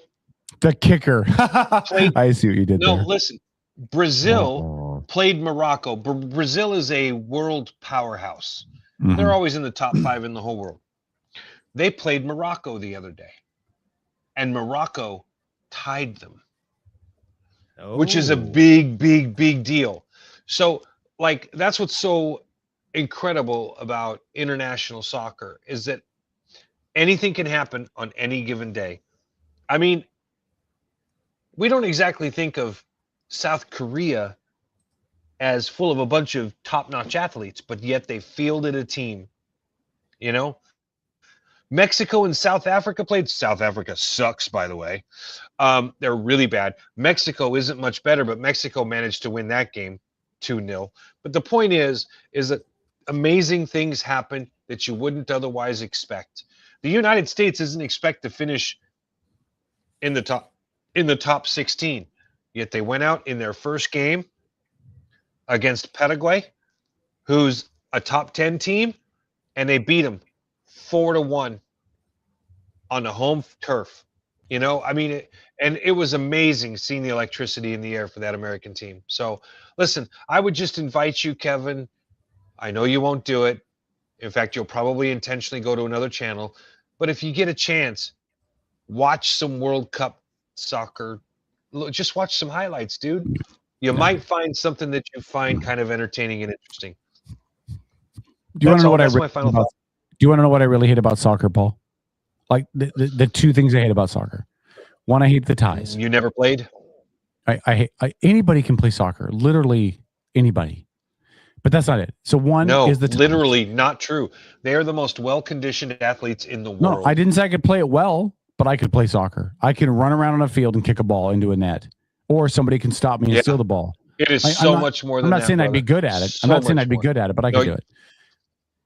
I could play soccer. I remember Dawn, drunk Dawn used to challenge me to play soccer. I told her I'd play, and then she moved to Texas and never played me. So that you know. So one, I hate the ties. And two, I literally hate how big the field is. If the field was smaller, like the old indoor soccer leagues used to be, that'd be fun. It'd be more action. That would be a lot more action, more points, more scoring. I think that would be great. But playing that on such a huge Kevin field, is saying is it requires too much effort. No, what I'm saying is it's too big of a field. There's just not enough scoring. I abhor the ties. The ties are the worst things ever. If you're going to go to a game and you want to see your team play, you want to see a winner. The NFL has ties, extremely rare. MLB doesn't have them. The NBA doesn't have them. Hockey has them too much as well. I just don't want to see ties. I want people to win. You're having a contest. A sporting event requires a winner, not a tie. Okay. So, all right. Well, my parting shot is as follows. It's getting late. Yeah, my parting shot is as follows. Soccer is the worst. It's awful. Don't waste your money. Go see an NFL game. That's it. All right. We do want to thank our sponsors tonight, including our good friends at Destination Highway 420 on Hollis Street. Stop in and see them for a wide assortment of all of their finest cannabis products. Most importantly, though, more important than the cannabis is their staff. Helpful, knowledgeable, friendly. You'll love them. Stop in and see Destination Highway 420. Also, thanks to Black Ring Spirits, who host us every Sunday night. Thanks to Tom, who made the trek all the way back from the wrong side of the state. Robert said, go watch a game live and then decide. I have. I went to a Seattle game against Portland or Vancouver. It was one. I think it was one of those teams. Anyway, the environment was fun, but it was boring as hell because the field's too big and they encourage ties.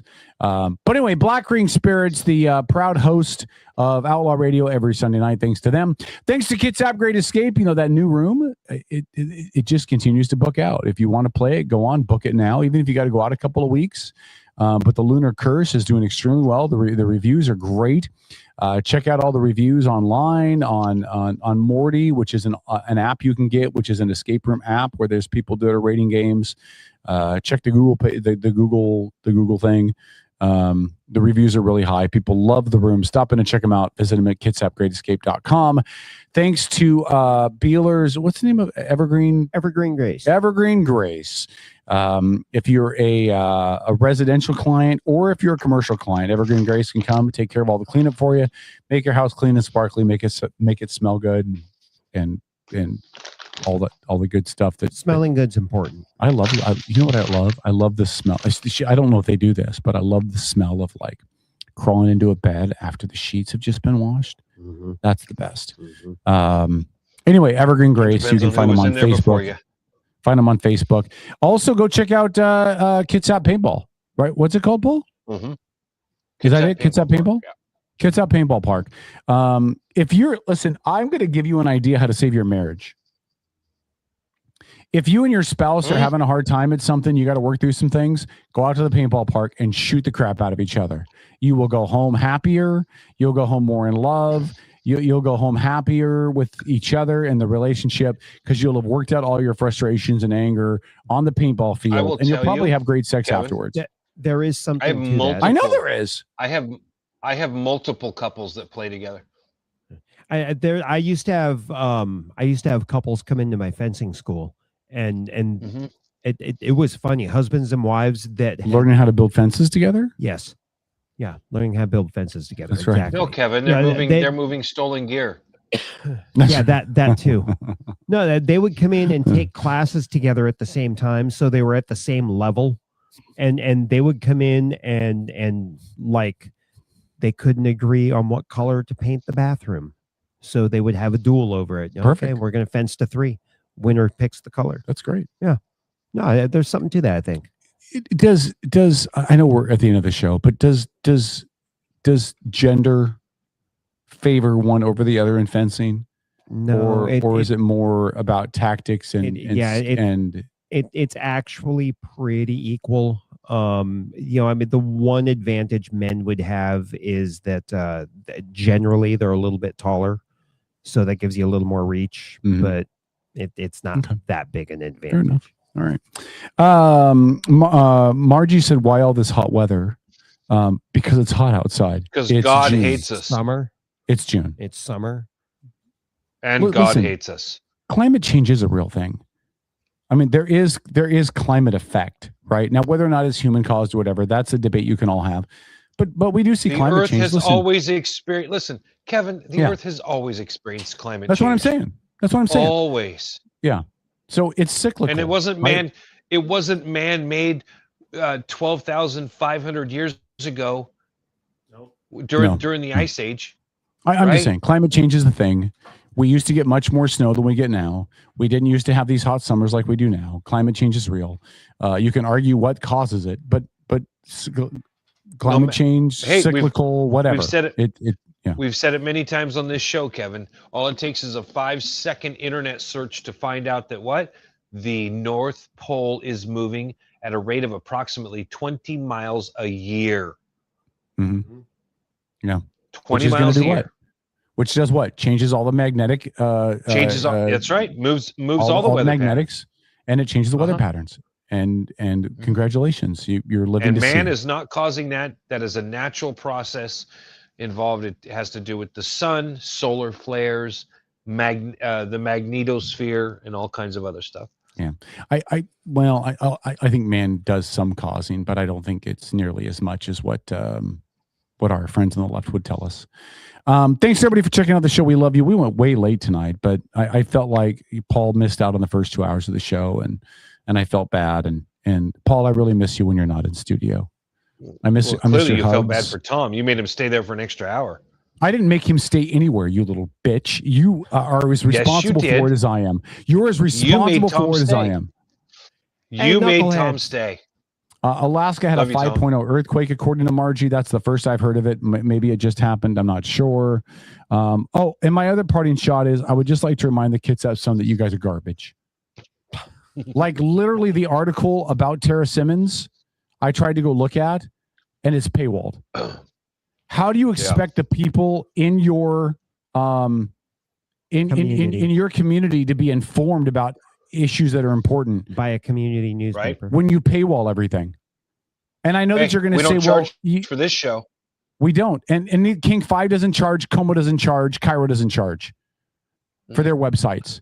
My Northwest They doesn't can make charge. money through their advertisers. I don't think Make the money through TNT advertisers. charges. Yeah. I mean, we're charging the fringy stuff. But important issues like your state representative going before an ethics council, you guys are irresponsible. All right, meatballs. This is All a right. topic for another show. We love you guys. We appreciate you. This is the Outlaw Radio Network. Have a good night. Go home. Tom, love you, brother. Love you, brother. Good night. Good night, everybody. We appreciate you. Thanks Good night, for Kevin. supporting the show. We appreciate you. This is night, not breaking all. news. This is the end of the show. Go to bed. Good night. Outlaw Radio. A presentation of Outlaw You're Radio still with us? Network.com. Get lost. Yeah. Good night. Goodbye.